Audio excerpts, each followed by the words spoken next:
ਅੰਗ 23ਵਾਂ। ਡਿਪਟੀ ਕਈ ਦਿਨ ਉਖੜਿਆ ਫਿਰਦਾ ਰਿਹਾ ਸੀ। ਕਿਤੇ ਵੀ ਮਨ ਨਹੀਂ ਲੱਗਦਾ ਸੀ। ਉਹ ਜਾਮਣ ਕੋਲ ਭਰੀਆਂ ਜਿਹੀਆਂ ਅੱਖਾਂ ਨਾਲ ਜਾਂਦਾ, ਉੱਥੋਂ ਮਿੱਟੀ ਚੱਕ ਮੱਥੇ ਨੂੰ ਲਾਉਂਦਾ। 2 ਦਿਨ ਹੋ ਗਏ ਸਾਨੂੰ ਘਰੇ ਨਹੀਂ ਆਇਆ ਸੀ। ਭਈਆ ਦੁੱਧ ਫੜਾਉਣ ਆਉਂਦਾ, ਦੱਸ ਕੇ ਜਾਂਦਾ ਸੀ ਕਿ ਡਿਪਟੀ ਖੇਤ ਸੀ। ਉਹ 2 ਦਿਨ ਬਾਅਦ ਅੱਧੇ ਦਿਨ ਗਏ ਤੋਂ ਪਿੰਡ ਆਇਆ ਸੀ ਤਾਂ ਘਰ ਜਾਣ ਦੀ ਬਜਾਏ ਲਾਲੀ ਕੇ ਘਰੇ ਵੜ ਗਿਆ ਸੀ। ਲਾਲੀ ਤੇ ਉਹਦੀ ਮਾਂ ਹੀ ਘਰੇ ਸਨ। ਹੁਕਮਚੰਦ ਘਰ ਨਹੀਂ ਸੀ। ਲਾਲੀ ਡਿਪਟੀ ਦੀ ਹਾਲਤ ਵੇਖ ਭੁਚੱਕੀ ਰਹਿ ਗਈ ਸੀ। ਤੈਨੂੰ ਕੀ ਹੋ ਗਿਆ?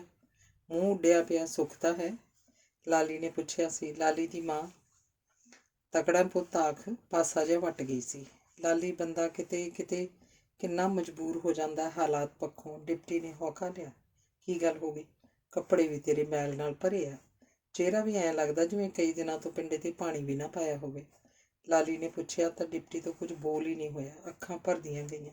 ਕੋਈ ਗੱਲ ਵੀ ਕਿ ਜਾਂ ਘਰ ਦੇ ਨਹੀਂ ਮੰਨਦੇ? ਲਾਲੀ ਭਾਣੇ ਉਹਨਾਂ ਦੇ ਰਿਸ਼ਤੇ ਨੂੰ ਲੈ ਕੇ ਕੋਈ ਗੱਲ ਸੀ? ਇਹ ਗੱਲ ਨਹੀਂ ਜੋ ਹੈ ਤੈਨੂੰ ਮੈਂ ਕਿਵੇਂ ਦੱਸਾਂ ਹਾਨਣੇ। ਕਲਾੜੀ 'ਚ ਦੀ ਗੰਨਾ ਪੀੜੀ ਦਾ ਵੇਖਿਆ ਕਦੀ? ਮੇਰੀ ਹਾਲਤ ਉਹੀ ਆ। ਕਲਾੜੀ 'ਚ ਪੀੜੇ ਜਾ ਰਹੇ ਗੰਨੇ ਵਾਲੀ। ਆਖ ਡਿਪਟੀ ਨੇ ਫੇਰ ਖਿੱਚ ਕੇ ਸਾਹ ਲਿਆ। ਲਾਲੀ ਦੀ ਬੀਬੀ ਮਾਇਆ ਚੁੱਲ੍ਹੇ ਦੁਆਲੇ ਹੋ ਗਈ। ਬੀਬੀ ਚਾਹ ਨਾ ਧਰੀ, ਦਿਲ ਨਹੀਂ ਮੰਨਦਾ। ਡਿਪਟੀ ਨੇ ਮਾਇਆ ਨੂੰ ਪਤੀਲੀ ਚੱਕਦੀ ਵੇਖ ਆਖਿਆ। ਮਾਇਆ ਵੀ ਹੈਰਾਨਗੀ ਜਿਹੀ ਨਾਲ ਉਸ ਵੱਲ ਝਾਕ ਬੋਲੀ। ਕਾਹਤੋਂ ਮਿੱਠੀਏ? ਸਰੀਰ ਨਹੀਂ ਠੀਕ ਬੀਬੀ। ਲਾਲੀ ਜੇ ਤੂੰ ਸ਼ਾਮ ਨੂੰ ਖੇਤ ਆ ਜਾਏ ਤਾਂ। ਡਿਪਟੀ ਨੇ ਮਾਇਆ ਨੂੰ ਚਾਹ ਤੋਂ ਮਨਾ ਕਰ ਲਾਲੀ ਨੂੰ ਆਖਿਆ। ਲਾਲੀ ਭੋਲੀ ਨਹੀਂ ਸੀ ਸਮਝ ਗਈ ਕਿ ਕੋਈ ਖਾਸ ਵਜ੍ਹਾ ਨਹੀਂ। ਝੱਟ ਬੈਠ ਤਾਂ ਉਹ ਇੱਥੇ ਵੀ ਸਕਦੇ ਸਨ। ਉਹਦਾ ਭਾਈਆ ਉਹਨਾਂ ਦੇ ਵਿਆਹ ਲਈ ਰਜਾਮੰਦ ਸੀ। ਉਹਨੂੰ ਕੋਈ ਇਤਰਾਜ਼ ਨਹੀਂ ਸੀ। ਤੂੰ ਨਹਾ ਧੋ ਕੇ ਕੱਪੜੇ ਬਦਲ ਕੇ ਚੱਲ ਖੇਤ, ਮੈਂ ਆ ਜਾਊਂ ਤੇਰੇ ਮਗਰੇ। ਮਣ ਮੈਲ ਪਾਈ ਆ ਗਲ 'ਚ। ਮੈਨੂੰ ਤਾਂ ਤੇਰੀ ਹਾਲਤ ਵੇਖ ਕੇ ਘਬਰਾਹਟ ਹੋ ਰਹੀ ਹੈ। ਚੱਲ ਘਰ ਨੂੰ। ਜੇ ਘਰਦਿਆਂ ਨਾਲ ਕੋਈ ਗੱਲ ਹੋਈ ਆ ਤਾਂ ਤੂੰ ਇੱਥੇ ਪਾ ਲੈ ਪਿੰਡੇ 'ਤੇ ਪਾਣੀ। ਲਾਲੀ ਨੇ ਆਖਿਆ ਸੀ ਤਾਂ ਡਿਪਟੀ ਅਣਮੰਨੇ ਜੇ ਮਨ ਨਾਲ ਤੁਰ ਗਿਆ ਸੀ। ਲਾਲੀ ਨੇ ਫਿਰ ਆਪਣੇ ਮੱਥੇ 'ਤੇ ਹੱਥ ਮਾਰਿਆ। ਜਾ ਨਹੀਂ ਜਾਂਦੀ ਏ। ਬੀਬੀ ਚਾਹ ਧਰਨ ਲੱਗੀ ਨੂੰ ਉਹਨੇ ਤਾਂ ਰੋਕਤਾ। ਤੂੰ ਹੀ ਕੁਝ ਸੋਚਦੀ, ਜਿਹੜੀ ਉਹਦੀ ਹਾਲਤ ਆ ਲੱਗਦਾ ਨਹੀਂ ਕੁਝ ਖਾਧਾ ਪੀਤਾ ਹੋਊ। ਬੀਬੀ ਮੈਂ ਥੋੜ੍ਹੀ ਦੇਰ ਲਈ ਡਿਪਟੀ ਕੇ ਖੇਤ ਤੱਕ ਜਾਣਾ। ਲਾਲੀ ਨੇ ਆਪਣੀ ਮਾਂ ਨੂੰ ਪੁੱਛਿਆ। ਮੈਂ ਮਨਾ ਨਹੀਂ ਕਰਦੀ, ਪਰ ਕੋਈ ਇਹੋ ਜਿਹੀ ਹਰਕਤ ਨਾ ਕਰ ਬੈਠਣੀ ਜਿਸ ਨਾਲ। ਬੀਬੀ ਇਹ ਤੂੰ ਕੀ ਆਂਦੀ ਹੈ? ਅਸੀਂ ਐਡੇ ਹੋਸ਼ੇ ਨਹੀਂ। ਮੈਨੂੰ ਉਹਦੀ ਹਾਲਤ ਵੇਖ ਇਉਂ ਲੱਗਦਾ ਸੀ ਜਿਵੇਂ ਕੋਈ ਭਾਂਬੜ ਬਲ ਰਿਹਾ ਹੋਵੇ ਉਹਦੇ ਅੰਦਰ। ਗੱਲ ਕੋਈ ਉਹਨਾਂ ਦੇ ਘਰੇ ਹੋਈ ਤਾਂ ਹੋਊ। ਆਇਆ ਵੀ ਉਹ ਖੇਤੋਂ ਆਉਂਦਾ ਪਹਿਲਾਂ ਇੱਧਰ ਹੀ। ਮੈਨੂੰ ਲੱਗਦਾ ਜਿਵੇਂ ਉਹਨੇ ਘਰੇ ਜ਼ਿਆਦਾ ਚਿਰ ਨਹੀਂ ਠਹਿਰਨਾ। ਕੱਪੜੇ ਹੀ ਬਦਲੂ ਮਸਾਂ ਪਿੰਡੇ 'ਤੇ ਪਾਣੀ ਪਾ ਕੇ। ਲੱਗਦਾ ਤਾਂ ਮੈਨੂੰ ਵੀ ਇਉਂ ਹੀ ਆ ਜਿਵੇਂ ਕਈ ਦਿਨਾਂ ਤੋਂ ਭੁੱਖਾ ਹੋਵੇ। ਮੈਂ ਰੋਟੀ ਲਾਉਣੀ ਆ, ਲੈ ਜਾਈਂ ਤੂੰ ਬੁੱਕਲ 'ਚ ਲੁਕੋ ਕੇ। ਮਾਇਆ ਨੇ ਆਖ ਪਰਾਤ ਚੱਕ ਲਈ ਤੇ ਆਟੇ ਵਾਲੇ ਪੇਟੀ ਨੂੰ ਜਾ ਹੱਥ ਪਾਇਆ।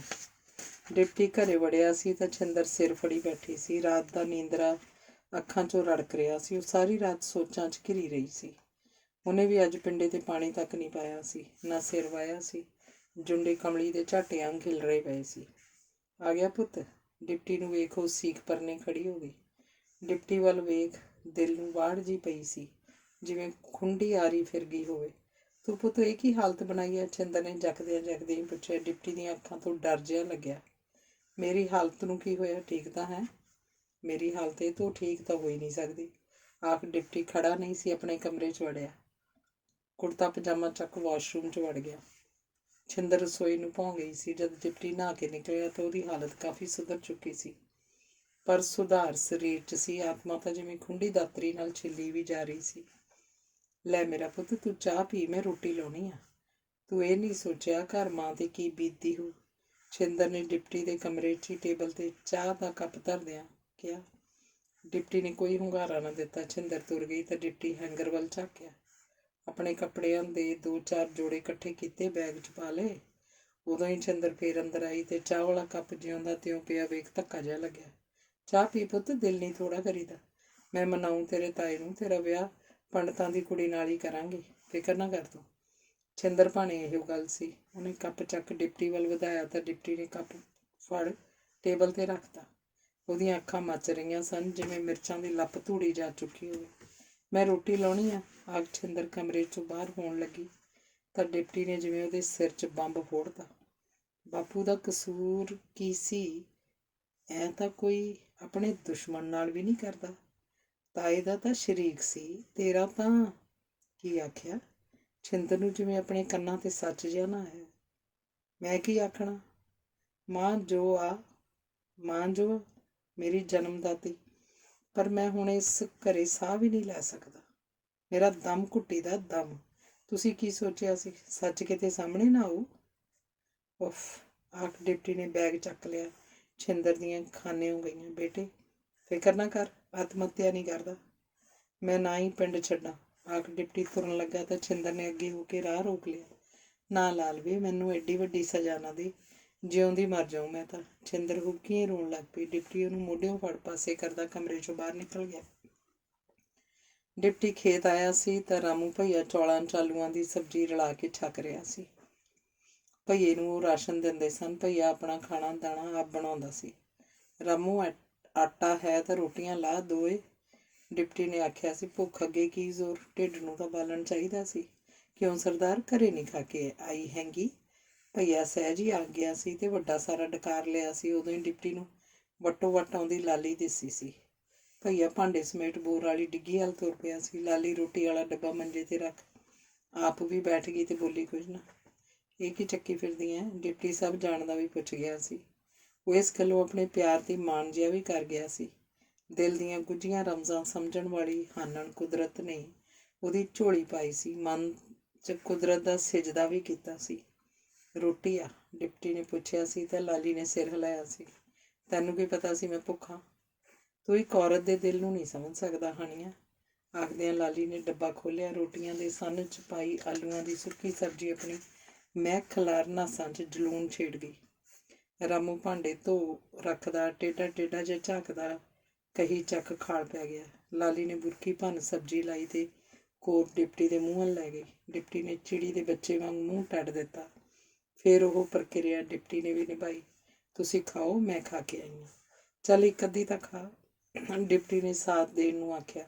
ਰੋਟੀ ਖਾ ਹਟੇ ਤਾਂ ਲਾਲੀ ਨੇ ਗੱਲ ਛੇੜੀ। ਘਰ ਗੱਲ ਹੋਈ ਆ ਕੋਈ? ਜੇ ਘਰ ਦੇ ਵਿਆਹ ਲਈ ਨਹੀਂ ਮੰਨਦੇ ਤਾਂ ਆਪਣਾ ਪਿਆਰ ਇਸ ਗੱਲ ਦਾ ਵੀ ਮੁਹਤਾਜ ਨਹੀਂ ਕਿ ਬਾਗੀ ਹੋ ਜਾਈਏ। ਪਿਆਰ ਕਰਨ ਵਾਲਿਆਂ ਨੂੰ ਬਾਗੀ ਤਾਂ ਹੋਣਾ ਹੀ ਪੈਂਦਾ, ਪਰ ਗੱਲ ਇਹ ਹੈ ਨਹੀਂ। ਡਿਪਟੀ ਆਖ ਉੱਠਿਆ ਤੇ ਬੋਰ ਵਾਲੇ ਟੋਏ 'ਚ ਵੜ ਪੱਖੇ 'ਚੋਂ ਪਾਣੀ ਕੱਢ ਆਪ ਪੀ ਇੱਕ ਕੱਪ ਭਰ ਲਾਲੀ ਨੂੰ ਲਿਆ ਫੜਾਇਆ। ਗੱਲ ਕੀ ਏ, ਮੈਨੂੰ ਦੱਸੇਗਾ?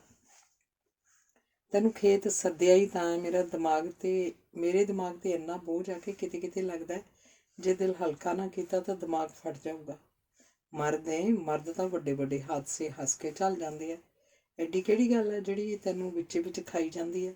ਆਖ ਲਾਲੀ ਨੇ ਡਿਪਟੀ ਦੇ ਦੋਵੇਂ ਹੱਥ ਆਪਣੇ ਹੱਥਾਂ 'ਚ ਲੈ ਲਏ। ਡਿਪਟੀ ਰੋਣ ਲੱਗ ਪਿਆ। ਰੋਇਆ ਤਾਂ ਕਿਸੇ ਮਸਲੇ ਦਾ ਹੱਲ ਨਹੀਂ ਹਾਣੀਆਂ। ਗੱਲ ਕੀ ਹੈ, ਮੇਰੇ ਨਾਲ ਸਾਂਝੀ ਨਹੀਂ ਕਰੇਗਾ? ਸਾਂਝਾ ਕੀਤਿਆਂ ਦੁੱਖ ਹਲਕਾ ਹੋ ਜਾਂਦਾ ਹੈ।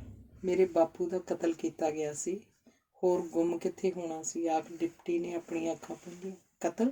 ਕਿਉਂ? ਕਤਲ ਕਰਨ ਦੇ 3 ਕਾਰਨ ਵੱਡੇ ਮੰਨੇ ਜਾਂਦੇ ਆ, ਜਰ, ਜੋਰੂ ਤੇ ਜ਼ਮੀਨ। ਬਾਪੂ ਦੇ ਕਤਲ 'ਚ 3 ਕਾਰਨ ਹੀ ਸ਼ਾਮਲ ਸਨ। ਕੌਣ ਸੀ ਉਹ ਪਾਪੀ? ਤਾਇਆ ਜੂਪਾ, ਹੋਰ ਕਿਹਨੇ ਹੋਣਾ ਹੈ? ਤੇਰੀ ਮਾਂ ਨੂੰ ਪਤਾ? ਲਾਲੀ ਦੀਆਂ ਅੱਖਾਂ ਚੌੜੀਆਂ ਹੋ ਗਈਆਂ ਸਨ। ਦੁੱਖ ਹੀ ਇਸ ਗੱਲ ਦਾ ਹੈ ਕਿ ਮੇਰੀ ਮਾਂ ਵੀ ਨਾਲ ਸ਼ਾਮਲ ਸੀ। ਆਖ ਡਿਪਟੀ ਨੇ ਆਪਣਾ ਮੱਥਾ ਫੜ ਲਿਆ। ਨਹੀਂ, ਇਹ ਗੱਲ ਦਿਲ ਨਹੀਂ ਲੱਗਦੀ, ਝੂਠ ਹੈ। ਲਾਲੀ ਨੂੰ ਸੱਚ ਨਹੀਂ ਆ ਰਿਹਾ ਸੀ। ਦੁਨੀਆ ਦਾ ਸਭ ਤੋਂ ਵੱਡਾ ਝੂਠ ਲੱਗ ਰਿਹਾ ਸੀ, ਸਭ ਤੋਂ ਵੱਡਾ। ਕਾਸ਼ ਹਾਨਣੇ ਝੂਠ ਹੁੰਦਾ। ਆਖ ਡਿਪਟੀ ਨੇ ਆਪਣਾ ਸਿਰ ਲਾਲੀ ਦੇ ਮੋਢੇ 'ਤੇ ਰੱਖਤਾ ਕਿਸੇ ਅਣਭੋਲ ਬੱਚੇ ਵਾਂਗ। ਆਪਣੇ ਆਪ ਨੂੰ ਸੰਭਾਲ, ਇਸ ਹੋਈ ਬੀਤੀ ਤੇ ਮਿੱਟੀ ਪਾ। ਸਾਵਾਂ ਹੋ, ਇੱਕ ਮਾੜਾ ਸੁਪਨਾ ਸਮਝ ਭੁੱਲ ਜਾ। ਹੁਣ ਇਹ ਗੱਲ ਪੱਲੇ ਬੰਨ੍ਹਣੇ ਤੋਂ ਜ਼ਿੰਦਗੀ ਬਸਰ ਨਹੀਂ ਹੋਣੀ। ਆਖ ਲਾਲੀ ਨੇ ਡਿਪਟੀ ਦੇ ਮੋਢੇ ਫੜ ਸਿਰ ਉੱਪਰ ਚੱਕਿਆ। ਡਿਪਟੀ ਦੀਆਂ ਅੱਖਾਂ ਵੱਲ ਝਾਕੀ ਜੋ ਐਂ ਲੱਗੀਆਂ ਜਿਵੇਂ ਬਲ ਰਹੀਆਂ ਹੋਣ। ਮੁਰਦਿਆਂ 'ਤੇ ਮਿੱਟੀ ਪਾ ਤਾਂ ਧਰਤੀ ਹੇਠ ਦਫਨ ਕੀਤੇ ਜਾ ਸਕਦੇ ਆ, ਪਰ ਦਿਲ 'ਚ ਹੋਏ ਛੇਕ ਭਰੇ ਜਾਣ, ਉਸ ਲਈ ਕੋਈ ਮਿੱਟੀ ਨਹੀਂ ਬਣੀ। ਡਿਪਟੀ ਨੇ ਆਖਿਆ। ਆਪਣੇ ਆਪ ਨੂੰ ਸਾਵਾਂ ਕਰਨ ਦੀ ਕੋਸ਼ਿਸ਼ ਕੀਤੀ। ਵਕਤ ਵੱਡੇ ਵੱਡੇ ਜ਼ਖਮ ਭਰ ਦਿੰਦਾ ਹਾਣੀਆਂ, ਸਮਾਂ ਬੜਾ ਬਲਵਾਨ ਆ, ਲਾਲੀ ਨੇ ਆਖਿਆ। ਡਿਪਟੀ ਉੱਠ ਕੇ ਖੜਾ ਹੋ ਗਿਆ ਤੇ ਲਾਲੀ ਦਾ ਹੱਥ ਫੜ ਬੋਲਿਆ, ਆ ਤੈਨੂੰ ਕੁਝ ਵਿਖਾ ਕੇ ਲਿਆਵਾਂ। ਤੇ ਹੌਲੀ ਹੌਲੀ ਤੁਰਦਾ ਲਾਲੀ ਨੂੰ ਜਾਮਣ ਕੋਲ ਲੈ ਆਇਆ। ਮਿੱਠੀ ਮਿੱਠੀ ਠੰਡ ਜਿਹੀ ਬਣ ਆਈ ਸੀ। ਭਈਆ ਧਾਰਾਂ ਕੱਢ ਪਿੰਡ ਵੱਲ ਜਾਣ ਦੀ ਤਿਆਰੀ ਕਰਨ ਲੱਗ ਪਿਆ ਸੀ। ਆਹ ਥਾਂ, ਆਹ ਜਗ੍ਹਾ ਮੈਂ ਕਿਵੇਂ ਭੁੱਲੂੰ ਜਿੰਨਾ ਚਿਰ ਜਿਉਂਦਾ ਰਹਾਂ। ਦੱਸਾਂ ਕਿਉਂ? ਕਿਉਂਕਿ ਇੱਥੇ ਮੇਰੇ ਬਾਪੂ ਦੀ ਲਾਸ਼ ਅਜੇ ਵੀ ਪਿੰਜਰ ਦੇ ਰੂਪ 'ਚ ਮੌਜੂਦ ਆ। ਨਹੀਂ, ਲਾਲੀ ਐਂ ਬੁੜ ਕੇ ਜਿਵੇਂ ਪੈਰ ਦੇ ਤੇ ਠੂਏ ਨੇ ਕੱਟ ਲਿਆ ਹੋਵੇ। ਕਿਉਂ? ਸ਼ੌਕ ਲੱਗਾ ਨਾ? ਮੈਨੂੰ ਵੀ ਲੱਗਾ ਸੀ। ਜਦ ਬਾਬੇ ਕਣਕੂ ਨੇ ਦੱਸਿਆ ਸੀ, ਸੋਚ ਉਸ ਵੇਲੇ ਮੇਰੇ ਦਿਲ ਤੇ ਕੀ ਬੀਤੀ ਹੋਈ। ਜੀ ਕਰਦਾ ਤਾਏ ਜੂਪੇ ਨੂੰ ਵੀ ਇੱਥੇ ਹੀ ਲਿਆ ਦੱਬਾਂ, ਪਰ ਫਿਰ ਆਪਣੀ ਮਾਂ ਦਾ ਕੀ ਕਰੂੰ? ਜੇ ਗੱਲ ਥਾਣੇ ਲੈ ਕੇ ਜਾਣਾ, ਮਾਂ ਫਿਰ ਵਿੱਚ ਆ ਜਾਂਦੀ ਆ। ਲੋਕ ਤਾਂ ਮੈਨੂੰ ਹੀ ਕਹਿਣਗੇ ਨਾ, ਪੁੱਤ ਕਪੁੱਤ ਹੋ ਗਿਆ। ਬਸ ਹੁਣ ਇੱਕੋ ਹੱਲ ਆ, ਤੈਨੂੰ ਵਿਆਹ ਕੇ ਇੱਥੇ ਖੇਤ ਹੀ ਲੈ ਆਵਾਂ। ਉਸ ਘਰ ਨਾਲੋਂ ਨਾਤਾ ਤੋੜ। ਡਿਪਟੀ ਨੇ ਝਾਕਿਆ। ਡਿਪਟੀ ਨੇ ਆਖਿਆ, ਜਾਮਣ ਤੋਂ ਕਿਸੇ ਪੰਛੀ ਨੇ ਖੰਭ ਫੜਫੜਾਏ ਤਾਂ ਲਾਲੀ ਤਰਬਕ ਕੇ ਝਾਕੀ। ਜਿਵੇਂ ਤੇਰੀ ਮਰਜ਼ੀ ਹਾਣੀਆਂ, ਅੱਗਾ ਤੇਰਾ ਪਿੱਛਾ ਮੇਰਾ। ਉਹ ਅਜੇ ਵੀ ਜਾਮਣ ਦੇ ਡਾਹਣਾਂ ਵੱਲ ਝਾਕ ਰਹੀ ਸੀ।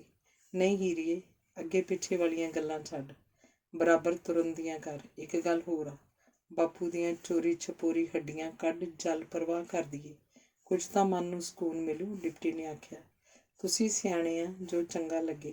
ਮੈਨੂੰ ਇੱਕ ਗੱਲ ਦੀ ਸਮਝ ਨਹੀਂ ਆਉਂਦੀ, ਬੰਦਾ ਇੰਨਾ ਹੈਵਾਨ ਕਿਵੇਂ ਬਣ ਸਕਦਾ? ਕਿਵੇਂ ਏਡੇ ਕਾਰੇ ਅੰਜਾਮ ਦੇ ਦਿੰਦਾ? ਲਾਲੀ ਬੋਲੀ। ਕੀਤੀ ਕੋਈ ਵੀ ਗਲਤੀ ਬੰਦੇ ਦੁਆਲੇ ਜਦ ਮੱਕੜ ਜਾਲ ਬੁਣਨ ਲੱਗ ਪੈਂਦੀ ਆ ਹਾਨਣੇ, ਤਾਂ ਉਹ ਜਾਲ ਬੰਦੇ ਨੂੰ ਆਪਣੇ ਲਪੇਟੇ 'ਚ ਇਸ ਤਰ੍ਹਾਂ ਲੈ ਲੈਂਦਾ ਕਿ ਬੰਦਾ ਜਿੰਨਾ ਨਿਕਲਣ ਦੀ ਕੋਸ਼ਿਸ਼ ਕਰਦਾ, ਘੇਰਾ ਹੋਰ ਵਿਸ਼ਾਲ ਹੁੰਦਾ ਜਾਂਦਾ ਹੈ। ਇੱਕ ਗਲਤੀ ਲੁਕਾਉਣ ਲਈ ਗਲਤੀ ਦਰ ਗਲਤੀ ਹੁੰਦੀ ਜਾਂਦੀ ਹੈ। ਦਿਨ ਛਿਪ ਚੱਲਿਆ, ਮੈਨੂੰ ਤਾਂ ਘਰੇ ਜਾਣਾ ਪਊ। ਮੈਂ ਤਾਂ ਕਹਿੰਦੀ ਹਾਂ ਤੂੰ ਵੀ ਸਾਡੇ ਘਰ ਹੀ ਇੱਥੇ ਪੈਣ ਨਾਲੋਂ। ਲਾਲੀ ਬੋਲੀ। ਉਹ ਡਿਪਟੀ ਨੂੰ ਇਕੱਲਿਆਂ ਛੱਡਣ ਲਈ ਤਿਆਰ ਨਹੀਂ ਸੀ। ਨਹੀਂ, ਬੇਫਿਕਰ ਰਹਿ ਤੂੰ, ਬੇਫਿਕਰ ਰਹਿ। ਮੈਂ ਨਾ ਪੁੱਠੀਆਂ ਸਿੱਧੀਆਂ ਸੋਚੀ ਨਹੀਂ, ਮੈਂ ਇੰਨਾ ਬੁਜ਼ਦਿਲ ਨਹੀਂ। ਡਿਪਟੀ ਨੇ ਆਖਿਆ ਤਾਂ ਲਾਲੀ ਚੰਗਾ ਫਿਰ ਆਖ ਤੁਰ ਪਈ। ਸੂਰਜ ਧਰਤੀ ਦੀ ਆਗੋਸ਼ 'ਚ ਟੁੱਬੀ ਮਾਰ ਚੁੱਕਿਆ ਸੀ। ਅੰਗ 24ਵਾਂ। ਡਿਪਟੀ ਚਾਹ ਦੀ ਪਿਆਲੀ ਉਵੇਂ ਛੱਡ ਤੇ ਬੈਗ ਮੋਢੇ ਪਾ ਘਰੋਂ ਤੁਰ ਗਿਆ ਸੀ ਤਾਂ ਛਿੰਦਰ ਦੇ ਮੱਥੇ ਤੇ ਜਿਵੇਂ ਟੋਪੀ ਵਾਲੀ ਮੇਖ ਠੋਕ ਗਿਆ ਸੀ, ਤੇ ਉਸ ਮੇਖ ਨਾਲ ਜਿਵੇਂ ਮੱਥੇ ਦੀ ਠੀਕਰੀ ਚਿਕਰੂ ਹੋ ਗਈ ਸੀ। ਉਹਦਾ ਜੀਅ ਤਾਂ ਕਰਦਾ ਸੀ ਧਰਤੀ ਫੜ ਜਾਏ ਤੇ ਉਹ ਨਿੱਘਰਦੀ ਤੁਰੀ ਜਾਏ। ਆਪਣੀ ਸੱਸ ਚੰਦ ਕੌਰ ਦੇ ਆਖੇ ਸ਼ਬਦ ਜਿਵੇਂ ਕੰਨਾਂ 'ਚ ਗੂੰਜਣ ਲੱਗ ਪਏ। ਛਿੰਦਰ ਬੰਦੀਏ, ਕਈ ਵਾਰ ਕੀਤੀਆਂ ਗਲਤੀਆਂ ਢਿੱਡੋਂ ਕੱਢਿਆਂ ਨੂੰ ਭੁਗਤਣੀਆਂ ਪੈਂਦੀਆਂ। ਤੁਸੀਂ ਬਾਜ ਆ ਜਾਓ ਪੁੱਠੇ ਚਾਲਿਆਂ ਤੋਂ। ਜੇ ਜੋ ਤੁਹਾਡੇ ਲੱਛਣ ਫੜੇ ਆ, ਉਹਨਾਂ ਦਾ ਇੱਕ ਦਿਨ ਇਹੋ ਜਿਹਾ ਬੈਂਗਣੀ ਗੁੜੂ। ਮਾਈ ਮੈਨੂੰ ਮੱਤਾਂ ਦਿੰਦੀ ਏ, ਤੂੰ ਕਿਹੜਾ ਮੇਰੇ ਸਹੁਰੇ ਨੇ ਸਿਹਰਿਆਂ ਨਾਲ ਵਿਆਹ ਕੇ ਲਿਆਂਦੀ ਸੀ? ਆਪਦੇ ਹਰੇਕ ਹੀ ਦਿਨ ਭੁੱਲਿਆ ਹੁੰਦਾ। ਆਗ ਛਿੰਦਰ ਨੇ ਚੰਦ ਕੌਰ ਦੇ ਦੰਦ ਹੀ ਜੋੜਦੇ ਸੀ। ਫਿਰ ਵੀ ਛਿੰਦਰ ਦੀ ਗੱਲ ਦਾ ਉੱਤਰ ਦਿੰਦੀ ਬੋਲੀ, ਉਹ ਵੇਲਾ ਤਾਂ ਧੀਏ ਰੱਬ ਕਿਸੇ ਤੇ ਨਾ ਲਿਆਵੇ। ਮੇਰੇ ਅੱਬਾ ਨੇ ਮੇਰੀ ਬਾਂਹ ਹੱਥੀਂ ਤੇਰੇ ਸਹੁਰੇ ਨੂੰ ਫੜਾਈ ਸੀ। ਮੈਂ ਕੋਈ ਉਦਲ ਕੇ ਨਹੀਂ ਆਈ ਸੀ ਇਸ ਘਰ। ਮੈਂ ਵੀ ਮਾਈ ਸਿਹਰਿਆਂ ਨਾਲ ਹੀ ਵਿਆਹ ਕੇ ਲਿਆਂਦੀ ਆ। ਨਾਲੇ ਜੇ ਡਿੱਗੀ ਆ, ਘਰ ਦੀ ਕੰਧ ਘਰੇ ਡਿੱਗੀ ਆ, ਗਲੀ 'ਚ ਡਿੱਗੀ ਹੁੰਦੀ ਤੂੰ ਕਹਿੰਦੀ ਚੰਗੀ ਵੀ ਲੱਗਦੀ ਸੀ। ਤੂੰ ਆਪਦਾ ਵੇਲਾ ਲੰਘਾ ਲਿਆ, ਮੈਂ ਆਪਦਾ ਲੰਘਾ ਲੂੰ। ਮਗਰੋਂ ਹਰੇਕ ਹੀ ਮੱਤਾਂ ਦਿੰਦਾ। ਨਾਲੇ ਜੇ ਮੈਂ ਇਹ ਅੱਕ ਨਾ ਚੱਬਦੀ ਤਾਂ ਇਹਨੇ ਕੋਈ ਹੋਰ ਲਿਆ ਬਿਠਾਉਣੀ ਸੀ। ਜਦੋਂ ਇਹ ਦੜ ਵੱਟ ਗਿਆ ਸੀ, ਉਸ ਵੇਲੇ ਤਾਂ ਤੁਸੀਂ ਦੋਵੇਂ ਮਾਂ ਪੁੱਤ ਬਾਗੀਆਂ ਪਾਉਣ ਲੱਗ ਪਏ ਸੀ। ਜਦੋਂ ਮੈਂ ਨੱਥ ਮਾਰੀ, ਉਹ ਤੇਰੇ ਨਾਲ ਕੌਣ ਮਿੱਕੇ ਬੀਬਿਆ। ਆਖ ਚੰਦ ਕੌਰ ਚੁੱਪ ਕਰ ਰਹੀ। ਇਹ ਸਾਰਾ ਕੁਝ ਸੋਚ ਛਿੰਦਰ ਦੇ ਸਿਰ 'ਚ ਘੋੜ ਦੌੜ ਜੀ ਲੱਗੀ।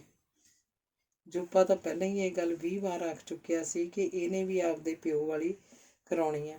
ਜੂਪੇ ਦੀ ਵੀ ਇਹ ਗੱਲ ਸਾਹਮਣੇ ਆ ਜਾਂਦੀ ਸੀ। ਡਿਪਟੀ ਤੋਂ ਕੁਝ ਵੀ ਲੁਕਿਆ ਨਹੀਂ, ਤਾਂ ਡਿਪਟੀ ਨੂੰ ਵੀ ਜੂਪੇ ਨੇ ਬੂਟੇ ਵਾਂਗ ਖਪਾਉਣ ਲੱਗਿਆ ਮਿੰਟ ਮਾਰਨਾ ਸੀ। ਉਹ ਆਪਣੇ ਬੰਦੇ ਦੇ ਕਤਲ ਦੀ ਹਿੱਸੇਦਾਰ ਤਾਂ ਸੀ। ਹੁਣ ਜੂਪਾ ਬਹੁਤ ਭਿਆਨਕ ਸੋਚਣ ਲੱਗ ਪਿਆ ਸੀ। ਛਿੰਦਰ ਡਰ ਰਹੀ ਸੀ ਕਿ ਲੋਕ ਉਂਗਲਾਂ ਕਰ ਆਖਣ, ਆ ਵੇਖੋ ਇਹ ਡੈਣ ਜਾਂਦੀ, ਜਿਹਨੇ ਪਹਿਲਾਂ ਬੰਦਾ ਲੰਘਾਇਆ ਹੁਣ ਪੁੱਤ ਵੀ ਖਾ ਗਈ। ਡੈਣ ਆ ਇਹ ਤਾਂ, ਡੈਣ। ਹੋਰ ਡੈਣਾਂ ਦੇ ਸਿੰਘ ਥੋੜ੍ਹਾ ਹੁੰਦੇ ਆ। ਨਹੀਂ, ਛਿੰਦਰ ਦੀ ਚੀਕ ਨਿਕਲ ਗਈ। ਉਹਦੀ ਹਾਲਤ ਉਸ ਪੰਛੀ ਵਰਗੀ ਸੀ ਜਿਹਦੇ ਖੰਭ ਅਸਮਾਨ 'ਚ ਹੀ ਨੋਚ ਲੈ ਗਏ ਹੋਣ ਤੇ ਅਸਮਾਨ 'ਚ ਗੋਲੀ ਵਾਂਗ ਧਰਤੀ ਵੱਲ ਆਉਂਦਾ ਆਪਣੀ ਹੋਣੀ ਨੂੰ ਉਡੀਕ ਰਿਹਾ ਹੋਵੇ। ਛਿੰਦਰ ਨੂੰ ਪਤਾ ਹੀ ਨਹੀਂ ਲੱਗਾ ਸੀ ਜਦ ਜੂਪੇ ਨੇ ਆਖਿਆ ਸੀ, ਵੇਖੀ ਆ ਉਸ ਹਰਾਮਜ਼ਾਦੇ ਦੀ ਕਰਤੂਤ। ਮੈਂ ਕਿਹਾ ਅੱਜ ਸਾਰਾ ਦਿਨ ਬਾਹਮਣਾ ਦੀ ਕੁੜੀ ਨਾਲ ਖੇਤ ਖੇਹ ਖਾਂਦਾ ਰਿਹਾ ਸਾਰਾ ਦਿਨ। ਜੂਪਾ ਬੋਲਦਾ ਗਿਆ ਸੀ, ਪਰ ਛਿੰਦਰ ਨੇ ਚੂੰ ਤੱਕ ਨਹੀਂ ਕੀਤੀ ਸੀ। ਉਹ ਤਾਂ ਉਵੇਂ ਗੋਡਿਆਂ 'ਚ ਸਿਰ ਦੇ ਕੇ ਬੈਠੀ ਰਹੀ ਸੀ। ਮੈਂ ਕਿਹਾ ਮੈਂ ਕੰਧਾਂ ਨਾਲ ਭਕਾਈ ਕਰਨ ਲੱਗਾ, ਕੀ ਜਵਾਬ ਦਿਉਂ ਮੈਂ ਕਿੱਕਰ ਨੂੰ? ਨਾਲੇ ਮੈਂ ਸੁਣਿਆ ਇਹ ਸਰਪੰਚੀ ਦੀ ਚੋਣ 'ਚ ਮੇਰਾ ਕੋਈ ਵਿਰੋਧੀ ਭਾਲ ਰਿਹਾ। ਮੈਂ ਕਿਹਾ ਲੋਕ ਗੱਲਾਂ ਕਰਦੇ ਆ, ਜਿਹੜੀ ਮੇਰੇ ਤੇ ਇਨਕੁਆਇਰੀ ਲਵਾਈ ਆ ਪਿੰਡ ਵਾਲਿਆਂ ਨਾਲ, ਇਹਦੇ ਵੀ ਸਾਈਨ ਆ। ਮੈਂ ਕਿਹਾ ਇਹਦੇ ਵੀ। ਛਿੰਦਰ ਚੁੱਪ ਸੀ, ਸਾਹ ਤੱਕ ਨਹੀਂ ਸੀ ਕੱਢਿਆ। ਜੀ ਤਾਂ ਕਰਦਾ ਸੀ ਆਖ ਦੇਵੇ, ਗੱਡੇ ਮੁਰਦੇ ਉੱਠ ਖੜੇ ਆ ਜੂਪਿਆ ਬੰਦਿਆ, ਪਰ ਆਖ ਨਾ ਸਕੀ। ਉਹ ਦੰਦ ਘੁੱਟੀ ਬੈਠੀ ਰਹੀ। ਜੇ ਗੱਲ ਮੂੰਹੋਂ ਕੱਢਦੀ ਸੀ ਤਾਂ ਡਿਪਟੀ ਨਾਲ ਉਹ ਕਦੇ ਵੀ ਮਾੜੀ ਘਟਨਾ ਵਰਤਾ ਸਕਦਾ ਸੀ। ਮਾੜੀ ਘਟਨਾ ਬਾਰੇ ਸੋਚ ਹੀ ਤਾਂ ਉਹਦੀ ਸੋਚ ਨੂੰ ਗ੍ਰਹਿਣ ਲੱਗਾ ਪਿਆ ਸੀ, ਤੇ ਮਾੜੀ ਘਟਨਾ ਨਾ ਵਾਪਰੇ ਬਾਰੇ ਜੋ ਇਲਾਜ ਉਹਦੇ ਦਿਮਾਗ 'ਚ ਖੌਰੂ ਪਾ ਰਿਹਾ ਸੀ, ਸੋਚ ਹੀ ਰੂਹ ਫਨਾ ਹੋ ਰਹੀ ਸੀ। ਤੇ ਉਸ ਇਲਾਜ ਤੋਂ ਹਟ ਕੇ ਜਿਵੇਂ ਹੋਰ ਕੋਈ ਹੱਲ ਸੁੱਝ ਹੀ ਨਹੀਂ ਸੀ ਰਿਹਾ। ਜੀਭ ਤਾਂ ਨਹੀਂ ਵੱਡੀ, ਮੈਂ ਕਿਹਾ ਮੈਂ ਕੁੱਤਾ ਜੋ ਭੌਂਕੀ ਜਾਨਾ। ਜੁਪੇ ਨੇ ਛਿੰਦਰ ਨੂੰ ਮੋਢੇ ਤੋਂ ਫੜ ਕੇ ਝੰਜੋੜਿਆ। ਛਿੰਦਰ ਆਪਣਾ ਪੀਲਾ ਭੂਕ ਹਲਦੀ ਹੋਇਆ ਚਿਹਰਾ ਉੱਪਰ ਉਠਾ ਝਾਕੀ ਤਾਂ ਜੁਪੇ ਨੂੰ ਛਿੰਦਰ ਦੀਆਂ ਅੱਖਾਂ 'ਚੋਂ ਇੱਕ ਲਾਟ ਜੀ ਨਿਕਲਦੀ ਦਿਸੀ। ਜੁਪਾ ਉਹਨਾਂ ਅੱਖਾਂ ਦਾ ਸਾਹਮਣਾ ਕਰ ਹੀ ਨਾ ਸਕਿਆ ਤੇ ਟਾਲਾ ਵੱਟ ਸਿੱਧਾ ਆਪਣੇ ਕਮਰੇ 'ਚ ਗਿਆ ਤੇ ਧੜਕ ਦੇਣੇ ਬੈੱਡ 'ਤੇ ਡਿੱਗ ਪਿਆ। ਜੇ ਘਰ 'ਚ ਇਹ ਹਾਲ ਸੀ ਤਾਂ ਬਾਹਰ ਵੀ ਹਾਲਾਤ ਚੰਗੇ ਨਹੀਂ ਸੀ। ਕੰਮ ਕੋਈ ਮਿਲਿਆ ਨਹੀਂ ਸੀ। ਜਿਹੜੇ ਮਿਲ ਕੇ ਛੱਡੇ ਸਨ ਉਹ ਘਾਟੇਵੰਦ ਸੌਦੇ ਸਨ।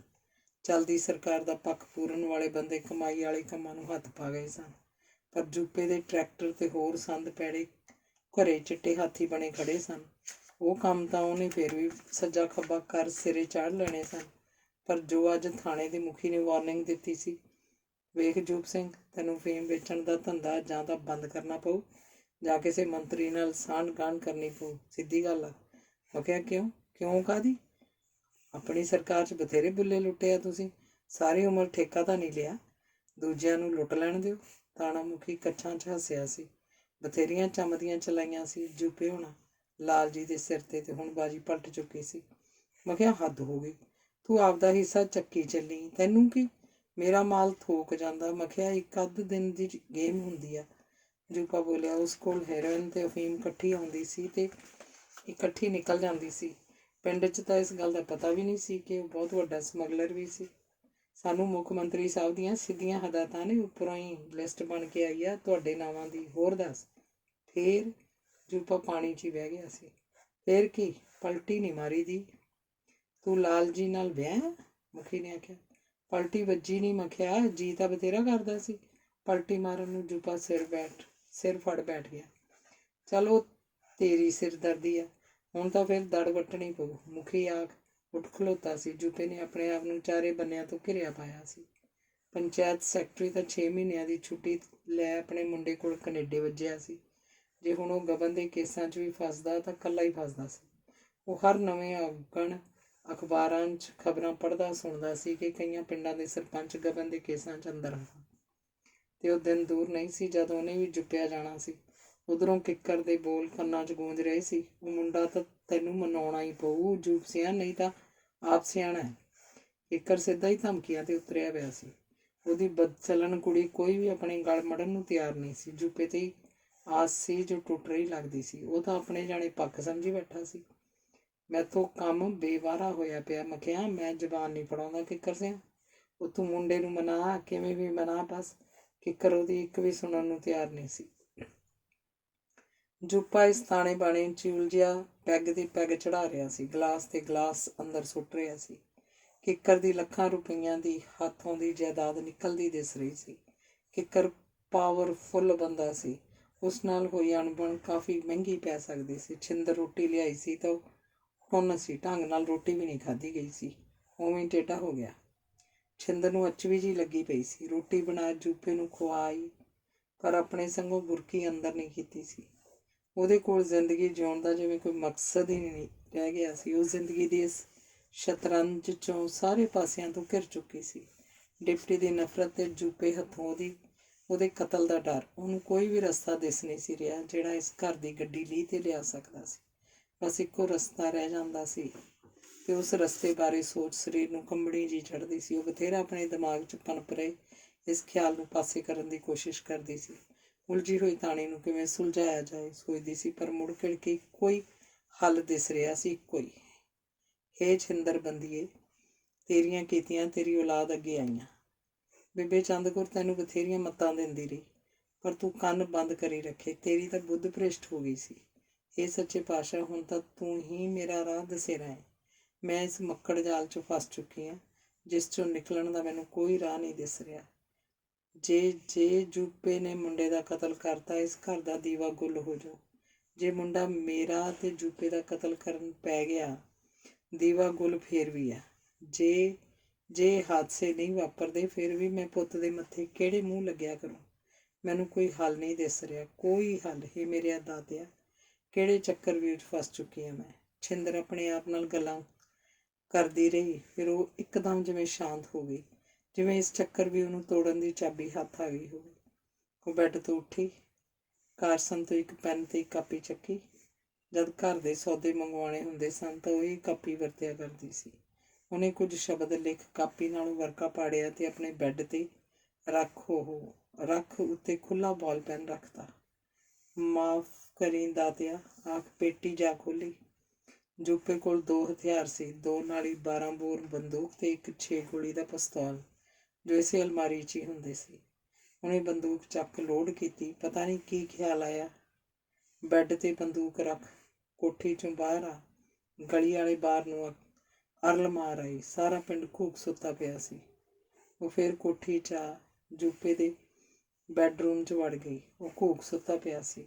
ਆਪਣੇ ਕਮਰੇ 'ਚ ਆਈ, ਬੰਦੂਕ ਚੱਕ ਫਿਰ ਜੂਪੇ ਦੇ ਕਮਰੇ 'ਚ ਗਈ। ਫਿਰ 2 ਵਾਰ ਠਾ ਹੋਈ। ਅੰਗ 25ਵਾਂ।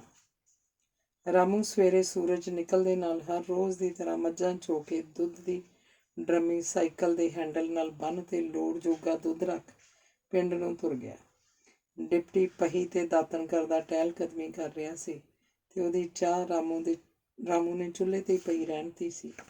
ਡਿਪਟੀ ਨੇ ਕੁਰਲੀ ਕਰ ਮੂੰਹ ਧੋਤਾ ਚਾਹ ਪੀ ਸੋਚਿਆ ਕਿ ਉਹ ਅੱਡੇ ਵੱਲ ਜਾਵੇ ਤੇ ਉੱਥੇ ਕਿਸੇ ਦੁਕਾਨਦਾਰ ਨਾਲ ਗੱਲ ਕਰਕੇ ਆਵੇ ਕਿ ਉਹਦਾ ਵੀ ਇੱਕ ਅਖਬਾਰ ਲੈ ਲਿਆ ਕਰਨ ਤੇ ਉਹ ਸਵੇਰੇ ਨਾਲੇ ਸੈਰ ਕਰ ਆਇਆ ਕਰੂ, ਨਾਲੇ ਅਖਬਾਰ ਫੜ ਲਿਆ ਕਰੂ। ਘਰੇ ਜਾਣ ਦੀ ਜਿਵੇਂ ਉਹ ਆਪਣੇ ਮਨ 'ਚ ਕਸਮ ਹੀ ਖਾ ਚੁੱਕਿਆ ਸੀ। ਅੱਡੇ ਵੱਲੋਂ ਆ ਕੇ ਪਿੰਡੇ 'ਤੇ ਪਾਣੀ ਪਾਉਣ ਦੀ ਸੋਚੀ ਸੀ ਤੇ ਅੱਡੇ ਵੱਲ ਜਾਣ ਲਈ ਪੈਰ ਪੁੱਟਿਆ ਹੀ ਸੀ ਕਿ ਪਹੀ ਰਾਮੂ ਸਾਈਕਲ ਭਜਾਈ ਆਉਂਦਾ ਦਿਸਿਆ। ਕੰਜਰ ਦਾ ਹੌਲੀ ਨਹੀਂ ਚਲਾਉਂਦਾ, ਹਨੇਰੀ ਬਣਾਈ ਆਉਂਦਾ ਜਿਵੇਂ ਮਗਰ ਭੂਤ ਲੱਗੀ ਹੋਵੇ।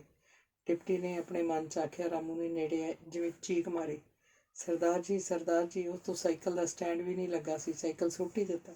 ਉਹ ਕੀ ਹੋ ਗਿਆ ਤੈਨੂੰ? ਸਰਦਾਰ ਤੇ ਸਰਦਾਰਨੀ ਮਰੇ ਪੜੇ ਆ ਕਮਰੇ ਮੇ, ਖੂਨ ਮੇ ਲੱਥਪੱਥ ਹੈ ਦੋਵੇਂ। ਰਾਮੂ ਦਾ ਸਾਹ ਨਾਲ ਸਾਹ ਨਹੀਂ ਰਲਦਾ ਸੀ। ਕੌਣ? ਕਿਹੜੇ ਸਰਦਾਰ ਤੇ ਸਰਦਾਰਨੀ? ਡਿਪਟੀ ਦਾ ਮੱਥਾ ਠਣ ਗਿਆ। ਸਰਦਾਰ, ਸਰਪੰਚ ਔਰ ਬੀਬੀ ਜੀ। ਰਾਮੂ ਘਰ ਕਰਿਆ ਸੀ। ਉਹਦਾ ਦਮ ਅਜੇ ਵੀ ਟਿਕਾਣੇ ਨਹੀਂ ਆਇਆ ਸੀ। ਮੈਨੂੰ ਚੰਗੀ ਤਰ੍ਹਾਂ ਦੱਸ। ਡਿਪਟੀ ਦੇ ਪੈਰਾਂ ਹੇਠੋਂ ਜਿਵੇਂ ਮਿੱਟੀ ਨਿਕਲ ਗਈ ਸੀ। मैं गई सी तो अपने जो काम वाली है वो भी उस टाइम ही आई, पर आज गेट नहीं खुला था। हमने कई आवाज़ें दी तो अंदरों कोई आवाज़ नहीं आई थी। 1-2 जने और भी आ गए थे तो मैंने दीवारों लांग गेट खोला। कोठी में दाखिल हुए थे तो अंदर लाशें पड़ी हुई थी। हम तो रौला पाते इधर को भागे। ਰਾਮੂ ਨੇ ਦੱਸਿਆ ਸੀ ਤਾਂ ਡਿਪਟੀ ਨੇ ਕਾਹਦਾ ਖੜਨਾ ਸੀ। ਉਹ ਪਿੰਡ ਵੱਲ ਭੱਜਿਆ ਸੀ। ਘਰੇ ਆਇਆ ਸੀ ਤਾਂ ਕਾਫੀ ਇਕੱਠ ਵੱਜ ਚੁੱਕਾ ਸੀ। ਜੂਪੇ ਦੀ ਲਾਸ਼ ਬੈੱਡ 'ਤੇ ਪਈ ਸੀ। ਉਹਦੀ ਫੁਰਫੜੀ 'ਚ ਖੂਨ ਦੀਆਂ ਘਰਾੜਾਵਾਂ ਵੱਗ ਖੂਨ ਜੰਮ ਚੁੱਕਿਆ ਸੀ। ਫਰਸ਼ 'ਤੇ ਉਹਦੀ ਬੀਬੀ ਛਿੰਦਰ ਦੀ ਲਾਸ਼ ਪਈ ਸੀ, ਜਿਹਦੀ ਸਾਹ ਰਗ ਦਾ ਭਰਾੜ ਖੁੱਲ੍ਹਿਆ ਪਿਆ ਸੀ ਤੇ ਇੱਕ ਪਾਸੇ ਕੋਲ ਹੀ ਬੰਦੂਕ ਪਈ ਸੀ। ਘਰੋਂ ਹੀ ਫੋਨ ਕਰਤਾ ਥਾਣੇ, ਜਲੌਰੀ ਦੇ ਪੋਤਰੇ ਮੀਤ ਨੇ ਆਖਿਆ। ਉਹਨਾਂ ਦੀ ਭਾਵੇਂ ਜੂਪੇ ਕੇ ਘਰ ਆਉਣੀ ਜਾਣੀ ਨਾ ਹੋਇਆ ਵਰਗੀ ਸੀ, ਪਰ ਮੀਤ ਦੀ ਹੁਣ ਡਿਪਟੀ ਨਾਲ ਚੰਗੀ ਬਣਦੀ ਸੀ। ਮੀਤ ਡਿਪਟੀ ਕੋਲੋਂ ਸਾਹਿਤਕ ਕਿਤਾਬਾਂ ਲੈ ਕੇ ਪੜ੍ਹਦਾ ਸੀ ਤੇ ਡਿਪਟੀ ਨਾਲ ਪਿੰਡ ਦੇ ਰੁਕ ਚੁੱਕ ਕੇ ਵਿਕਾਸ ਨੂੰ ਲੈ ਕੇ ਚਰਚਾ ਕਰਦਾ ਸੀ। ਚੰਗਾ ਕੀਤਾ, ਫੋਨ ਤਾਂ ਕਰਨਾ ਹੀ ਪੈਣਾ ਸੀ, ਡਿਪਟੀ ਨੇ ਆਖਿਆ ਤੇ ਬਾਹਰ ਜਾ ਕੇ ਸਿਰ ਸੁੱਟ ਬੈਠ ਗਿਆ। ਜਿੰਨਾ ਚਿਰ ਹੁਣ ਪੁਲਿਸ ਨਹੀਂ ਆ ਜਾਂਦੀ ਮੌਕੇ 'ਤੇ, ਉਹਨਾਂ ਚਿਰ ਲਾਸ਼ ਨਾਲ ਛੇੜਛਾੜ ਨਾ ਕਰਿਆ ਜੇ ਕੋਈ। ਸਿਆਣੇ ਬੰਦੇ ਆਖ ਚੁੱਕੇ ਸੀ। ਲੋਕਾਂ 'ਚ ਦੱਬੀ ਜਿਹੀ ਜ਼ੁਬਾਨ ਨਾਲ ਭਾਂਤ ਦੀਆਂ ਗੱਲਾਂ ਹੋਣ ਲੱਗ ਪਈਆਂ। ਡਿਪਟੀ ਨੂੰ ਜੱਕ ਜੀ ਨਹੀਂ ਆ ਰਹੀ ਸੀ। ਉਹ ਭਲੀ ਭਾਂਤ ਹੀ ਸਮਝ ਗਿਆ ਸੀ ਕਿ ਬੀਬੀ ਨੇ ਜੂਪੇ ਦੇ ਗੋਲੀ ਮਾਰ ਆਤਮ ਹੱਤਿਆ ਕੀਤੀ ਹੋਊ, ਪਰ ਲੋਕਾਂ 'ਚ ਕਈ ਪ੍ਰਕਾਰ ਦੀ ਚਰਚਾ ਚੱਲ ਰਹੀ ਸੀ। ਡਿਪਟੀ ਉੱਠਿਆ ਤੇ ਉਸ ਕਮਰੇ 'ਚ ਆ ਗਿਆ ਜਿਸ 'ਚ ਉਹਦੀ ਬੀਬੀ ਛਿੰਦਰ ਸੌਂਦੀ ਸੀ। ਉਹ ਕਮਰਾ ਜੂਪੇ ਦੇ ਕਮਰੇ ਨੂੰ ਟੱਚ ਕਰਦਾ ਸੀ। 4 ਬੈੱਡਰੂਮ ਦੀ ਕੋਠੀ ਸੀ, 2 ਕਮਰੇ ਉੱਪਰ ਸੀ। ਡਿਪਟੀ ਅਕਸਰ ਹੀ ਉੱਪਰ ਸੌਂਦਾ ਸੀ। ਡਿਪਟੀ ਆਪਣੀ ਬੀਬੀ ਦੇ ਕਮਰੇ 'ਚ ਆਇਆ ਤਾਂ ਅਲਮਾਰੀ ਖੁੱਲ੍ਹੀ ਪਈ ਸੀ। ਬੈੱਡ 'ਤੇ ਕਾਗਜ਼ ਤੇ ਕਾਪੀ ਪਏ ਸਨ, ਕਾਗਜ਼ 'ਤੇ ਪੈਨ ਪਿਆ ਸੀ। ਡਿਪਟੀ ਨੇ ਕਿਸੇ ਚੀਜ਼ ਨੂੰ ਹੱਥ ਨਹੀਂ ਲਾਇਆ ਤੇ ਬਾਹਰ ਆ ਗਿਆ। ਜਦ ਪੁਲਿਸ ਆਈ ਸੀ ਤਾਂ ਕਾਫੀ ਵੱਡਾ ਦਿਨ ਆ ਗਿਆ ਸੀ। ਭੀੜ ਕਾਈ ਦੀ ਤਰ੍ਹਾਂ ਤਿੱਤਰ ਬਿੱਤਰ ਹੋ ਟਾਲਾ ਵੱਟ ਗਈ ਸੀ। ਲਾਸ਼ਾਂ ਕਿੱਥੇ ਆ ਬਈ? ਥਾਣਾ ਮੁਖੀ ਨੇ ਜੀਪ 'ਚ ਉਤਰਦੇ ਹੀ ਪੁੱਛਿਆ ਤਾਂ ਲੋਕਾਂ ਨੇ ਹੱਥ ਅੰਦਰ ਵੱਲ ਉੱਠਦੇ ਗਏ। ਇਹਨਾਂ ਤੋਂ ਬਿਨਾਂ ਪਰਿਵਾਰ 'ਚ ਹੋਰ ਕੌਣ? ਮੁਖੀ ਨੇ ਘੋਖਵੀਂ ਨਿਗਾਹ ਮਾਰੀ ਸੀ। ਡਿਪਟੀ ਤੇ 5-4 ਹੋਰ ਬੰਦਿਆਂ ਤੋਂ ਬਿਨਾਂ ਅੰਦਰ ਕੋਈ ਵੀ ਨਹੀਂ ਆਇਆ ਸੀ। ਮੈਂ ਜੀ, ਮਰਨ ਵਾਲੀ ਮੇਰੀ ਬੀਬੀ, ਮਰਨ ਵਾਲਾ ਮੇਰਾ ਤਾਇਆ ਸੀ। ਡਿਪਟੀ ਬੋਲਿਆ ਸੀ। ਉਹਦੇ ਚਿਹਰੇ 'ਤੇ ਭਾਵੇਂ ਪਿਲੱਤਣ ਫਿਰੀ ਪਈ ਸੀ, ਪਰ ਥਿੜਕਿਆ ਨਹੀਂ ਸੀ। ਤੁਸੀਂ ਬਾਹਰ ਬੈਠੋ। ਮੁਖੀ ਨੇ ਸਾਰਿਆਂ ਨੂੰ ਹਦਾਇਤ ਕੀਤੀ ਤੇ ਆਪਣੇ ਨਾਲ ਆਏ ਫੋਟੋਗ੍ਰਾਫਰ ਨੂੰ ਫੋਟੋਆਂ ਲੈਣ ਵਾਸਤੇ ਆਖਿਆ। ਦੂਜੇ ਕਮਰੇ 'ਚੋਂ ASI ਚਿੱਠੀ, ਕਾਪੀ, ਪੈਨ ਚੁੱਕ ਲਿਆ। ਮੁਖੀ ਨੂੰ ਦੱਸਿਆ ਸੀ, ਸਰ ਇੱਕ ਅਲਮਾਰੀ ਖੁੱਲ੍ਹੀ ਪਈ ਹੈ ਜਿਸ 'ਚ ਇੱਕ ਰਿਵਾਲਵਰ ਆ। ਮੇਰੇ ਖਿਆਲ 'ਚ ਬੰਦੂਕ ਉਸ ਅਲਮਾਰੀ 'ਚੋਂ ਹੀ ਕੱਢੀ ਗਈ ਹੈ। ਆਖ ਮੁਖੀ ਨੇ ਕਾਗਜ਼ ਪੜ੍ਹਿਆ। ਮੈਂ ਜੂਪ ਸਿੰਘ ਦੇ ਗੋਲੀ ਮਾਰ ਕੇ ਆਪਣੇ ਆਪ ਦੇ ਵੀ ਗੋਲੀ ਮਾਰ ਲੈਣੀ ਹੈ। ਸਾਡੀਆਂ ਮੌਤਾਂ ਤੋਂ ਬਾਅਦ ਕਿਸੇ ਨੂੰ ਪਰੇਸ਼ਾਨ ਨਾ ਕੀਤਾ ਜਾਵੇ। ਕਿਸੇ ਦਾ ਕੋਈ ਦੋਸ਼ ਨਹੀਂ। ਪੁੱਤਰ ਡਿਪਟੀ, ਤੂੰ ਮੈਨੂੰ ਮਾਫ਼ ਕਰੀ, ਮੈਂ ਤੇਰੀ ਗੁਨਾਹਗਾਰ ਹਾਂ। ਛਿੰਦਰ ਕੌਰ। ਕਿਸੇ ਨਾਲ ਕੋਈ ਦੁਸ਼ਮਣੀ? ਥਾਣਾ ਮੁਖੀ ਨੇ ਕਾਗਜ਼ ਤੈਅ ਕਰਕੇ ਆਪਣੀ ਜੇਬ 'ਚ ਪਾ ਲਿਆ ਸੀ ਤੇ ਬਾਹਰ ਆ ਕੇ ਡਿਪਟੀ ਤੋਂ ਪੁੱਛਿਆ ਸੀ। ਨਹੀਂ ਸਰ, ਕੋਈ ਦੁਸ਼ਮਣੀ ਨਹੀਂ ਸੀ। ਡਿਪਟੀ ਨੇ ਸਿਰ ਫੇਰਤਾ। ਬਾਹਰ ਵਿਹੜੇ 'ਚ ਸਾਰਾ ਪਿੰਡ ਇਕੱਠਾ ਹੋ ਗਿਆ ਸੀ। ਤਿਲ ਸੁੱਟਣ ਨੂੰ ਥਾਂ ਨਹੀਂ ਸੀ। ਗਲੀ 'ਚ ਵੀ ਲੋਕ ਖੜੇ ਸਨ। ਪਹਿਲਾਂ ਲਾਸ਼ਾਂ ਕਿਹਨੇ ਵੇਖੀਆਂ ਸਨ? ਉਹਨੂੰ ਬੁਲਾਓ। ਮੁਖੀ ਨੇ ਆਖਿਆ ਸੀ ਤਾਂ ਕੰਮ ਵਾਲੀ ਤੇ ਰਾਮੂ ਨੂੰ ਅੱਗੇ ਕੀਤਾ ਸੀ। ਉਹਨਾਂ ਨੇ ਵੀ ਜੋ ਵੇਖਿਆ ਬੋਲਤਾ ਸੀ। ਰਾਮੂ ਤਾਂ ਡਰਦਾ ਫਿੜਕੇ ਵਾਂਗ ਕੰਬਣ ਲੱਗ ਪਿਆ ਸੀ। ਵੇਖੋ, ਮੈਂ ਮਰਨ ਵਾਲੇ ਨੂੰ ਚੰਗੀ ਤਰ੍ਹਾਂ ਜਾਣਦਾ ਸੀ। ਭੁੱਲ ਨਹੀਂ ਮੈਥੋਂ।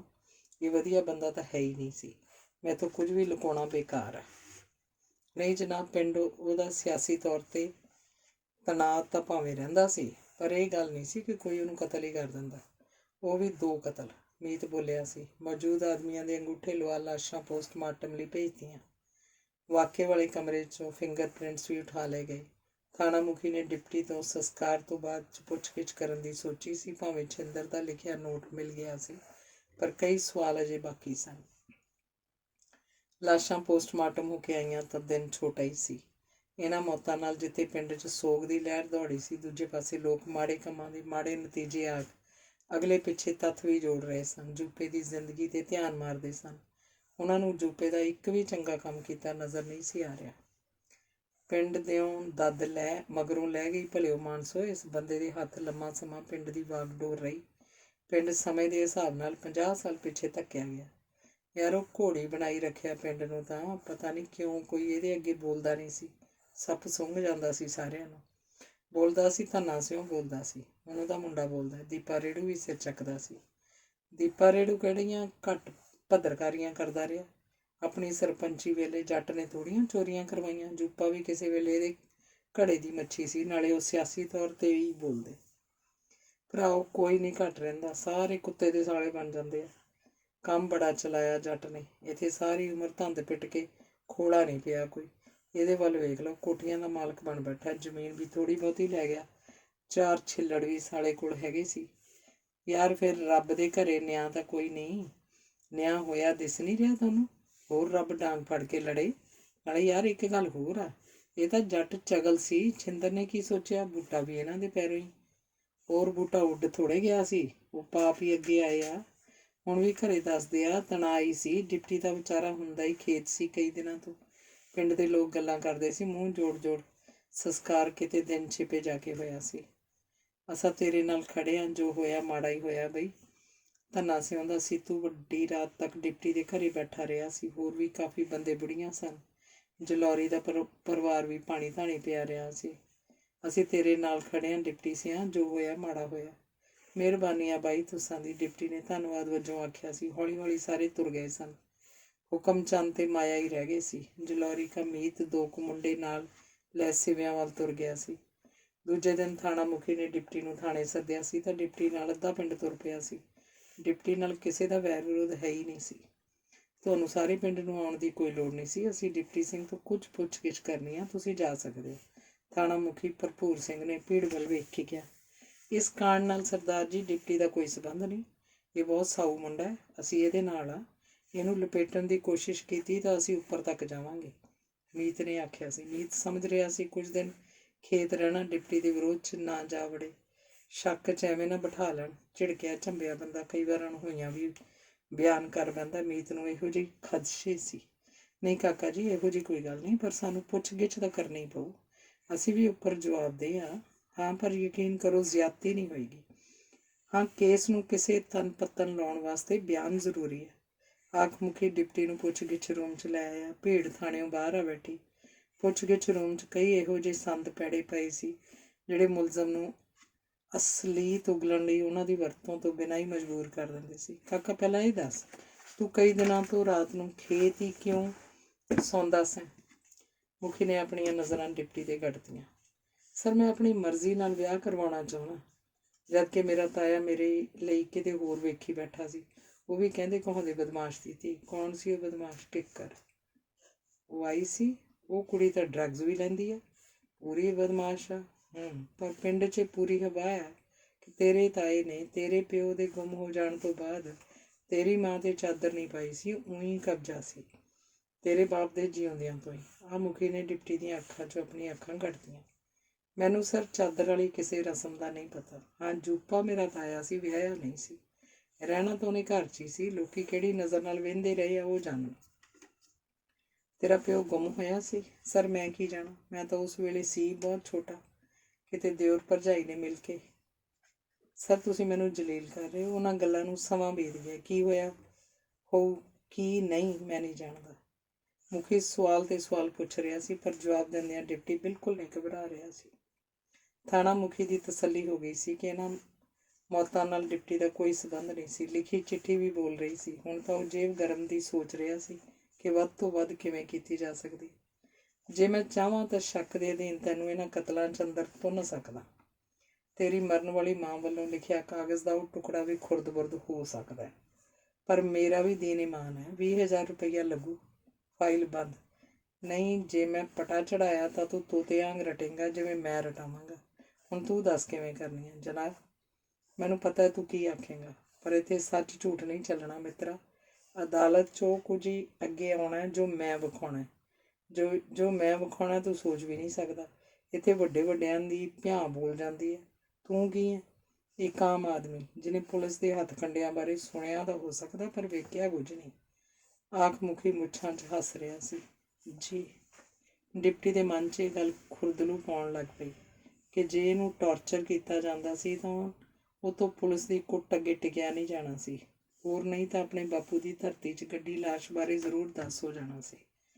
ਉਹ ਇਹ ਗੱਲ ਢਕੀ ਰਹਿਣ ਦੇਣੀ ਚਾਹੁੰਦਾ ਸੀ ਤੇ 20,000 ਰੁਪਈਆ ਦੇ ਕੇਸ ਬੰਦ ਹੁੰਦਾ ਸੀ ਤਾਂ ਘਾਟੇ ਵੱਲ ਸੌਦਾ ਨਹੀਂ ਸੀ। ਠੀਕ ਹੈ ਸਰ, ਜਿਵੇਂ ਤੁਸੀਂ ਆਖੋ। ਉਹਨੇ ਆਖ ਮੁਖੀ ਨੂੰ ਸਹਿਮਤੀ ਦੇ ਦਿੱਤੀ ਸੀ ਤੇ ਕੁਝ ਚਿਰ ਬਾਅਦ ਹੀ ਉਹ ਪੁੱਛ ਗਿੱਛ ਰੂਮ 'ਚੋਂ ਬਾਹਰ ਸੀ। ਅੰਗ 26ਵਾਂ। ਤੀਜੇ ਦਿਨ ਫੁੱਲ ਚੁਗੇ ਗਏ ਸਨ। ਸਿਵਿਆਂ 'ਚ ਫਿਰ ਗੱਲ ਤੁਰੀ ਸੀ। ਕਿਸੇ ਨੇ ਸਹਿਜ ਹੀ ਇਹ ਗੱਲ ਕੀਤੀ ਸੀ ਜਾਂ ਕਤਿੱਤ ਕੀਤੀ ਸੀ, ਇਹ ਤਾਂ ਉਹੀ ਜਾਣਦਾ ਸੀ, ਪਰ ਗੱਲ ਸੀ ਕਤਿੱਤ ਵਾਲੀ। ਦੋ ਚਿਖਾ ਬਣਾਉਣ ਦੀ ਕੀ ਲੋੜ ਸੀ? ਅੱਜ ਫੁੱਲ ਅੱਡੋ ਅੱਡ ਚੁਗਣੇ ਪੈਣਗੇ। ਇੱਕ ਥਾਂ ਹੀ ਨਹੀਂ ਸੰਸਕਾਰ ਹੁੰਦੇ ਸੀ। ਕੋਈ ਜਣਾ ਅੱਖ ਕੰਨੀ 'ਤੇ ਹੋ ਗਿਆ ਸੀ। ਕਿਉਂ? ਇੱਕ ਥਾਂ ਧਗਾਣੇ ਹੁੰਦਾ ਸੰਸਕਾਰ। ਅਕਸਰ ਜੂਪਾ ਜੇਠ ਸੀ ਯਾਰ, ਸਾਰੀ ਉਮਰ ਪੱਲਾ ਰੱਖਿਆ ਹੁੰਦਾ। रात को सब पर्दे गिर जाते हैं, पर्दे में रहने दो, पर्दा जे उठ गया तो। ਬਈ ਪਹਿਲਾਂ ਤੀਵੀਆਂ ਜੇਠਾਂ ਤੋਂ ਘੁੰਡ ਕੱਢਦੀਆਂ ਸੀ। ਘਰ ਹੁੰਦੇ ਸੀ ਭੀੜੇ, ਇੱਕ ਇੱਕ ਦੋ ਦੋ ਕੋਠੇ। ਜਦੋਂ ਰਾਤ ਨੂੰ ਹਨੇਰੇ ਆਉਂਦੀ ਸੀ ਤਾਂ ਇੱਕ ਦੂਜੇ ਦੇ ਵਿੱਚ ਵੱਜਦੇ ਫਿਰਨਾ। ਬਸ ਇਸ ਵੱਜਣ ਵਜਾਉਣ 'ਚ ਹੀ ਉਹ ਕਿਉਂ ਮੂੰਹ ਮਾਰਦੇ ਆ? ਸ਼ਰਮ ਕਰੋ। ਇਹੋ ਜਿਹੇ ਵੇਲੇ ਇਹ ਗੱਲਾਂ ਸੋਭਾ ਦਿੰਦੀਆਂ? ਇਹ ਗੱਲਾਂ ਕਰਨ ਵਾਲੇ 8-10 ਜਣੇ ਫੁੱਲ ਚੁਗਣ ਵਾਲਿਆਂ ਤੋਂ ਵੱਖਰੇ ਜਿਹੇ ਹੋ ਕੇ ਬੈਠੇ ਸਨ। ਯਾਰ ਹੋਰ ਤਾਂ ਛੱਡੋ, ਉਹ ਕਹਾਣੀ ਕੀ ਬਣੀ ਹੋਈ? ਉਹਨਾਂ ਨੂੰ ਮਰਨ ਦੀ ਕੀ ਲੋੜ ਸੀ? ਕੋਈ ਜਣਾ ਬੋਲਿਆ। ਗੱਲ ਕੀ ਹੋਣੀ ਸੀ? ਅੱਗੇ ਤਾਂ ਡਿਪਟੀ ਨਿਆਣਾ ਸੀ, ਚੱਲੀ ਗਿਆ। ਹੁਣ ਜੱਟ ਡੱਕਿਆ ਕੋਲੇ ਖਿੱਚ ਧੂ ਕਰਦਾ ਹੋਊ ਕਿ ਨਹੀਂ? ਚਲੋ ਉੱਠੋ, ਫੁੱਲ ਤਾਂ ਚੁਗ ਲਏ। ਇੱਕ ਜਣੇ ਨੇ ਬੰਦੇ ਸਿਵਿਆਂ ਤੋਂ ਉੱਠਦੇ ਵੇਖ ਆਖਿਆ। ਦੋਵੇਂ ਗੁੱਥਲੀਆਂ ਹੀ ਮੀਤ ਨੇ ਫੜ ਲਈਆਂ ਸਨ। ਫੁੱਲ ਕਿੱਥੇ ਪਾਉਣੇ ਆ ਭਾਈ? ਅੱਜ ਹੀ ਲੈ ਜਾਂਦੇ ਤਾਂ ਗੱਲ ਚੰਗੀ ਸੀ। ਕਿਸੇ ਨੇ ਆਖਿਆ ਤਾਂ ਮੈਂ ਕੁਝ ਦਿਨ ਠਹਿਰ ਪਾਊਂ ਕੀਰਤਪੁਰ। ਆਖ ਡਿਪਟੀ ਨੇ ਗੱਲ ਨਿਬੇੜਤੀ। ਜਿਹੜੀ ਉਹਦੇ ਮਨ 'ਚ ਉਥਲ ਪੁਥਲ ਹੋ ਰਹੀ ਸੀ ਉਹ ਤਾਂ ਉਹੀ ਜਾਣਦਾ ਸੀ। 10 ਦਿਨਾਂ ਤੋਂ ਭੋਗ ਪਾਏ ਗਏ ਸਨ। ਭੋਗ 'ਤੇ ਇਲਾਕੇ ਦੇ ਕਾਫੀ ਨਾਮਵਰ ਬੰਦੇ ਆਏ ਸਨ। ਕਿੱਕਰ ਵੀ ਆਇਆ ਸੀ। ਭੋਗ ਤੋਂ ਬਾਅਦ ਜਦ ਸਾਰੇ ਤੁਰ ਗਏ ਸਨ ਤਾਂ ਕਿੱਕਰ ਰੁਕ ਗਿਆ ਸੀ। ਮੌਕਾ ਵੇਖ ਕੇ ਉਹਨੇ ਆਖਿਆ, ਕਾਕਾ ਤੈਨੂੰ ਕਿਸੇ ਗੱਲ ਦਾ ਪਤਾ? ਕਿਹੜੀ ਗੱਲ ਜੀ? ਡਿਪਟੀ ਨੂੰ ਕੁਝ ਸਮਝ ਹੀ ਨਹੀਂ ਲੱਗੀ ਸੀ। ਤੇਰੇ ਰਿਸ਼ਤੇ ਬਾਰੇ ਜੂਪ ਸਿਉਂ ਤੇ ਤੇਰੀ ਮਾਤਾ ਨਾਲ ਪੱਕ ਠੱਕ ਹੋ ਹੀ ਚੁੱਕਿਆ ਸੀ। ਸਰਦਾਰ ਸਾਹਿਬ, ਅੱਜ ਤੋਂ ਬਾਅਦ ਤੁਸੀਂ ਇਸ ਘਰ ਭੁੱਲ ਕੇ ਵੀ ਨਹੀਂ ਵੜਨਾ, ਸਮਝੇ? ਰਿਸ਼ਤੇਦਾਰੀ ਤਾਂ ਦੂਰ ਦੀ ਗੱਲ ਆ। ਆਖ ਡਿਪਟੀ ਕਿਨਾਰਾ ਕਰ ਗਿਆ ਸੀ। ਕਿੱਕਰ ਆਪਣੀ ਗਲਤੀ 'ਤੇ ਪਛਤਾ ਰਿਹਾ ਸੀ। ਮਨਾ ਕਾਹਨੂੰ ਮੁੰਡੇ ਨੂੰ ਛੇੜਨਾ ਸੀ? ਜੂਪਾ ਰਿਹਾ ਨਹੀਂ। ਮੁੰਡੇ ਨਾਲ ਕੋਈ ਮੇਰੀ ਗੱਲ ਹੀ ਨਹੀਂ। ਸੋਚ ਉਸ ਆਪਣੀ ਗੱਡੀ 'ਚ ਬੈਠਣ ਦੀ ਕੀਤੀ ਸੀ। ਉਸ ਰਾਤ ਮੀਤ ਤੇ ਹੁਕਮ ਚੰਦ ਡਿਪਟੀ ਕੋਲ ਵੱਡੀ ਰਾਤ ਤੱਕ ਬੈਠੇ ਰਹੇ ਸਨ। ਇੱਧਰ ਉੱਧਰ ਦੀਆਂ ਗੱਲਾਂ ਹੁੰਦੀਆਂ ਰਹੀਆਂ ਸਨ। ਅਸੀਂ ਪੈ ਜਾਈਏ ਕਾਕਾ ਤੇਰੇ ਕੋਲ ਜੇ ਆਖੇ ਤਾਂ, ਹੁਕਮ ਚੰਦ ਨੇ ਪੁੱਛਿਆ ਸੀ। ਹੁਕਮ ਚੰਦ ਦੀ ਹੁਣ ਡਿਪਟੀ ਤੇ ਪੂਰੀ ਮਿਹਰ ਸੀ। ਜੁੱਪੇ ਹੁਣਾਂ ਦੀ ਮੌਤ ਵਾਲੇ ਦਿਨ ਤੋਂ ਲਾ ਕੇ ਉਹ ਦੋਵੇਂ ਜੀ ਇੱਧਰ ਹੀ ਰਹੇ ਸੀ। ਮੈਨੂੰ ਇਕੱਲੇ ਨੂੰ ਕੀ ਹੁੰਦਾ, ਨਾਲੇ ਮੈਨੂੰ ਕਲਤਾ ਦੀ ਲੋੜ ਆ। ਮੀਤ ਤੂੰ ਵੀ ਜਾ ਭਰਾ ਮੇਰੇ, ਤੇਰੀ ਮਰਜ਼ੀ, ਜੇ ਆਖੇ ਤਾਂ। ਨਹੀਂ ਕਾਹਨੂੰ, ਤੁਸੀਂ ਬੇਫਿਕਰ ਹੋ ਕੇ ਜਾਓ। ਚੱਲ ਚੰਗਾ, ਗੇਟ ਭੇੜ ਆਈ, ਆਖ ਮੀਤ ਵੀ ਉੱਠ ਖਲੋਤਾ। ਦੁੱਧ ਗਰਮ ਕਰਕੇ ਧਰ ਗਈ ਸੀ ਮਾਇਆ ਬੀਬੀ, ਉਹ ਤਾਂ ਪੀ ਜਾਓ, ਮੈਂ ਲਿਆਉਣਾ, ਬੈਠੋ ਤੁਸੀਂ, ਆਖ ਡਿਪਟੀ ਉੱਠਿਆ ਸੀ। ਰਸੋਈ 'ਚ ਦੁੱਧ ਗਰਮ ਕੀਤਾ ਪਿਆ ਹੀ ਸੀ, ਉਹ ਗਲਾਸਾਂ 'ਚ ਪਾ ਲਿਆਇਆ। ਦੁੱਧ ਪੀ ਮੀਤ ਤੇ ਹੁਕਮ ਚੰਦ ਤੁਰ ਗਏ ਸਨ ਤਾਂ ਡਿਪਟੀ ਬਾਹਰਲੇ ਗੇਟ ਨੂੰ ਅਰਲ ਲਾ ਆਇਆ ਸੀ। ਸਾਰੀ ਰਾਤ ਉਹ ਸੋਚਾਂ ਜਿਹੀਆਂ 'ਚ ਘਿਰਿਆ ਰਿਹਾ ਸੀ। ਕਈ ਚੜ੍ਹਦੀਆਂ ਉਤਰਦੀਆਂ ਰਹੀਆਂ ਸਨ। ਇਹਨਾਂ ਦੇ ਫੁੱਲ ਤਾਂ ਕੀਰਤਪੁਰ ਪੈ ਜਾਣਗੇ ਮਨਾ। ਮੇਰੇ ਬਾਪੂ ਦਾ ਧਰਤੀ 'ਚ ਪਿਆ ਪਿੰਜਰ, ਮੇਰੀ ਜ਼ਮੀਰ ਤੇ ਸਾਰੀ ਉਮਰ ਭਾਰ ਬਣਿਆ ਰਹੂ। ਕਿਉਂ ਨਾ ਇਹਨਾਂ ਦੇ ਨਾਲ ਉਹਨੂੰ ਵੀ।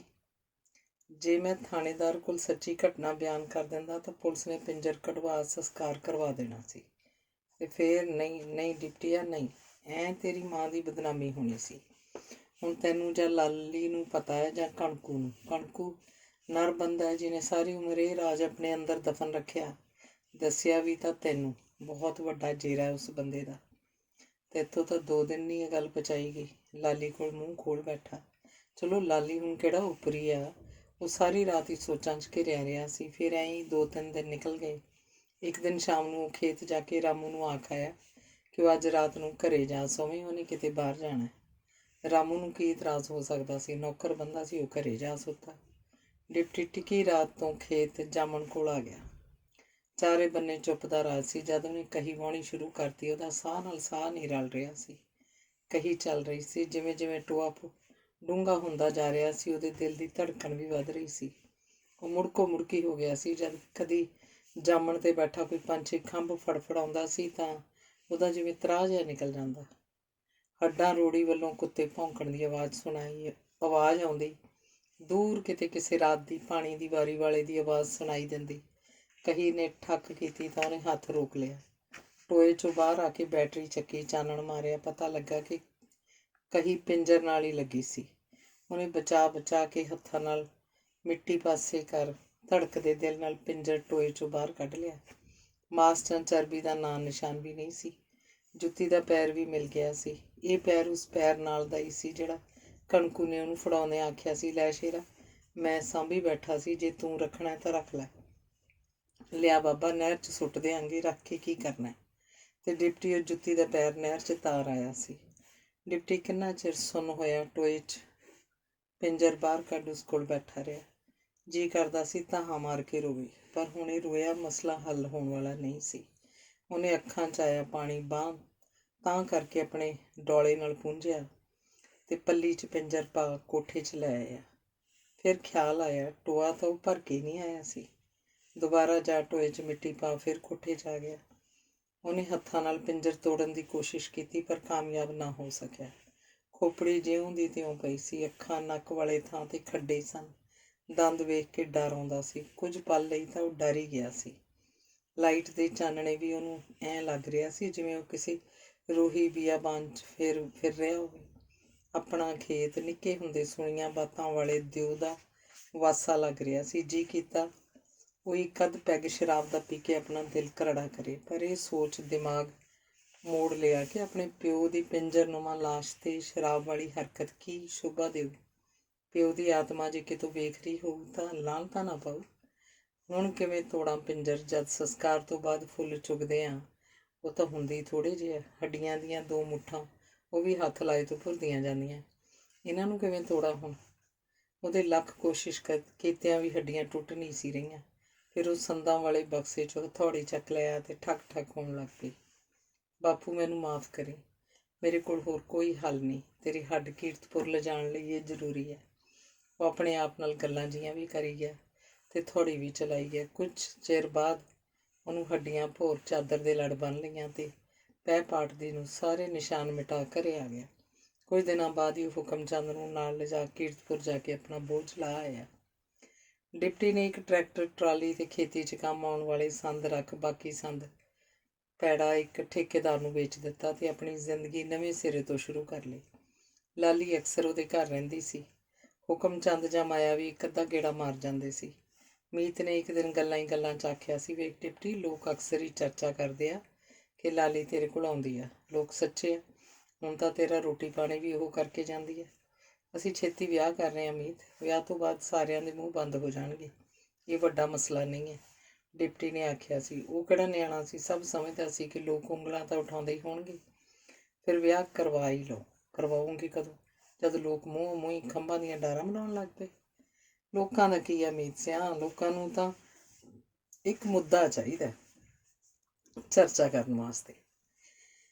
ਉਸ ਚਰਚਾ ਨਾਲ ਕਿਸੇ ਦੇ ਦਿਲ ਤੇ ਕੀ ਬੀਤਦੀ ਹੈ ਕੌਣ ਜਾਣਦਾ। ਤੇ ਮੇਰਾ ਪਰਿਵਾਰ ਸਾਰੀ ਉਮਰ ਇਹਨਾਂ ਮੁੱਦਿਆਂ 'ਚ ਹੀ ਘਿਰਿਆ ਰਿਹਾ।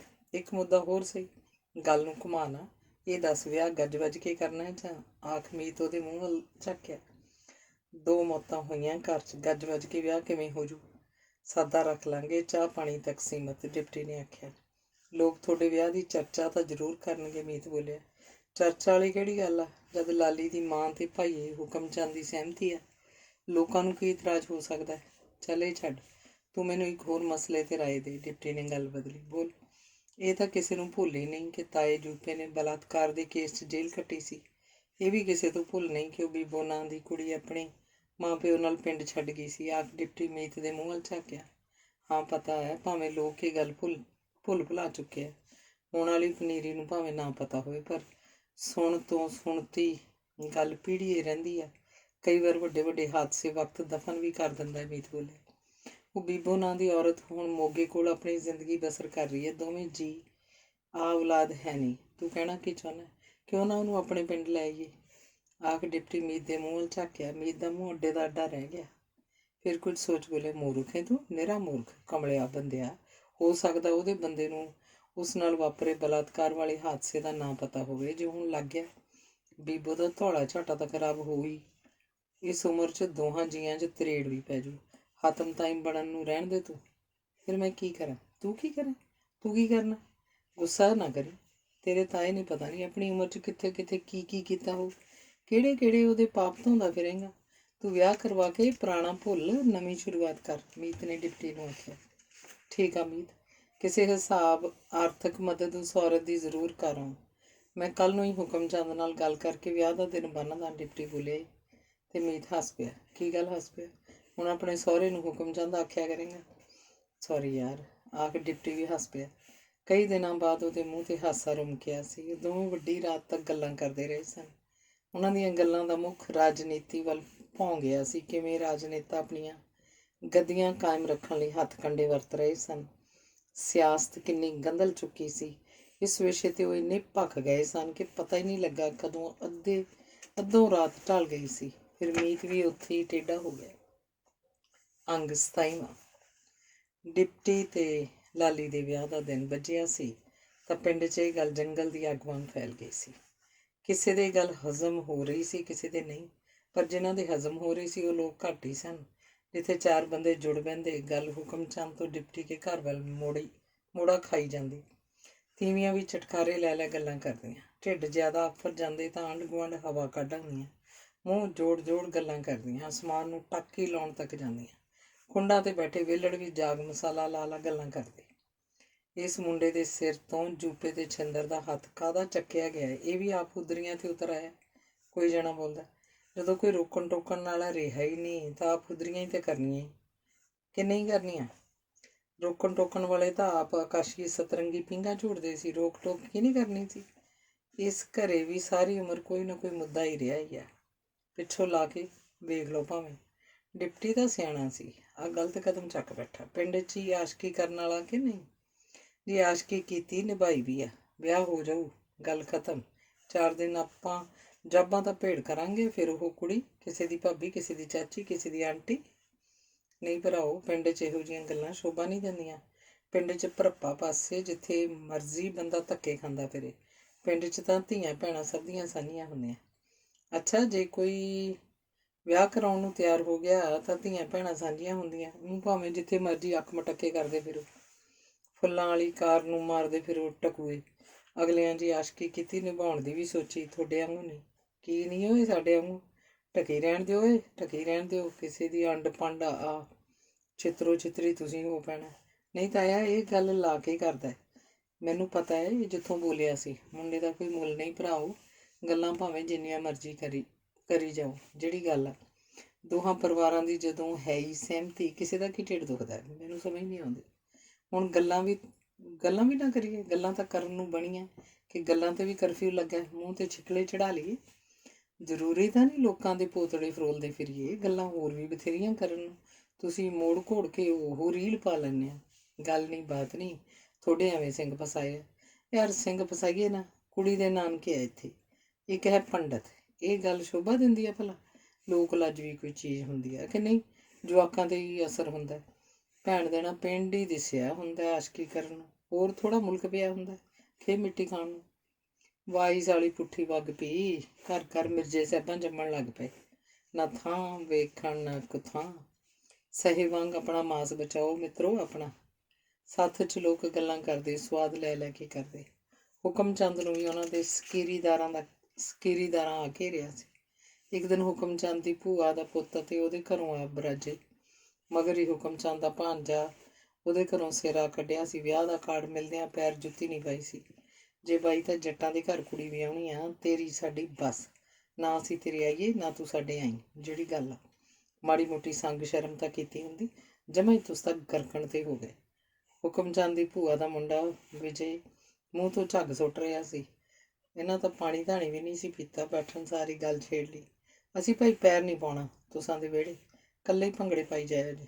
ਵਿਜੇ ਦੇ ਘਰੋਂ ਸ਼ਾਂਤੀ ਨੇ ਵੀ ਮੋਰਚਾ ਖੋਲ੍ਹ ਲਿਆ।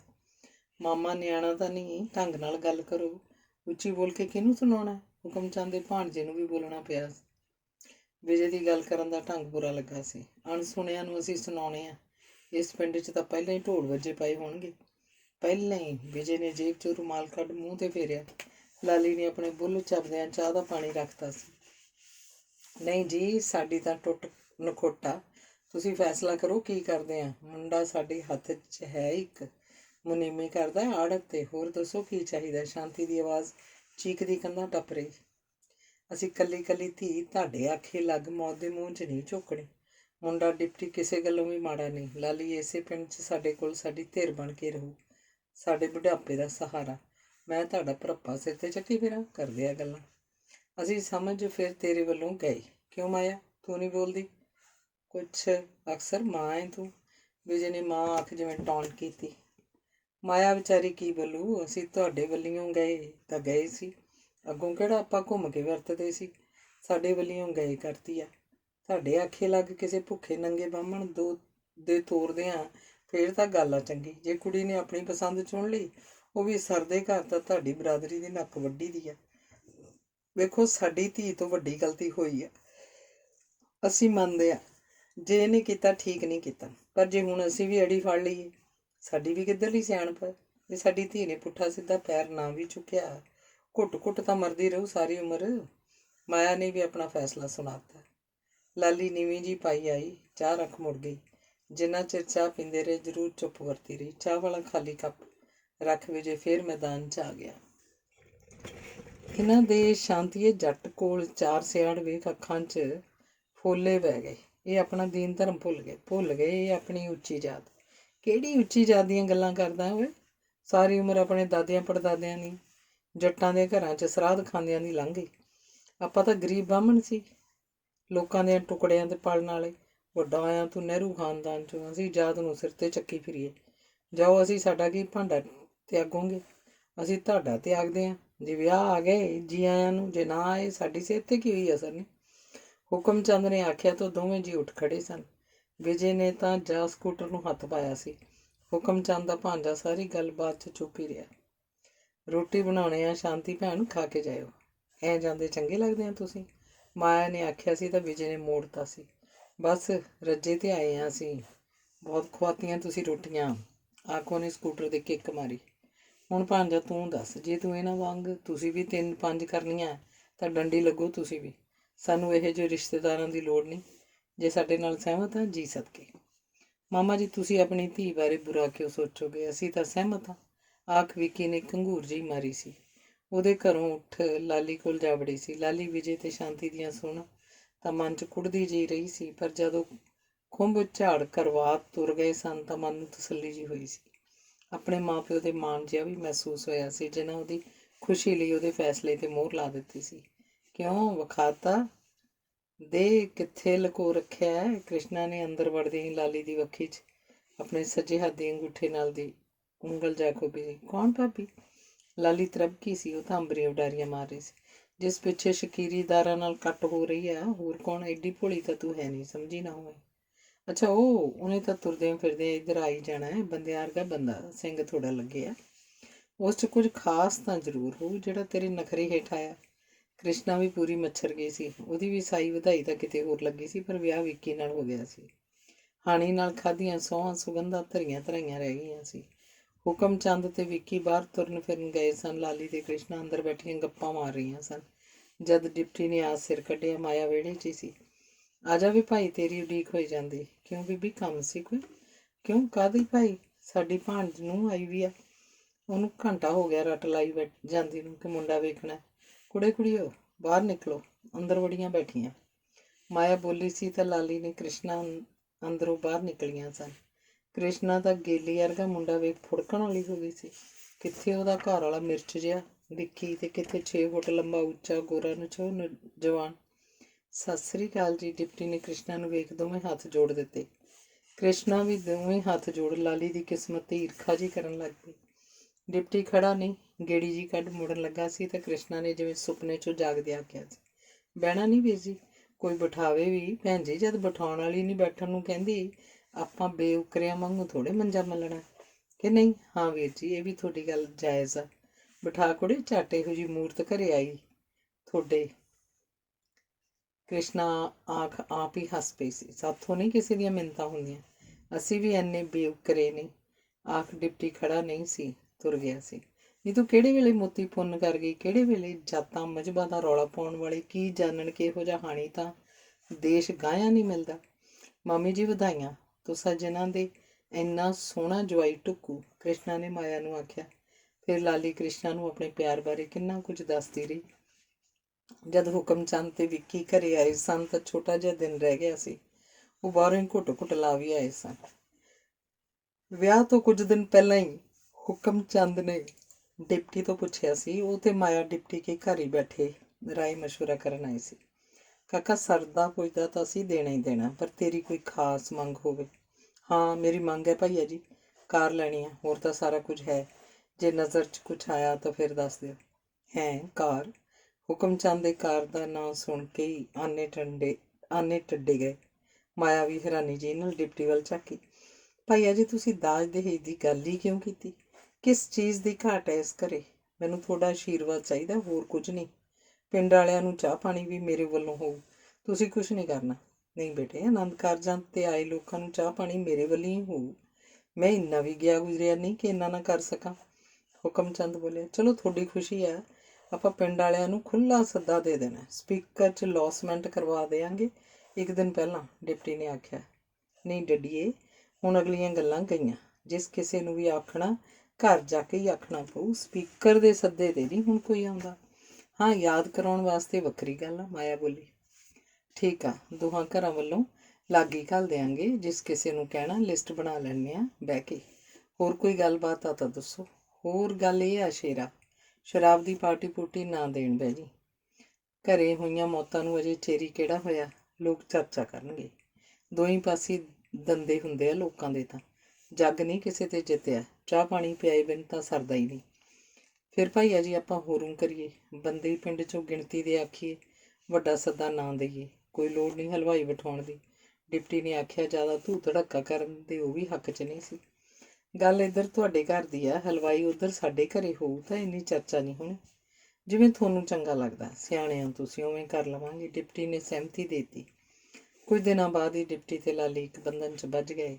ਵਿਆਹ ਵਾਲੇ ਦਿਨ ਵੀ ਲੋਕ ਗੱਲਾਂ ਕਰਦੇ ਰਹੇ ਸਨ। ਗੁਰਦੁਆਰਾ ਆਨੰਦਾਂ 'ਤੇ ਜਾਣ ਤੋਂ ਪਹਿਲਾਂ ਡਿਪਟੀ ਦੇ ਘਰੇ ਬੈਠੇ ਮੁੰਡੇ ਖੁੰਡੇ ਜ਼ਿਆਦਾ ਹੀ ਲਾਚੜ ਗਏ ਸੀ। ਨਹਾਈ ਧੋਈ ਹੋ ਚੁੱਕੀ ਸੀ, ਫੋਟੋਆਂ ਵਾਲਾ ਫੋਟੋ ਖਿੱਚ ਰਿਹਾ ਸੀ। ਸਾਰੀ ਜ਼ਿੰਮੇਵਾਰੀ ਜਲੌਰੀ ਕੇ ਪਰਿਵਾਰ ਕੋਲ ਹੀ ਸੀ। ਮੀਤ ਭੱਜਿਆ ਫਿਰਦਾ ਸੀ। ਸਕੀਰੀ ਵਾਲਾ ਤਾਂ ਕੋਈ ਸੱਦਿਆ ਹੀ ਨਹੀਂ ਸੀ। ਜਦੋਂ ਕੋਈ ਜੂਪੇ ਹੋਣਾ ਦੀ ਮੌਤ ਤੇ ਨਹੀਂ ਬੋੜਿਆ ਸੀ ਤਾਂ ਕਾਹਨੂੰ ਸੱਦਣਾ ਸੀ। ਨਾ ਹੋਇਆ ਵਰਗਾ ਇੱਕ ਡਿਪਟੀ ਦਾ ਮਾਮਾ ਜ਼ਰੂਰ ਬੋੜ ਪਿਆ ਸੀ। ਘਰਾਂ ਦੇ ਮੁੰਡੇ ਖੁੰਡੇ ਬੈਠੇ ਅੱਡ ਗੱਪਾਂ ਮਾਰ ਰਹੇ ਸੀ। ਡਿਪਟੀ ਘੁੱਟ ਲਿਆ ਉਹ ਆਥਣੇ ਕਿ ਸੁੱਕਾ ਹੀ ਸਾਰੂ। ਇੱਕ ਗੱਭਰੂ ਭੁਜੀਆ ਬਦਾਣਾ ਖਾਂਦਾ ਚਾਹ ਦੀਆਂ ਘੁੱਟਾਂ ਭਰਦਾ ਬੋਲਿਆ ਸੀ, ਐ ਹੁਣ ਸੁੱਕਾ ਥੋੜੋ ਸਾਰਨ ਦੇਵਾਂਗੇ, ਪਟਾਕੇ ਵਰਗੀ ਬਾਹਮਣੀ ਵਿਆਹਣੀ ਆ, ਮਖੌਲ ਦੀ ਘੱਗਰੀ ਥੋੜੇ ਆ। ਕੰਜਰ ਦੇ ਪਿੰਡ ਦੀ ਦੋਹਤੀ ਆ, ਇਉਂ ਨਹੀਂ ਆਖੀਦਾ। ਉਹ ਜੇ ਦੋਹਤੀ ਵਾਲੀ ਸਕੀਰੀ ਰੱਖਣੀ ਆ ਹੁਕਮ ਚੰਦ ਕੇ ਘਰੇ ਵੱਜ ਸਾਡੀ ਤਾਂ ਹੋਊ ਭਰਜਾਈ। ਜਿਹੜੀ ਗੱਲ ਆ ਗੰਗਾ ਗਏ ਗੰਗਾ ਰਾਮ, ਜਮਨਾ ਗਏ ਜਮਨਾ ਦਾਸ, ਫਿਰ ਤਾਂ ਉਹ ਗੱਲ ਬਣ ਗਈ। ਹਾ ਹਾਸਾ ਠੱਠਾ ਚੱਲਦਾ ਰਿਹਾ। ਡਿਪਟੀ ਵੀ ਤਿਆਰ ਹੋ ਚੁੱਕਿਆ ਸੀ। ਕੁੜੀਆਂ ਸਿਹਰੇ ਬੰਨ੍ਹ ਦਿੱਤੇ ਸਨ। ਉੱਥੇ ਕਣਕੂ ਨੇ ਵੀ ਆ ਸਿਰ ਕੱਢਿਆ ਸੀ। ਡਿਪਟੀ ਉਹਨੂੰ ਆਖ ਆਇਆ ਸੀ, ਜ਼ਰੂਰ ਆਊਂ ਸ਼ੇਰਾ ਜ਼ਰੂਰ, ਤੂੰ ਹੋਰ ਸੁਣਾ। ਮੈਂ ਬਾਪੂ ਦੀਆਂ ਹੱਡੀਆਂ ਲੈ ਗਿਆ ਸੀ ਕੀਰਤਪੁਰ। 2 ਜਣਿਆਂ ਦੇ ਨਹੀਂ 3 ਦੇ ਫੁੱਲ ਗਏ ਸੀ। ਚੰਗਾ ਕੀਤਾ ਕਾਕਾ, ਜੋ ਹੋ ਗਿਆ ਉਸ ਤੇ ਹੁਣ ਮਿੱਟੀ ਪਾ, ਆਪਣੀ ਅੱਗੇ ਜ਼ਿੰਦਗੀ ਚਲਾ। ਮਿੱਟੀ ਤਾਂ ਪਾਉਣੀ ਪਊ ਬਾਬਾ। ਹਾਂ ਤੂੰ ਰਹੀ ਨਾ, ਜ਼ਰੂਰ ਆਈ। ਜ਼ਰੂਰ ਆਊਂ, ਰਹਿਣਾ ਕਾਹਤੋਂ ਡਿੱਡੀਏ, ਕਣਕੂ ਨੇ ਆਖਿਆ ਸੀ। ਦੋਵੇਂ ਜਣੇ ਕਿੰਨਾ ਚਿਰ ਗੱਲਾਂ ਕਰਦੇ ਰਹੇ ਸਨ। ਕਣਕੂ ਅੱਜ ਆਇਆ ਸੀ ਤਾਂ ਸਿਆਣ 'ਚ ਨਹੀਂ ਸੀ ਆਉਂਦਾ, ਪੂਰਾ ਨਿਖਰਿਆ ਫਿਰਦਾ ਸੀ। ਫਿਰ ਸਾਰੇ ਜਣੇ ਗੁਰਦੁਆਰਾ ਸਾਹਿਬ ਵੱਲ ਤੁਰ ਪਏ। ਡਿਪਟੀ ਫੁਲਕਾਰੀ ਹੇਠ ਕਿਰਪਾਨ ਲਈ ਮੜਕ ਨਾਲ ਤੁਰਦਾ ਗਿਆ ਸੀ। 12 ਵਜੇ ਨੂੰ ਲਾਲੀ ਨੂੰ ਵਿਆਹ ਕੇ ਲਿਆਂਦਾ ਸੀ। ਧਨੀ ਨੇ ਡਾਇਰੀ ਪੜ੍ਹ ਵੱਡਾ ਸਾਰਾ ਹੌਕਾ ਲਿਆ ਸੀ। ਬਾਹਰੋਂ ਮਾਇਆ ਨੇ ਉਦੋਂ ਹੀ ਆਵਾਜ਼ ਦਿੱਤੀ ਸੀ, ਕਾਕਾ ਉੱਠਣਾ ਨਹੀਂ, ਚਿੱਟਾ ਦਿਨ ਚੜ੍ਹਿਆ ਪਿਆ ਹੈ। ਮੈਂ ਪਹਿਲਾਂ ਵੀ ਕਿੰਨੀਆਂ ਹਾਕਾਂ ਮਾਰ ਚੁੱਕੀ ਹਾਂ। ਆਇਆ ਨਾਨੀ? ਆਖ ਉੱਠਿਆ ਸੀ। ਲੋਈ ਦੀ ਬੁੱਕਲ ਮਾਰ ਡਾਇਰੀ ਕੱਚ 'ਚ ਲਈ ਸੀ ਤੇ ਅੰਦਰੋਂ ਬਾਹਰ ਨਿਕਲ ਆਇਆ ਸੀ। ਵਿੱਚ ਚਾਹ ਪੀ ਕੇ ਜਾਈਂ। ਮਨ ਨਹੀਂ ਕਰਦਾ ਅਜੇ ਨਾਨੀ। ਆਖੋ ਤੁਰ ਗਿਆ ਸੀ ਤਾਂ ਮਨ ਭਾਰੀ ਸੀ, ਬਹੁਤ ਹੀ ਭਾਰੀ। ਅੰਗ 28ਵਾਂ। ਧਨੀ ਕਈ ਦਿਨ ਆਪਣੇ ਮਨ ਤੇ ਬੋਝ ਜਿਹਾ ਲਈ ਫਿਰਦਾ ਰਿਹਾ ਸੀ। ਉਹ ਤਾਂ ਸੋਚ ਹੀ ਨਹੀਂ ਸੀ ਸਕਦਾ ਕਿ ਉਹਦੇ ਪਰਿਵਾਰ ਤੇ ਇੰਨੇ ਝੱਖੜ ਝੁੱਲੇ ਸਨ। ਮਨ ਬਾਰ-ਬਾਰ ਪੜੀਆਂ ਘਟਨਾਵਾਂ 'ਚ ਉਲਝ ਰਿਹਾ ਸੀ। ਬੇਟਾ ਜੀ ਕਿਤੇ ਜਾਣਾ ਨਹੀਂ, ਸ਼ਾਮ ਨੂੰ ਘਰ ਹੀ ਰਹਿਣਾ। ਆਪਾਂ ਕੋਈ ਮਸ਼ਵਰਾ ਕਰਨਾ ਮਿਲ ਕੇ, ਲਾਲੀ ਨੇ ਧਨੀ ਨੂੰ ਆਖਿਆ ਸੀ। ਲਾਲੀ ਨੂੰ ਇਹ ਸੁਨੇਹਾ ਡਿਪਟੀ ਨੇ ਲਾਇਆ ਸੀ। ਸੌਖਾ ਮੰਮੀ? ਸੀਰਤ ਨੇ ਪੁੱਛਿਆ ਸੀ। ਉਹਦੇ ਡੈਡੀ ਡਿਪਟੀ ਉਸ ਵੇਲੇ ਇਹੋ ਜਿਹਾ ਫੈਸਲਾ ਦਿੰਦੇ ਸੀ ਜਦੋਂ ਕਿਸੇ ਖਾਸ ਮੁੱਦੇ 'ਤੇ ਗੱਲ ਕਰਨੀ ਹੁੰਦੀ ਸੀ। ਆਹੋ ਕੋਈ ਗੱਲ ਤਾਂ ਹੋਊਗੀ, ਨਹੀਂ ਤਾਂ ਤੁਸੀਂ ਭਾਈ ਆਪੋ ਆਪਣੇ ਕਮਰਿਆਂ 'ਚ ਬੰਦ ਹੋ ਕੇ ਰਹਿ ਜਾਣਾ ਹੁੰਦਾ। ਨਾ ਕਿਸੇ ਦੇ ਸੁੱਖ ਦੀ ਨਾ ਕਿਸੇ ਦੇ ਦੁੱਖ ਦੀ। ਸੀਰਤ ਦਾ ਵੀ ਘਰੇ ਇਹੋ ਹਾਲ ਆ ਤੇ ਤੂੰ ਖੇਤ ਬੰਨੇ ਆਉਂਦਾ ਅੰਦਰ ਵੜ ਜਾਣਾ। ਅਜੇ ਤਾਂ ਤੂੰ ਕੁਆਰਾ, ਵਿਆਹ ਹੋ ਗਿਆ ਕੀ ਬਣੂ? ਆਖ ਲਾਲੀ ਮੁਸਕਰਾਈ ਸੀ। ਮੰਮੀ ਜਦ ਵੀ ਕੰਮ 'ਚੋਂ ਵਕਤ ਮਿਲਦਾ ਉਦੋਂ ਹੀ ਟੀਵੀ ਵਗੈਰਾ ਵੇਖਣਾ ਹੁੰਦਾ ਜਾਂ ਕੁਝ ਪੜ੍ਹਨਾ ਹੁੰਦਾ। ਤੂੰ ਤਾਂ ਬਸ ਐਵੇਂ ਹੀ। ਚੰਗਾ ਚੰਗਾ, ਬਹੁਤੀਆਂ ਗੱਲਾਂ ਨਾ ਮਾਰ। ਮੈਨੂੰ ਪਤਾ ਜਿਹੜਾ ਤੂੰ ਕਮਾਂਦਰਾ ਕਰਦਾ। ਤੇ ਸੀਰਤ ਆ, ਇਹ ਤਾਂ ਹਰ ਵੇਲੇ ਬਸ ਕਾਗਜ਼ਾਂ ਦੇ ਜਹਾਜ਼ ਬਣਾਈ ਉਡਾਈ ਜਾਂਦੀ ਹੈ। ਮਾਇਆ ਨੇ ਆਖਿਆ ਸੀ ਤਾਂ ਸੀਰਤ ਨੇ ਵੀ ਕੰਨ ਚੱਕ ਲਏ ਸਨ। ਕਿਆ ਜ਼ਿੰਦਗੀ ਹੈ ਬਾਹਰ ਦੀ, ਨਾ ਮਿੱਟੀ ਨਾ ਘੱਟਾ ਮੱਛਰ ਨਾ ਮੱਖੀ, ਡਾਲਰਾਂ ਨਾਲ ਜੇਬਾਂ ਫੁੱਲ। ਕਿਤੇ ਇਸ ਧਰਤੀ ਤੇ ਵੀ ਉਤਰ ਆਇਆ ਕਰ। ਕੈਨੇਡਾ ਅਮਰੀਕੀਆਂ 'ਚੋਂ ਲਾਲੀ ਬੋਲੀ ਸੀ। ਡਾਲਰ ਕਮਾਉਣੇ ਖੇਡ ਨਹੀਂ। 16 ਘੰਟੇ ਕੰਮ ਕਰਨਾ ਪੈਂਦਾ। 16 ਘੰਟੇ ਤੇਰੇ ਵਰਗੀਆਂ ਛੋਲੀਆਂ ਝਾੜੂ ਪੋਚਾ ਕਰਦੀਆਂ। ਭੁਲੇਖੇ 'ਚ ਨਾ ਤੁਰੀ ਫਿਰੀ, ਧਨੀ ਨੇ ਹਰ ਰੋਜ਼ ਦੀ ਤਰ੍ਹਾਂ ਆਖਿਆ। ਉਸ ਦਿਨ ਉਹ ਰਾਤ ਦੀ ਰੋਟੀ ਵੇਲੇ ਰਲ ਬੈਠੇ ਸਨ। ਡਿਪਟੀ ਨੇ ਰੋਟੀ ਖਾ ਸਿੰਕ ਤੇ ਹੱਥ ਧੋਂਦਿਆਂ ਹੀ ਗੱਲ ਛੇੜੀ ਸੀ। ਸੀਰਤ ਬੇਟੇ ਤੇਰੇ ਰਿਸ਼ਤੇ ਬਾਰੇ ਗੱਲ ਚਲਾਉਣੀ ਆ ਕਿਤੇ, ਜੇ ਕੋਈ ਤੇਰੀ ਆਪਣੀ ਪਸੰਦ ਆ ਤਾਂ ਦੱਸ। ਡੈਡੀ ਮੇਰੀ ਅੱਜ ਤੱਕ ਤਾਂ ਕੋਈ ਪਸੰਦ ਨਹੀਂ। ਇੰਡੀਆ 'ਚ ਮੈਂ ਰਹਿਣਾ ਨਹੀਂ, ਇਹ ਪੱਕਾ ਹੈ। ਸੀਰਤ ਨੇ ਆਪਣਾ ਫੈਸਲਾ ਸੁਣਾਇਆ। ਜੇ ਬੇਟਾ ਤੂੰ ਆਈਲੈਟਸ ਕਰ ਲੈਂਦੀ, ਆਪਣੇ ਬਲਬੂਤੇ ਤੇ ਜਾਇਆ ਜਾਣਾ ਸੀ। ਪੜ੍ਹਾਈ ਦੇ ਤੌਰ ਤੇ ਗਏ ਬੱਚੇ ਬਥੇਰੇ ਸੈਟਲ ਹੋਏ ਆ। ਚਲੋ ਚਲਾਉਣੀ ਗੱਲ ਕਿਸੇ ਨਾਲ, ਡਿਪਟੀ ਨੇ ਆਖਿਆ ਸੀ। ਫਿਰ ਉਹ ਧਨੀ ਨਾਲ ਖੇਤੀਬਾੜੀ ਦੀਆਂ ਗੱਲਾਂ ਕਰਦਾ ਰਿਹਾ ਸੀ। ਕੁਝ ਦਿਨ ਬਾਅਦ ਹੀ ਮੋਗੇ ਕੋਲ ਪਿੰਡ ਲੰਡੇ ਕੇ ਮੁੰਡੇ ਦੀ ਦੱਸ ਪਈ ਸੀ। 5 ਕੁਮਾਂ ਜ਼ਮੀਨ ਸ਼ਹਿਰ ਦੇ ਵਿੱਚ ਆਈ ਪਈ ਸੀ। ਸ਼ਹਿਰ 'ਚ ਹੀ ਚੰਗਾ ਮਕਾਨ ਸੀ। ਕੱਲਾ ਮੁੰਡਾ ਸੀ। ਇੱਕ ਪਿਓ ਤੇ ਇੱਕ ਮੁੰਡੇ ਦੀ ਭੈਣ ਜੋ ਵਿਆਹੀ ਵਰੀ ਸੀ। 10 ਮੀਤ ਨੇ ਹੀ ਪਾਈ ਸੀ। ਮੀਤ ਕੀ ਦੂਰ ਦੀ ਸ਼ਕੀਰੀ 'ਚੋਂ ਸੀ। ਮੁੰਡਾ ਅਮਰੀਕਾ 'ਚੋਂ ਆਇਆ ਸੁਣੀਂਦਾ ਸੀ। ਵਿਆਹ ਕਰਵਾਉਣੀ ਆਇਆ ਸੀ। ਮੀਤ ਨੇ ਪੂਰੀ ਤਸੱਲੀ ਦਿੱਤੀ ਸੀ। ਕੋਈ ਉਹਨਾਂ ਦੀ ਮੰਗ ਹੋਵੇ ਮੀਤ ਪਹਿਲਾਂ ਪੁੱਛ ਵੇਖ, ਆਪਾਂ ਫੇਰ ਹੀ ਵੇਖ ਕੇ ਆਵਾਂਗੇ। ਜੇ ਗੱਲ ਹੋਵੇ ਪਹਿਲਾਂ ਹੀ ਖੁੱਲ੍ਹ ਕੇ ਹੋ ਜਾਏ।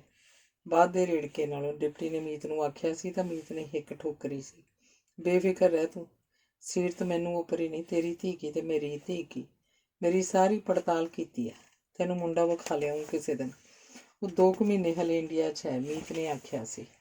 ਮੇਰੇ ਵੱਲੋਂ ਭਾਵੇਂ ਕੱਲ੍ਹ ਨੂੰ ਚੱਲ ਵੜ। ਧਨੀ ਨੂੰ ਵੀ ਨਾਲ ਲੈ ਚੱਲਾਂਗੇ, ਤੂੰ ਫੋਨ ਕਰ ਦੇ, ਅਗਲਾ ਘਰੇ ਰਹਿੰਦਾ। ਡਿਪਟੀ ਨੇ ਆਖਿਆ। ਦੂਜੇ ਦਿਨ ਧਨੀ ਫਿਰ ਉਹ ਤੀਜੇ ਦਿਨ ਮੁੰਡਾ ਵੇਖਣ ਤੁਰ ਗਏ ਸਨ। ਉਹਨਾਂ ਧਨੀ ਨੂੰ ਵੀ ਨਾਲ ਲੈ ਲਿਆ ਸੀ। ਮੁੰਡੇ ਦੀ ਉਮਰ 30 ਕੁ ਸਾਲ ਦੇ ਲਗਭਗ ਸੀ, ਪਰ ਮੁੰਡਾ ਬਣਦਾ ਤਣਦਾ ਸੀ। ਉਹਨੇ ਗੱਲਾਂ ਬਾਤਾਂ 'ਚ ਦੱਸਿਆ ਸੀ ਕਿ ਉਹ 8 ਸਾਲਾਂ ਤੋਂ ਅਮਰੀਕਾ 'ਚ ਰਹਿ ਰਿਹਾ ਸੀ ਤੇ ਹੁਣ ਵਿਆਹ ਕਰਵਾਉਣੀ ਆਇਆ ਸੀ। ਰਿਸ਼ਤੇ ਤਾਂ ਬਹੁਤ ਆਉਂਦੇ ਹਨ, ਪਰ ਉਹ ਆਪਣੀ ਕਿਸੇ ਰਿਸ਼ਤੇਦਾਰੀ 'ਚੋਂ ਕੁੜੀ ਵੇਖਣਾ ਚਾਹੁੰਦਾ ਸੀ। ਅੰਕਲ, ਘਰ ਵੱਲ ਨਹੀਂ ਧਿਆਨ ਦਿੱਤਾ ਤੁਸੀਂ ਜਮਾਂ ਹੀ? ਧਨੀ ਨਾ ਚਾਹੁੰਦਿਆਂ ਵੀ ਮੋਹਤਮ ਸਿੰਘ ਮੁੰਡੇ ਦੇ ਪਿਓ ਤੋਂ ਪੁੱਛ ਗਿਆ।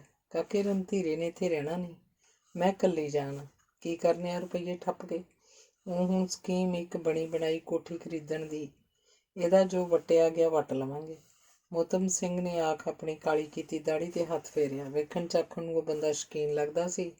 ਰਵਾਸਾਂ ਕੋਲੋਂ ਮੁੱਛਾਂ ਦੇ ਹੇਠੋਂ ਧਾਗੇ ਨਾਲ ਸਫਾ ਚੱਟ ਕਰਾਏ ਵਾਲ ਦੱਸ ਰਹੇ ਸਨ। ਜ਼ਮੀਨ ਕਿੰਨੀ ਆ ਆਪਣੇ ਕੋਲ? ਡਿਪਟੀ ਨੇ ਪੁੱਛਿਆ ਸੀ। ਭਾਵੇਂ ਮੀਤ ਨੇ ਦੱਸਿਆ ਸੀ, ਪਰ ਉਹ ਪੂਰੀ ਤਸੱਲੀ ਚਾਹੁੰਦਾ ਸੀ। ਜੀ, ਝੂਠ ਮਾਰਨ ਦਾ ਕੀ ਫਾਇਦਾ, ਜਿਹੜੀ ਗੱਲ ਕੱਲ੍ਹ ਨੂੰ ਸਾਹਮਣੇ ਆ ਜਾਣੀ ਹੈ। ਜ਼ਮੀਨ ਆਪਣੇ ਕੋਲ 5 ਕੁਮਾ ਹੈ, ਸ਼ਹਿਰ ਦੇ ਵਿੱਚ ਆ ਗਈ ਹੈ, ਨਾਵਾਂ ਹੀ ਨਾਵਾਂ ਹੈ। ਜੇ ਪਲਾਟ ਕੱਟ ਵੇਚੀਏ, ਪਰ ਸਰਦਾਰ ਜੀ ਆਪਣੀ ਕਿਹੜਾ ਵੇਲਣੇ 'ਚ ਬਾਂਹ ਆਈ ਹੈ ਵੇਚਣ ਨੂੰ, ਠੇਕਾ ਲੈ ਛੱਡੀ ਦਾ। ਮੋਹਤਮ ਸਿੰਘ ਨੇ ਦੱਸਿਆ। ਉਹਨਾਂ ਹੋਰ ਕਈ ਗੱਲਾਂ ਦੀ ਪੁੱਛ ਦੱਸ ਕੀਤੀ ਤੇ ਫਿਰ ਗੱਲ ਲੈਣ ਦੇਣ ਤੇ ਆ ਗਈ। ਨਾ ਜੀ, ਰੱਬ ਘਰੇ ਹੀ ਦੇਵੇ ਜਿਹੜਾ ਦੇ ਕੇ ਨਾ ਪਛਤਾਵੇ। ਲੈਣ ਦੇਣ ਕੋਈ ਨਹੀਂ, ਬਸ ਆਪਾਂ ਨੂੰ ਤਾਂ ਕੰਨਿਆਂ ਦਾ ਦਾਨ ਹੀ ਚਾਹੀਦਾ। ਬਾਹਲੀ ਗੱਲ ਆ, ਤੁਸੀਂ ਕਾਕੇ ਨਾਲ ਗੱਲ ਕਰ ਲਓ, ਮੋਹਤਮ ਸਿੰਘ ਨੇ ਆਖਿਆ ਤਾਂ ਮੀਤ ਨੇ ਮੁੰਡੇ ਨੂੰ ਪੁੱਛਿਆ। ਜੋ ਬਾਪੂ ਜੀ ਨੇ ਆਖਤਾ ਠੀਕ ਆ ਜੀ, ਮੈਂ ਕੀ ਕਹਿ ਸਕਦਾ। ਰਣਧੀਰ ਨੇ ਆਖਿਆ ਤਾਂ ਡਿਪਟੀ ਨੂੰ ਰਣਧੀਰ ਬੜਾ ਸਾਊ ਲੱਗਿਆ। ਚਲੋ ਤੁਸੀਂ ਐਤਵਾਰ ਆ ਕੇ ਕੁੜੀ ਵੇਖ ਆਓ, ਬਾਕੀ ਬਾਅਦ 'ਚ ਵੇਖ ਲਾਂਗੇ। ਮੀਤ ਨੇ ਆਖ ਗੱਲ ਮੁਕਾਤੀ। ਐਤਵਾਰ ਰਣਧੀਰ ਹੋਰੀ ਆਏ। ਸੀਰਤ ਨੂੰ ਵੇਖ ਕੇ ਸਾਰੀਆਂ ਗੱਲਾਂ ਤੈਅ ਹੋ ਗਈਆਂ। ਸ਼ਗਨ ਪਾਉਣ ਦੀ ਤਰੀਕ ਮਿੱਥਣ ਦੀ ਗੱਲ ਚੱਲੀ ਤਾਂ ਮੋਹਤਮ ਸਿੰਘ ਨੇ ਝੱਟ ਆਖਤਾ, ਬਿੰਦੇ ਝੱਟੇ ਖਰਚ ਕਰਨ ਨਾਲੋਂ ਵਿਆਹ ਦੀ ਤਰੀਕ ਮਿੱਥ ਲਓ, ਫਾਲਤੂ ਖਰਚੇ ਕਿਉਂ ਪਾਉਣੇ ਆ। ਹਾਂ, ਇਹ ਵੀ ਗੱਲ ਠੀਕ ਆ। ਜਦ ਮਹੀਨੇ 20 ਦਿਨਾਂ 'ਚ ਵਿਆਹ ਹੋ ਹੀ ਜਾਣਾ, ਫਿਰ ਇਸ ਅਡੰਬਰ ਦੀ ਕੀ ਲੋੜ ਆ। ਅੱਜ ਹੀ ਸ਼ਗਨ ਪਾ ਜਾਓ, ਵਿਆਹ ਦੀ ਤਰੀਕ ਰੱਖ ਲੈਂਦੇ ਹਾਂ, ਮੀਤ ਨੇ ਆਖਿਆ। ਧਨੀ ਨੇ ਸੈਨਤ ਨਾਲ ਡਿਪਟੀ ਨੂੰ ਪਾਸੇ ਕਰਕੇ ਗੱਲ ਚਲਾਈ। ਡੈਡੀ, ਆਪਾਂ ਕਿਤੇ ਕਾਹਲੀ ਤਾਂ ਨਹੀਂ ਕਰੀ ਜਾਂਦੇ, ਜ਼ਮੀਨ ਦੇ ਕਾਗਜ਼ਾਤ ਤਾਂ ਵੇਖ ਲੈਂਦੇ, ਜੋ ਆਪਣਾ ਹੱਕ ਵੀ ਆ। ਬੇਟੇ, ਜੇ ਤਾਂ ਕੋਈ ਸੰਨ ਚੋਪਰਾ ਹੋਵੇ ਫਿਰ ਵੀ ਆ, ਮੀਤ ਆਪਣੇ ਘਰ ਦਾ ਬੰਦਾ। ਜਦ ਉਹ ਆਖੀ ਜਾਂਦਾ ਉਹਨੇ ਸਾਰੀ ਪੁੱਛ ਪੜਤਾਲ ਕਰ ਲਈ ਆ। ਜੇ ਹੁਣ ਆਪਾਂ ਕਹਿੰਦੇ ਹਾਂ ਤਾਂ ਉਹ ਵੀ ਬੁਰਾ ਮਨਾਊ, ਅਕਸਰ ਉਹਦੇ ਰਿਸ਼ਤੇਦਾਰ ਆ, ਡਿਪਟੀ ਨੇ ਆਖਿਆ। ਡਿਪਟੀ ਆਪਣੇ ਆਪ ਜਿੰਨਾ ਹੀ ਮੀਤ 'ਤੇ ਯਕੀਨ ਕਰਦਾ ਸੀ। ਸੀਰਤ ਨਾਲ ਤਾਂ ਗੱਲ ਕਰ ਹੀ ਲਓ ਨਾ ਇੱਕ ਵਾਰੀ। ਫਿਰ ਪਤਾ ਨਹੀਂ ਕਿਉਂ ਮੈਨੂੰ ਕਿਤੇ ਨਾ ਕਿਤੇ ਇਹ ਆਪਣੀ ਕਾਹਲੀ 'ਚ ਚੁੱਕਿਆ ਕਦਮ ਜਿਹਾ ਲੱਗ ਰਿਹਾ। ਧਨੀ ਨੂੰ ਪਤਾ ਨਹੀਂ ਕਿਉਂ ਇਸ ਹੋ ਰਹੇ ਰਿਸ਼ਤੇ 'ਤੇ ਖੁਸ਼ੀ ਨਹੀਂ ਹੋ ਰਹੀ ਸੀ। ਦੋਵੇਂ ਪਿਓ ਪੁੱਤੀ ਫਿਰ ਸੀਰਤ ਕੋਲ ਆ ਗਏ। ਸੀਰਤ ਕੋਲ ਮਾਇਆ, ਲਾਲੀ, ਮੀਤ ਦੇ ਘਰੋਂ ਬੈਠੀਆਂ ਸਨ। ਰਣਧੀਰ ਦੀ ਭੈਣ ਉਹਨਾਂ ਕੋਲ ਬੈਠੀ ਉੱਠ ਕੇ ਰਣਧੀਰ ਹੋਣਾ ਕੋਲ ਆ ਬੈਠੀ ਸੀ, ਪਰ ਉਹਦੇ ਚਿਹਰੇ 'ਤੇ ਉਦਾਸੀ ਸੀ। ਸੀਰਤ, ਦੱਸ ਪੁੱਤਰਾ, ਡਿਪਟੀ ਨੇ ਪੁੱਛਿਆ। ਮੈਂ ਕੀ ਦੱਸਣਾ ਡੈਡੀ, ਤੁਸੀਂ ਦੇਖਣਾ ਹੁਣ ਤਾਂ। ਤੇਰੇ ਮੁੰਡਾ ਪਸੰਦ ਆ? ਜੇ ਨਹੀਂ ਤਾਂ ਹੁਣੇ ਦੱਸ ਦੇ। ਧਨੀ ਬੋਲਿਆ। ਇਹਦੇ ਪਸੰਦ ਕਿਉਂ ਨਾ ਆਊ, ਇਹਦੇ ਬਾਹਰ ਜਾਣ ਦੀ ਖਾਸ਼ 'ਚ ਪੂਰੀ ਹੋ ਰਹੀ ਹੈ।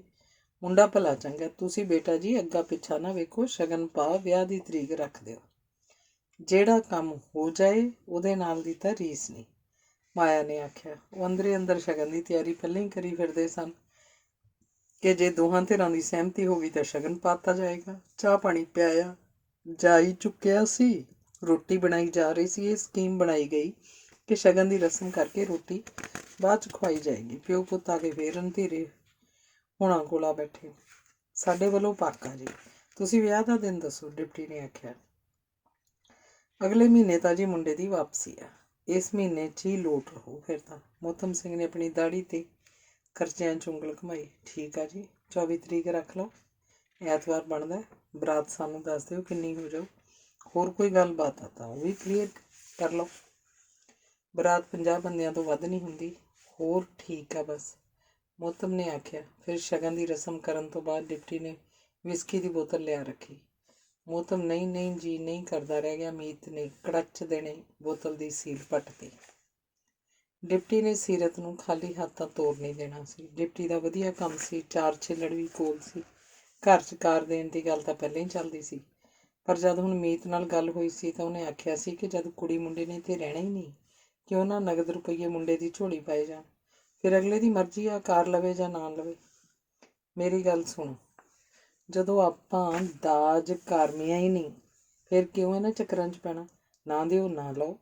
ਕਿਉਂ ਸਿਰ ਕੀ ਖਿਆਲ ਆ ਤੇਰਾ? ਧਨੀ ਨੇ ਆਖਿਆ। ਇਹਦਾ ਕੀ ਖਿਆਲ ਹੋਊ? ਨੱਕ ਨਮੂਜ ਵੀ ਹੁੰਦਾ ਕਿ ਨਹੀਂ ਹੁੰਦਾ? ਧੀ ਨੂੰ ਖਾਲੀ ਤੋਰ ਦਿਆਂਗੇ? ਨਾਲੇ ਐਂ ਤਾਂ ਅਗਲਿਆਂ ਨੂੰ ਵੀ ਪਤਾ, ਭਾਵੇਂ ਮੰਗ ਨਹੀਂ ਵੀ 10-20 ਲੱਖ ਤਾਂ ਲਾਉਣਗੇ ਹੀ।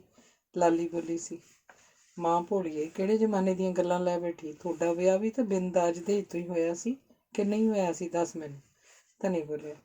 ਵੇਲੇ ਵੇਲੇ ਦੀਆਂ ਗੱਲਾਂ ਨੇ ਪੁੱਤਰਾ, ਵੇਲੇ ਵੇਲੇ ਦੀਆਂ। ਤੇਰਾ ਨਾਨਾ ਦਾਜ ਦੇਣ ਦੀ ਸਥਿਤੀ 'ਚ ਨਹੀਂ ਸੀ, ਨਹੀਂ ਲਿਆ।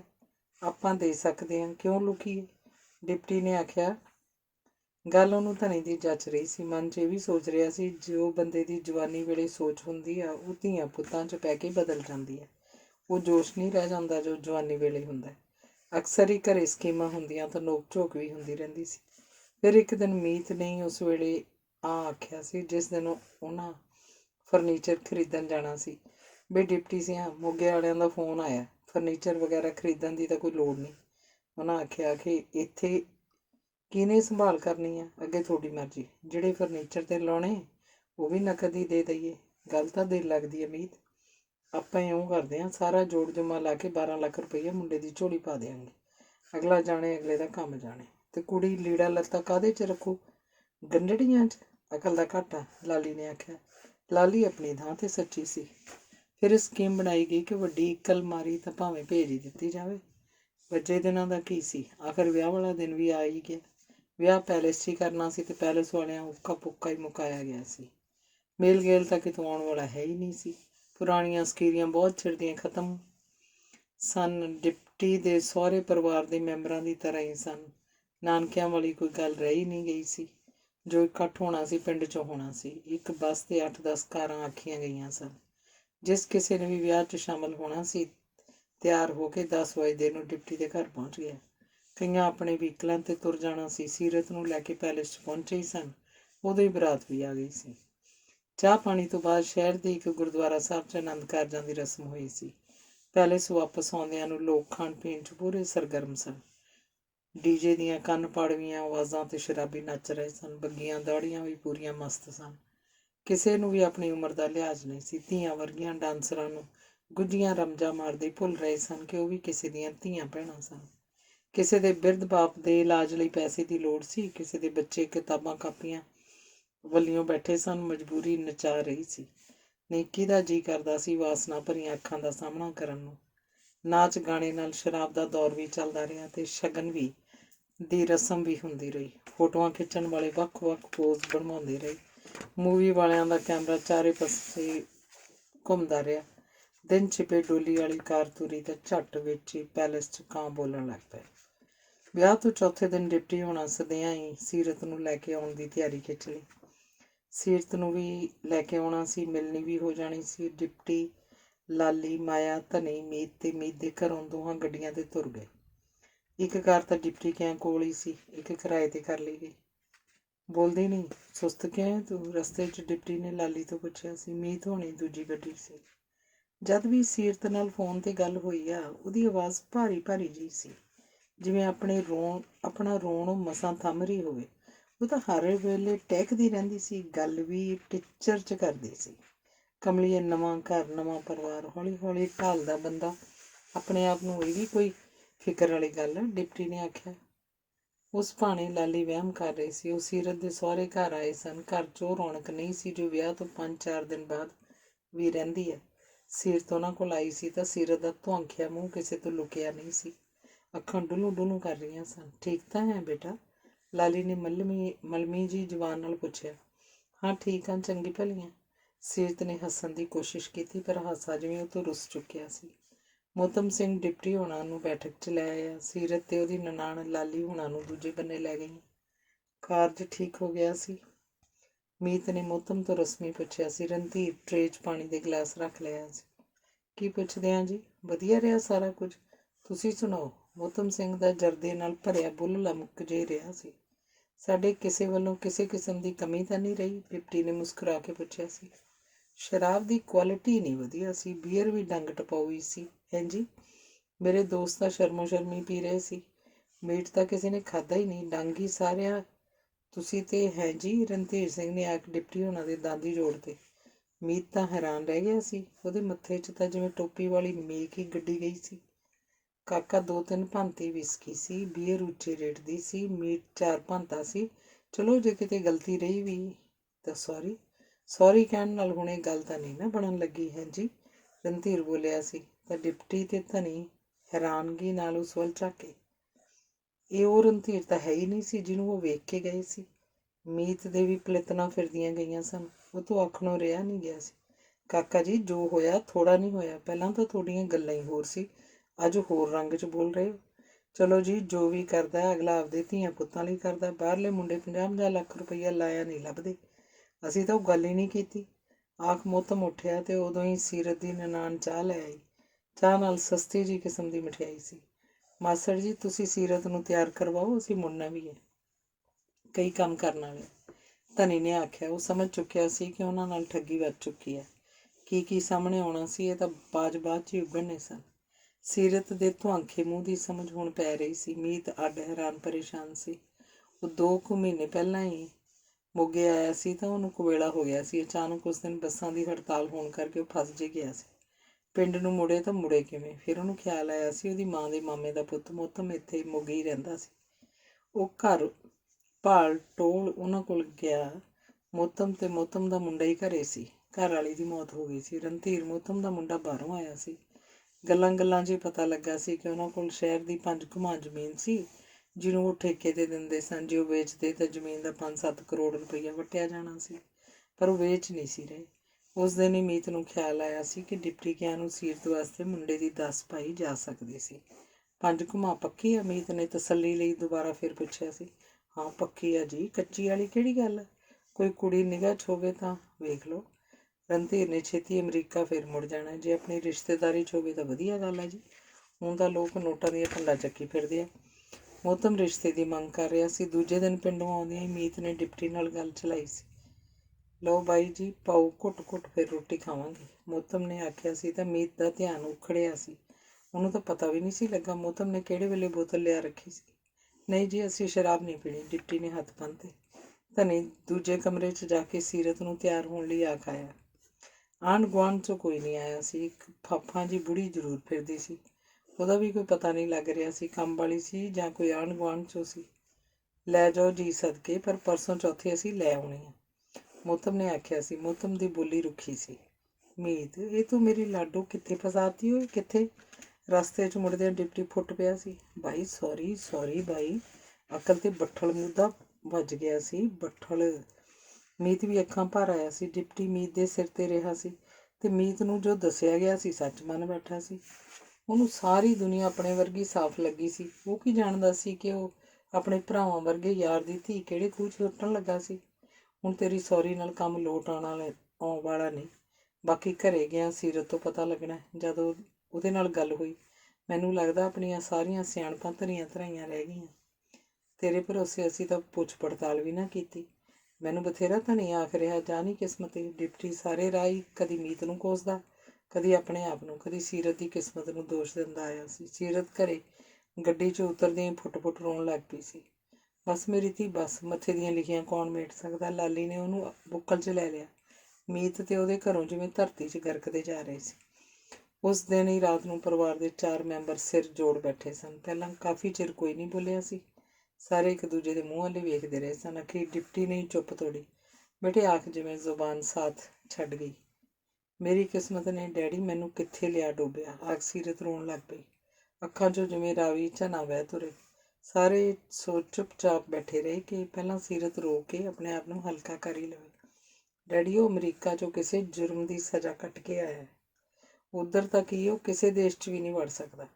ਜ਼ਮੀਨ 5 ਕਨਾਲ ਤਾਂ ਹੈ, ਪਰ ਅੱਧੀ ਤਾਂ ਵਿੱਚੋਂ ਰਣਧੀਰ ਦੀ ਭੂਆ ਦੀ ਆ, ਜਿਹਦਾ ਐਤਕੀਂ ਅਗਲੇ ਬਿਆਨਾ ਫੜ ਚੁੱਕਿਆ। ਰਹਿ ਗਈ 2 ਤੇ ਮਣਾ ਮੂੰਹ ਕਰਜ਼ਾ। ਸਮਝੋ ਇਸ ਵੇਲੇ ਉਹ ਸਿਰੇ ਦੇ ਨੰਗ ਆ। ਜੇ ਕੁਝ ਕੋਲ ਹੈ ਤੇ ਆਪਣਾ ਦਿੱਤਾ 10-12 ਲੱਖ ਹੀ ਆ, ਤੇ ਉਹ ਵੀ ਕੀ? ਧਨੀ ਬੋਲਿਆ। ਉਹਦਾ ਅੰਦਰ ਪੱਛਿਆ ਜਾ ਰਿਹਾ ਸੀ। ਵੱਡੇ ਸੁਪਨੇ ਵੇਖਣ ਵਾਲੀ ਉਹਦੀ ਭੈਣ ਬਰਬਾਦ ਹੋ ਚੁੱਕੀ ਸੀ। ਰਣਧੀਰ ਚਿੱਟਾ ਵੀ ਪੀਂਦਾ ਹੈ? ਨਹੀਂ, ਇਹੋ ਸੱਚ ਆ ਵੀਰ ਮੇਰਿਆ, ਇਹੋ ਸੱਚ ਆ। ਇਹ ਸਾਰਾ ਕੁਝ ਤੈਨੂੰ ਕਿਹਨੇ ਦੱਸਿਆ? ਡਿਪਟੀ ਸਿਰ ਫੜ ਬੈਠਾ ਸੀ, ਜਿਵੇਂ ਸਿਰ ਫਟ ਰਿਹਾ ਹੋਵੇ।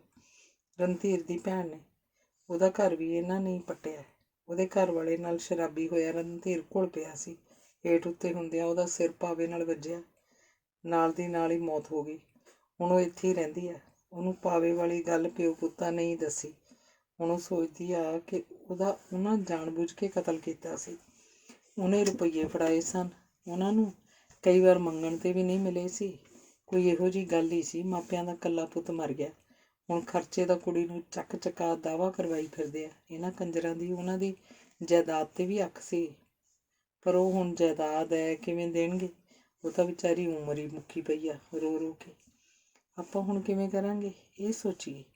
ਧਨੀ ਆਖ ਆਪਣੇ ਪਿਓ ਵੱਲ ਝਾਕਿਆ। ਹੁਣ ਪੁੱਤ ਕੀ, ਜੋ ਲਿਖਿਆ ਭੋਗਣਾ ਤਾਂ ਪਊ ਹੀ। ਲੇਖ ਜ਼ੋਰਾਵਰ ਸੀ, ਨਹੀਂ ਪੇਸ਼ ਚੱਲੀ ਕੋਈ। ਆਪਣੀਆਂ ਲਿਖੀਆਂ ਕੌਣ ਮੇਟ ਸਕਦੇ? ਇਉਂ ਹੀ ਹੋਣੀ ਸੀ। ਮਾਇਆ ਆਖ ਹੌਕਾ ਲੈ ਗਈ। ਨਹੀਂ ਮਾਂ ਮੇਰੀਏ, ਇਸ ਲਿਖੀ ਨੂੰ ਤਾਂ ਮੇਟਣਾ ਪਊ। ਆਪਾਂ ਤੋਂ ਗਲਤੀ ਹੋਈ ਆ, ਉਹ ਸੁਧਾਰਨੀ ਵੀ ਆਪਾਂ ਨੂੰ ਹੀ ਪੈਣੀ ਆ। ਐਂ ਜ਼ਿੰਦਗੀ ਕਿਵੇਂ ਨਿਕਲੂ ਸੀਰਤ ਦੀ ਉੱਥੇ? ਇੱਕ ਵੀ ਪਾਸਾ ਚੰਗਾ ਨਹੀਂ ਉਸ ਘਰ ਦਾ। ਲਾਲੀ ਬੋਲੀ। 2-4 ਮਹੀਨੇ ਤਾਂ ਵੇਖੀਏ, ਐਂ ਵੀ ਕਿਤੇ ਸਾਗ ਟੁੱਟਿਆ ਧੜਕ ਫੜਕ। ਮਾਇਆ ਨੇ ਆਖਿਆ। ਉਹ ਤਾਂ ਬੋਰੀ ਹੋਈ ਪਈ ਸੀ। ਮੈਂ ਨਹੀਂ ਜਾਣਾ ਉਸ ਘਰੇ ਧਨੀ ਵੀਰਿਆ। ਉਸ ਘਰ ਜਾਣ ਨਾਲੋਂ ਜ਼ਹਿਰ ਖਾ ਕੇ ਮਰ ਜਾਣਾ ਬਿਹਤਰ ਸਮਝੂ। ਕੁਝ ਗੱਲਾਂ ਇਹੋ ਜਿਹੀਆਂ ਕਿਹੜੇ ਮੂੰਹ ਨਾਲ ਦੱਸਾਂ ਹੁਣ ਤੁਹਾਨੂੰ? ਆਖ ਸੀਰਤ ਫੇਰ ਡੁਸਕ ਪਈ। ਹੁਣ ਦੱਸਣੀਆਂ ਤਾਂ ਪੈਣਗੀਆਂ ਹੀ ਧੀਏ, ਦੜਵਟਿਆਂ ਕਿਵੇਂ ਸਰੂ? ਡਿਪਟੀ ਦੀਆਂ ਅੱਖਾਂ ਸਿਮ ਆਈਆਂ। 2-3 ਦਿਨਾਂ 'ਚ ਹੀ ਫੁੱਲਾਂ ਵਰਗੀ ਧੀ ਦਾ ਪੀਲਾ ਭੂਕ ਚਿਹਰਾ ਵੇਖ ਅੰਦਰ ਪੱਛਿਆ ਜਾ ਰਿਹਾ ਸੀ। ਰਣਧੀਰ ਕਹਿੰਦਾ ਸੀ, ਜੇ ਮੇਰਾ ਪਾਪਾ ਕੁਝ ਵੀ ਆਖੇ ਕੁਸਕੀ ਨਾ, ਸਾਂਝਾ ਜਿਹਾ ਵਿਆਹ ਹੈ ਸਾਡਾ। ਨਹੀਂ ਇੰਨੇ ਕਮੀਨੇ ਨਹੀਂ ਹੋ ਸਕਦੇ। ਉਹ ਨਹੀਂ ਹੋ ਸਕਦੇ ਇੰਨੇ ਕਮੀਨੇ। ਆਖ ਡਿਪਟੀ ਨੇ ਉੱਠ ਕੇ ਆਪਣਾ ਸਿਰ ਕੰਧ 'ਚ ਮਾਰਿਆ। ਜੇ ਧਨੀ ਫੜ ਨਾ ਲੈਂਦਾ ਤਾਂ ਅਨਰਥ ਹੋ ਜਾਣਾ ਸੀ। ਕਮਲਾ ਹੋਇਆ ਡੈਡੀ, ਐਂ ਕੀਤਿਆਂ ਮਸਲਾ ਥੋੜਾ ਹੱਲ ਹੋ ਜਾਊ। ਇਸ ਚੱਕਰਵਿਊਹ 'ਚੋਂ ਨਿਕਲਣ ਲਈ ਇੱਕੋ ਹੀ ਹੱਲ ਆ ਹੁਣ, ਇੱਕੋ ਹੀ। ਕੀ? ਡਿਪਟੀ ਆਪਣੇ ਦੰਦਾਂ ਨਾਲ ਆਪਣਾ ਹੇਠਲਾ ਬੁੱਲ ਟੁੱਕ ਲੂ ਕੱਢ ਚੁੱਕਾ ਸੀ। ਰਿਸ਼ਤੇ ਦੀ ਟੁੱਟ ਨਖੁੱਟ। ਉਹ ਆਪਦੇ ਘਰੇ, ਆਪਾਂ ਆਪਦੇ ਘਰੇ। ਜੋ ਹੋਇਆ ਬੀਤਿਆ ਮਾੜਾ ਸੁਪਨਾ ਸਮਝ ਭੁੱਲਣਾ ਪਊ, ਬਸ। ਹੋਰ ਕੋਈ ਹੱਲ ਨਹੀਂ, ਇਹੋ ਹੀ ਹੱਲ ਆ। ਕਿਉਂ ਸੀਰਤ? ਤੂੰ ਤਾਂ ਵੀਰ ਮੇਰਿਆ ਮੈਨੂੰ ਬਥੇਰਾ ਵਰਜ ਰਿਹਾ ਸੀ, ਬਸ ਮੇਰੀ ਬਾਹਰ ਜਾਣ ਦੀ ਹਿੰਡੀ ਮੈਨੂੰ ਲੈ ਬੈਠੀ। ਨਹੀਂ ਬੱਚੀਏ, ਤੇਰੀ ਕੋਈ ਗਲਤੀ ਨਹੀਂ, ਗਲਤੀ ਤਾਂ ਮੈਥੋਂ ਹੀ ਹੋ ਗਈ। ਅਕਲ ਤੇ ਬੱਠਲ ਮੁੱਦਾ ਤਾਂ ਮੇਰੇ ਵੱਜ ਗਿਆ, ਬਸ। ਜੋ ਹੋਣਾ ਸੀ ਹੋ ਗਿਆ। ਮੀਤ ਨੂੰ ਆਖੀਏ ਸਾਡਾ ਜਿਵੇਂ ਵੀ ਨਿਬੇੜਾ ਹੁੰਦਾ ਨਿਪਟਾ ਦੇ। ਤੈਨੂੰ ਦਾਗ ਲੱਗਣਾ ਸੀ, ਲੱਗ ਗਿਆ। ਦੂਰੀ ਵਾਰ ਤੇ ਸਭ ਭੁੱਲ ਜ਼ਿੰਦਗੀ ਸ਼ੁਰੂ ਕਰ ਬੱਚੀਏ। ਡਿਪਟੀ ਨੇ ਸੀਰਤ ਨੂੰ ਬੁੱਕਲ 'ਚ ਲੈ ਲਿਆ। ਆਪਾਂ ਨੂੰ ਆਪਣਾ ਦਿੱਤਾ ਤਾਂ ਭੁੱਲਣਾ ਪਊ ਮੈਨੂੰ ਲੱਗਦਾ। ਧਨੀ ਨੇ ਹੌਕਾ ਜਿਹਾ ਲਿਆ। ਖਸਮਾਂ ਨੂੰ ਖਾਵੇ ਦਿੱਤਾ ਲਿਆ। ਸਾਨੂੰ ਸੀਰਤ ਦੀ ਲੋੜ ਆ। ਚਲੋ ਹੁਣ ਸੌਂ ਜਾਓ ਤੁਸੀਂ। ਆਖ ਡਿਪਟੀ ਉੱਠ ਖੜਾ। ਉਸ ਸਾਰੀ ਰਾਤ ਹੀ ਆਪਣੇ ਆਪ ਨੂੰ ਕੋਸਦਾ ਰਿਹਾ ਸੀ। ਜੋ ਮੀਤ ਨੇ ਦੱਸਿਆ ਸੀ ਅੱਖਾਂ ਮੀਟ ਉਹਦਾ ਸੱਚ ਮੰਨ ਲਿਆ। ਸ਼ਹਿਰ ਦੀ ਜ਼ਮੀਨ, ਮੁੰਡਾ ਅਮਰੀਕਾ 'ਚ, ਸੁਣ ਜਿਵੇਂ ਕੁਝ ਦਿਸਿਆ ਹੀ ਨਾ। ਮੀਤ ਤੇ ਹੱਦੋਂ ਵੱਧ ਭਰੋਸਾ। ਇਹ ਵੀ ਨਾ ਸੋਚਿਆ ਕਿ ਮੀਤ ਭਲਾ ਮਾਨਸ ਬੰਦਾ ਹੈ, ਵਲ ਫੇਰ ਹੈ ਨਹੀਂ। ਉਹ ਸਾਰੀ ਰਾਤ ਹੀ ਗਿਣਤੀਆਂ ਮਿਣਤੀਆਂ ਜਿਹੀਆਂ 'ਚ ਪਿਆ ਰਿਹਾ। ਗੱਲ ਤਲਾਕ 'ਤੇ ਆ ਕੇ ਖਤਮ ਹੁੰਦੀ ਦਿਸਦੀ। 2 ਕੁ ਦਿਨ ਐਂ ਲੰਘ ਗਏ। ਤੀਜੇ ਚੌਥੇ ਦਿਨ ਜਾ ਕੇ ਕਿਤੇ ਸਵੇਰੇ ਰਣਧੀਰ ਦਾ ਡਿਪਟੀ ਦੇ ਨੰਬਰ 'ਤੇ ਫੋਨ ਆ ਗਿਆ। ਮੈਂ ਰਣਧੀਰ ਬੋਲਦਾ ਜੀ, ਮੋਗੇ ਤੋਂ। ਬੋਲ। ਡਿਪਟੀ ਰੁੱਖੇ ਮਨ ਨਾਲ ਬੋਲਿਆ। ਇੱਕ ਏਜੰਟ ਨਾਲ ਗੱਲ ਹੋਈ ਹੈ ਜੀ, 1 ਲੱਖ ਰੁਪਈਏ ਦਾ ਖਰਚਾ ਹੈ, ਹੱਥੋਂ ਹੱਥੀ ਕੰਮ ਹੋ ਜਾਊ ਜੀ। ਆਪਣਾ ਸਾਰੀ ਜ਼ਿੰਮੇਵਾਰੀ ਉਸੇ ਦੀ ਹੋਊ। ਹੈ ਜੀ, ਮੈਂ ਕਿਸੇ ਨਾਲ ਫੋਨ 'ਤੇ ਗੱਲ ਕੀਤੀ ਹੈ ਜੀ। ਉਹ ਅਮਰੀਕਾ ਤੋਂ ਵੀਜ਼ਾ ਭੇਜ ਦਊ ਜੀ ਸੀਰਤ ਦਾ। ਹੈ ਜੀ, ਹੋ ਸਕਦਾ ਹੈ ਫਿਰ ਅਸੀਂ ਇਕੱਠੇ ਜਾ ਵੜੀਏ। ਹੈ ਜੀ। ਉਹਦੀਆਂ ਗੱਲਾਂ ਸੁਣ ਡਿਪਟੀ ਨੂੰ ਖਿੱਚ ਚੜ੍ਹ ਗਈ। ਡਿਪਟੀ ਸੋਚ ਰਿਹਾ ਸੀ, ਇਹ ਬੰਦਾ ਮੈਨੂੰ ਕਿਵੇਂ ਫੁੱਦੂ ਬਣਾਈ ਜਾਂਦਾ। ਉਹ ਗੱਲਾਂ ਕਰੀ ਜਾਂਦਾ ਜਿਨ੍ਹਾਂ ਨਾਲ ਅਮਰੀਕਾ ਦੇ ਵੀਜ਼ੇ ਦਾ ਕੋਈ ਸਰੋਕਾਰ ਹੀ ਨਹੀਂ। ਪਰ ਇਹ ਬੰਦਾ ਸੱਚਾ ਹੈ। ਅੱਗੇ ਅਸੀਂ ਠੱਗੀ ਖਾ ਚੁੱਕੇ ਹਾਂ। ਇਹ ਉਸੇ ਖੁੱਡ 'ਚ ਸ਼ਿਕਾਰ ਭਾਲਦਾ। ਹੈਲੋ, ਆਵਾਜ਼ ਨਹੀਂ ਆਉਂਦੀ? ਹੈ ਜੀ, ਆਉਂਦੀ ਆਵਾਜ਼, ਤੂੰ ਗੱਲ ਕਰੀ ਚੱਲ। ਗੱਲ ਜੀ ਬਸ ਇਹੋ ਆ ਜੀ, ਮੈਂ ਅੱਜ ਆਉਣਾ ਸੀ। ਤੁਸੀਂ 1 ਲੱਖ ਰੁਪਈਆ ਤਿਆਰ ਰੱਖਿਓ ਜੀ। ਹੈ ਜੀ, ਠੀਕ ਆ। ਤੁਸੀਂ ਦੋਵੇਂ ਪਿਓ ਪੁੱਤ ਆਇਆ ਜੀ। ਹੈਲੋ। ਹੈ ਜੀ, ਕਾਹਨੂੰ ਜੀ? ਡੈਡੀ ਦਾ ਕੀ ਕਰਾਂ ਜੀ? ਤੁਸੀਂ ਬਸ ਰਕਮ ਤਿਆਰ ਰੱਖਿਓ। ਨਹੀਂ, ਆਪਣੇ ਬਾਪੂ ਨੂੰ ਵੀ ਲੈਂਦਾ ਆਈ ਕਾਕਾ। ਆਖ ਡਿਪਟੀ ਨੇ ਫੋਨ ਕੱਟਤਾ। ਡਿਪਟੀ ਨੇ ਧਨੀ ਨਾਲ ਇਹ ਗੱਲ ਸਾਂਝੀ ਕਰ ਲਈ। ਮੀਤ ਨੂੰ ਵੀ ਬੁਲਾਇਆ। ਮੀਤ, 1 ਲੱਖ ਰੁਪਈਏ ਦੀ ਮੰਗ ਵੀ ਆ ਗਈ ਹੈ ਤੇਰੇ ਯਾਰਾਂ ਦੀ, ਉਹ ਵੀ ਬਚਕਾਮੇਪਨ ਨਾਲ, ਡਿਪਟੀ ਨੇ ਦੱਸਿਆ। ਉਹ ਪਹਿਲਾਂ ਬੁੱਧੂ ਬਣਾ ਚੁੱਕਿਆ। ਧਨੀ ਬੋਲਿਆ। ਮੈਂ ਇੱਥੇ ਆਉਣ ਲਈ ਆਖ ਦਿੱਤਾ ਦੋਵੇਂ ਪਿਓ ਪੁੱਤਾਂ ਨੂੰ। ਧਨੀ ਬੇਟੇ, ਤੂੰ ਆਪਦੇ ਕੋਈ ਯਾਰ ਜੁੱਟ ਡੰਡਿਆਂ ਵਰਗੇ ਮੁੰਡੇ ਲਿਆ 2-4। ਕਹਿਣਾ ਕੁਛ ਨਹੀਂ, ਉਹਨਾਂ ਨੂੰ ਦਬਾਅ ਤਾਂ ਬਣਾਉਣਾ ਹੀ ਪਊ। ਜੇ ਆਪਾਂ ਚਲੋ ਛੱਡੋ। ਮੀਤ ਕੁਝ ਕਹਿੰਦਾ ਜ਼ਬਾਨ ਘੁੱਟ ਗਿਆ। ਦੱਸ ਵੀ ਕੀ ਕਹਿਣ ਲੱਗਾ ਸੀ? ਡਿਪਟੀ ਮੀਤ ਦੇ ਮੂੰਹ ਵੱਲ ਝਾਕਿਆ। ਉਹਨੇ ਮੀਤ ਨੂੰ ਸਾਰੀ ਗੱਲ ਸਮਝਾਤੀ ਸੀ। ਹੁਣ ਸਕੀਰੀ ਰੱਖਣ ਵਾਲੀ ਗੱਲ ਤਾਂ ਰਹੀ ਨਹੀਂ ਗਈ। ਸੀਰਤ ਨਾਲ ਜੋ ਗੱਲਾਂ ਹੋਈਆਂ ਸਨ ਮੀਤ ਨੂੰ ਦੱਸਦੀਆਂ। ਮੈਂ ਕਹਿਣ ਲੱਗਾ ਸੀ ਜੇ ਆਪਾਂ ਪੁਲਿਸ ਲੈ ਆਈਏ ਤਾਂ ਰਹਿਣ ਦੀ ਮਿੱਤਿਆ, ਪਹਿਲਾਂ ਆਪਾਂ 2-4 ਬੰਦਿਆਂ 'ਚ ਤਲਾਕਨਾਮਾ ਲਿਖਵਾ ਲਈਏ। ਸਾਰਿਆਂ ਨਾਲੋਂ ਬਿਹਤਰ ਕਚਹਿਰੀ ਲਿਜਾਣ ਦੀ ਕੋਸ਼ਿਸ਼ ਕਰਾਂਗੇ ਉਹਨਾਂ ਨੂੰ ਕਿਸੇ ਹਿਸਾਬ। ਹੁਣ ਤਾਂ ਇਹੋ ਹੱਲ ਆ, ਜਿੰਨਾ ਚਿਰ ਤਲਾਕਨਾਮਾ ਨਹੀਂ ਹੁੰਦਾ ਕੁੜੀ ਟੈਨਸ਼ਨ 'ਚ ਰਹੂ, ਬਸ ਨਿਬੇੜਨਾ ਜਿਵੇਂ ਨਿਬੇੜਿਆ ਗਿਆ। ਡਿਪਟੀ ਨੇ ਆਖਿਆ। ਫਿਰ 11 ਕੁ ਵਜੇ ਨੂੰ ਇੱਕ ਮਰੂਤੀ ਬਾਹਰ 'ਚ ਆ ਰੁਕੀ। ਮੋਤਮ ਤੇ ਰਣਧੀਰ ਗੱਡੀ 'ਚ ਉਤਰੇ ਤਾਂ ਮੋਤਮ ਦੀਆਂ ਮੁੱਛਾਂ ਚੜ੍ਹਾਈਆਂ ਸਨ। ਚਿੱਟੀ ਸਫੈਦ ਠਾਠੀ ਕੋਲ ਦਾੜੀ ਤੇ ਪੁੱਠਾ ਹੱਥ ਜਿਹਾ ਮਾਰ ਰਿਹਾ ਸੀ। ਰਣਧੀਰ ਨੇ ਉੱਤਰ ਰੁਮਾਲ ਨਾਲ ਮੂੰਹ ਪੂੰਝਿਆ, ਹੱਥਾਂ 'ਚ ਪਈਆਂ ਛਾਪਾਂ ਘੁਮਾਈਆਂ। ਬਾਹਰੋਂ ਆਏ ਮੁੰਡਿਆਂ ਵਾਲੀ ਪੂਰੀ ਠੁੱਕ ਵਿੱਚ ਸੀ। ਆ ਜਾਓ ਸਰਦਾਰ ਜੀ, ਆ ਜਾਓ। ਡਿਪਟੀ ਬੜੀ ਨਿਮਕੀ ਨਾਲ ਉਹਨਾਂ ਨੂੰ ਅੰਦਰ ਲੈ ਗਿਆ। ਦੋਹਾਂ ਦੀਆਂ ਨਜ਼ਰਾਂ ਸੀਰਤ ਨੂੰ ਲੱਭ ਰਹੀਆਂ ਸਨ। ਉਹ ਖੁੱਲ੍ਹੇ ਡੁੱਲੇ ਡਰਾਇੰਗ ਰੂਮ 'ਚ ਫੱਬ ਕੇ ਸੋਫਿਆਂ 'ਤੇ ਬੈਠ ਗਏ। ਡਿਪਟੀ ਉਹਨਾਂ ਵੱਲ ਬੜੀ ਹੈਰਾਨਗੀ ਨਾਲ ਵੇਖ ਰਿਹਾ ਸੀ।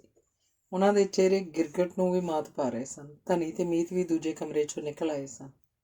ਕਦੋਂ ਜਾਣਾ ਰਣਧੀਰ ਸਿੰਘਾ ਬਾਹਰ? ਮੀਤ ਨੇ ਪੁੱਛਿਆ। ਬਸ ਜੀ, ਹੁਣ ਤਾਂ ਮੁੜਨਾ ਹੀ ਹੈ।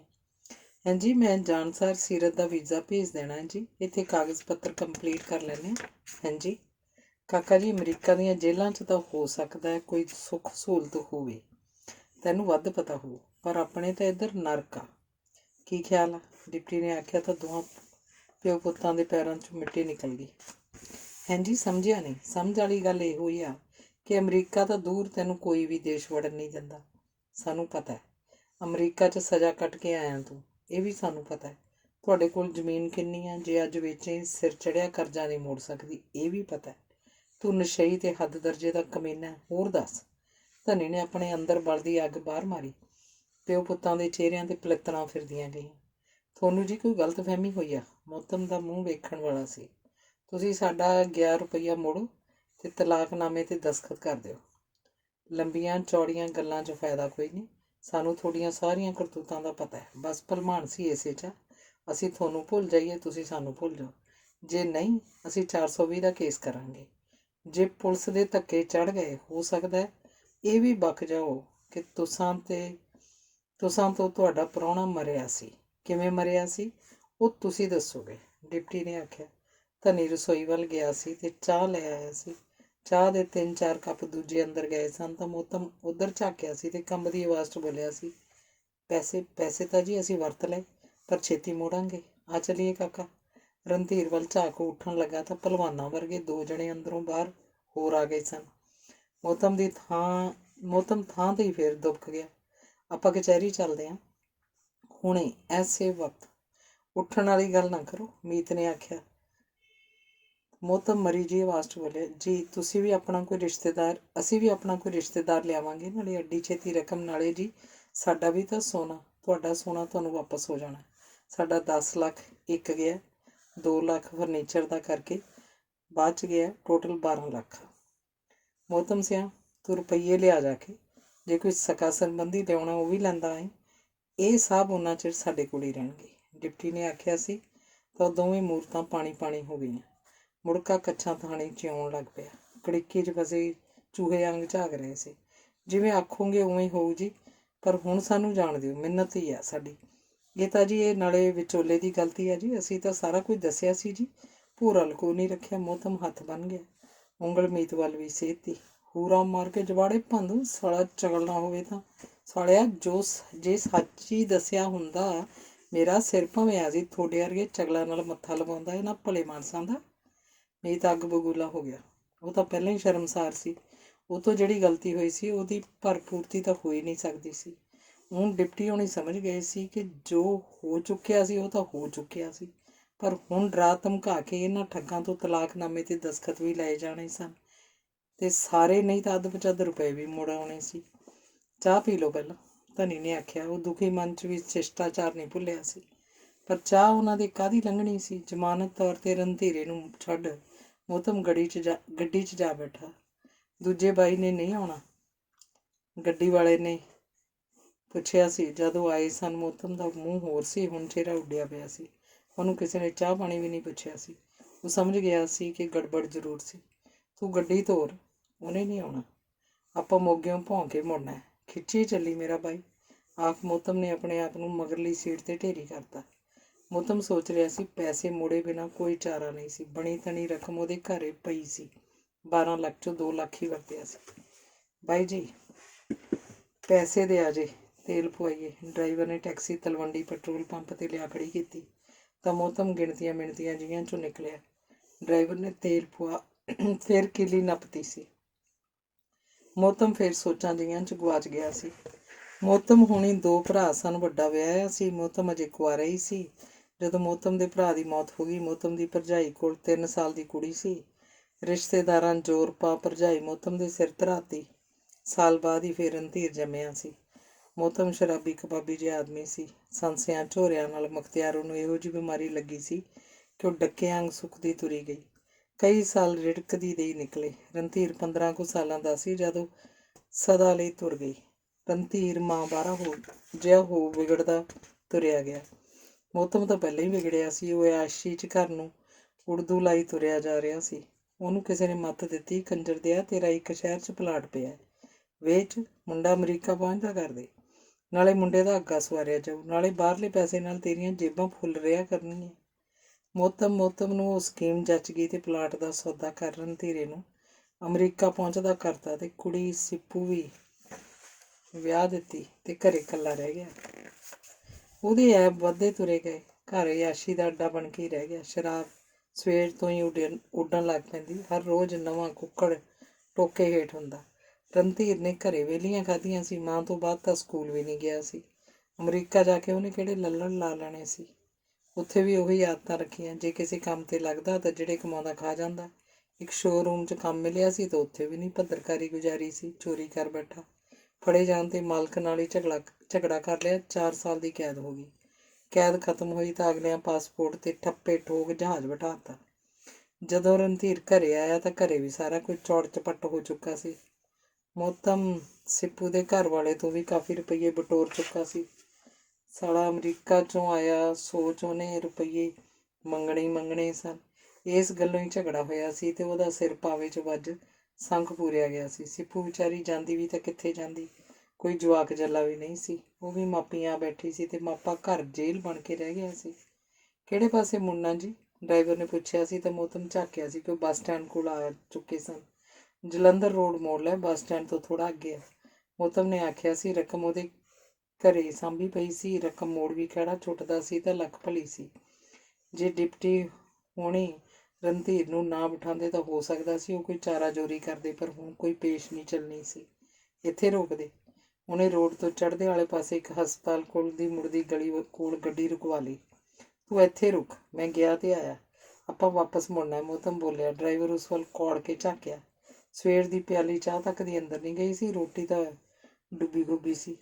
ਅੱਜ ਉਹ ਨਾਲ ਲਿਆਇਆ ਸੀ, ਨਾ ਘਰੋਂ ਹੀ ਖਾ ਕੇ ਆਇਆ ਸੀ। ਨਹੀਂ ਜੀ, ਮੈਂ ਨਹੀਂ ਜਾ ਸਕਦਾ, ਮੇਰੇ ਬਾਕੀ ਪੈਸੇ ਦਿਓ, ਸਟੈਂਡ ਤੋਂ ਤੁਸੀਂ ਹੋਰ ਗੱਡੀ ਕਰਾ ਲਓ। ਆਖੋ ਮੈਂ ਭੇਜ ਦਿੰਦਾ ਜਾ ਕੇ। ਡਰਾਈਵਰ ਇਹ ਵੀ ਸਮਝ ਚੁੱਕਿਆ ਸੀ ਕਿ ਕਿਤੇ ਗੜਬੜ ਜ਼ਰੂਰ ਆ। ਮੋਹਤਮ ਸਾਰੇ ਰਾਹ ਮਗਰ ਸੀਟ 'ਤੇ ਮਰੇ ਕੁੱਤੇ ਵਾਂਗ ਲਟਿਆ ਆਇਆ ਸੀ। ਨਹੀਂ ਯਾਰ, ਆਪਾਂ 2 ਘੰਟੇ 'ਚ ਮੁੜ ਆਉਣਾ, ਖੜਨਾ ਤਾਂ ਹੈ ਹੀ ਨਹੀਂ। ਮੋਹਤਮ ਨੇ ਤਰਲਾ ਜਿਹਾ ਲਿਆ। ਨਹੀਂ ਜੀ, ਬਾਕੀ ਕਿਰਾਇਆ ਦਿਓ। ਟੈਕਸੀ ਵਾਲਾ ਲੋਹੇ ਦਾ ਬਣ ਗਿਆ। ਮੋਹਤਮ ਦਾ ਜੀ ਕਰਦਾ ਸੀ ਕਿ ਉਹਨੂੰ ਗਲਮਿਓਂ ਫੜ ਲਏ, ਪਰ ਉਹ ਫੜ ਨਾ ਸਕਿਆ। ਉਹਦਾ ਬਕਾਇਆ ਦੇ ਗਲੀ ਪੈ ਗਿਆ। ਆਪਣੇ ਬਾਰ ਮੂਹਰੇ ਜਾ ਕੁੰਡਾ ਖੜਕਾਇਆ ਸੀ ਤਾਂ ਸਿੱਪੂ ਨੇ ਉੱਠ ਕੇ ਬੂਹਾ ਖੋਲ੍ਹਿਆ ਸੀ। ਉਹ ਮੋਹਤਮ ਦੇ ਮੂੰਹ ਵੱਲ ਵੇਖ ਹੀ ਸਮਝ ਗਈ ਸੀ ਕਿ ਕੋਈ ਗੜਬੜ ਜ਼ਰੂਰ ਹੈ। ਭਾਬੀ ਤੇ ਵੀਰਾ? ਉਹ ਜਕਦਿਆਂ ਪੁੱਛ ਗਈ।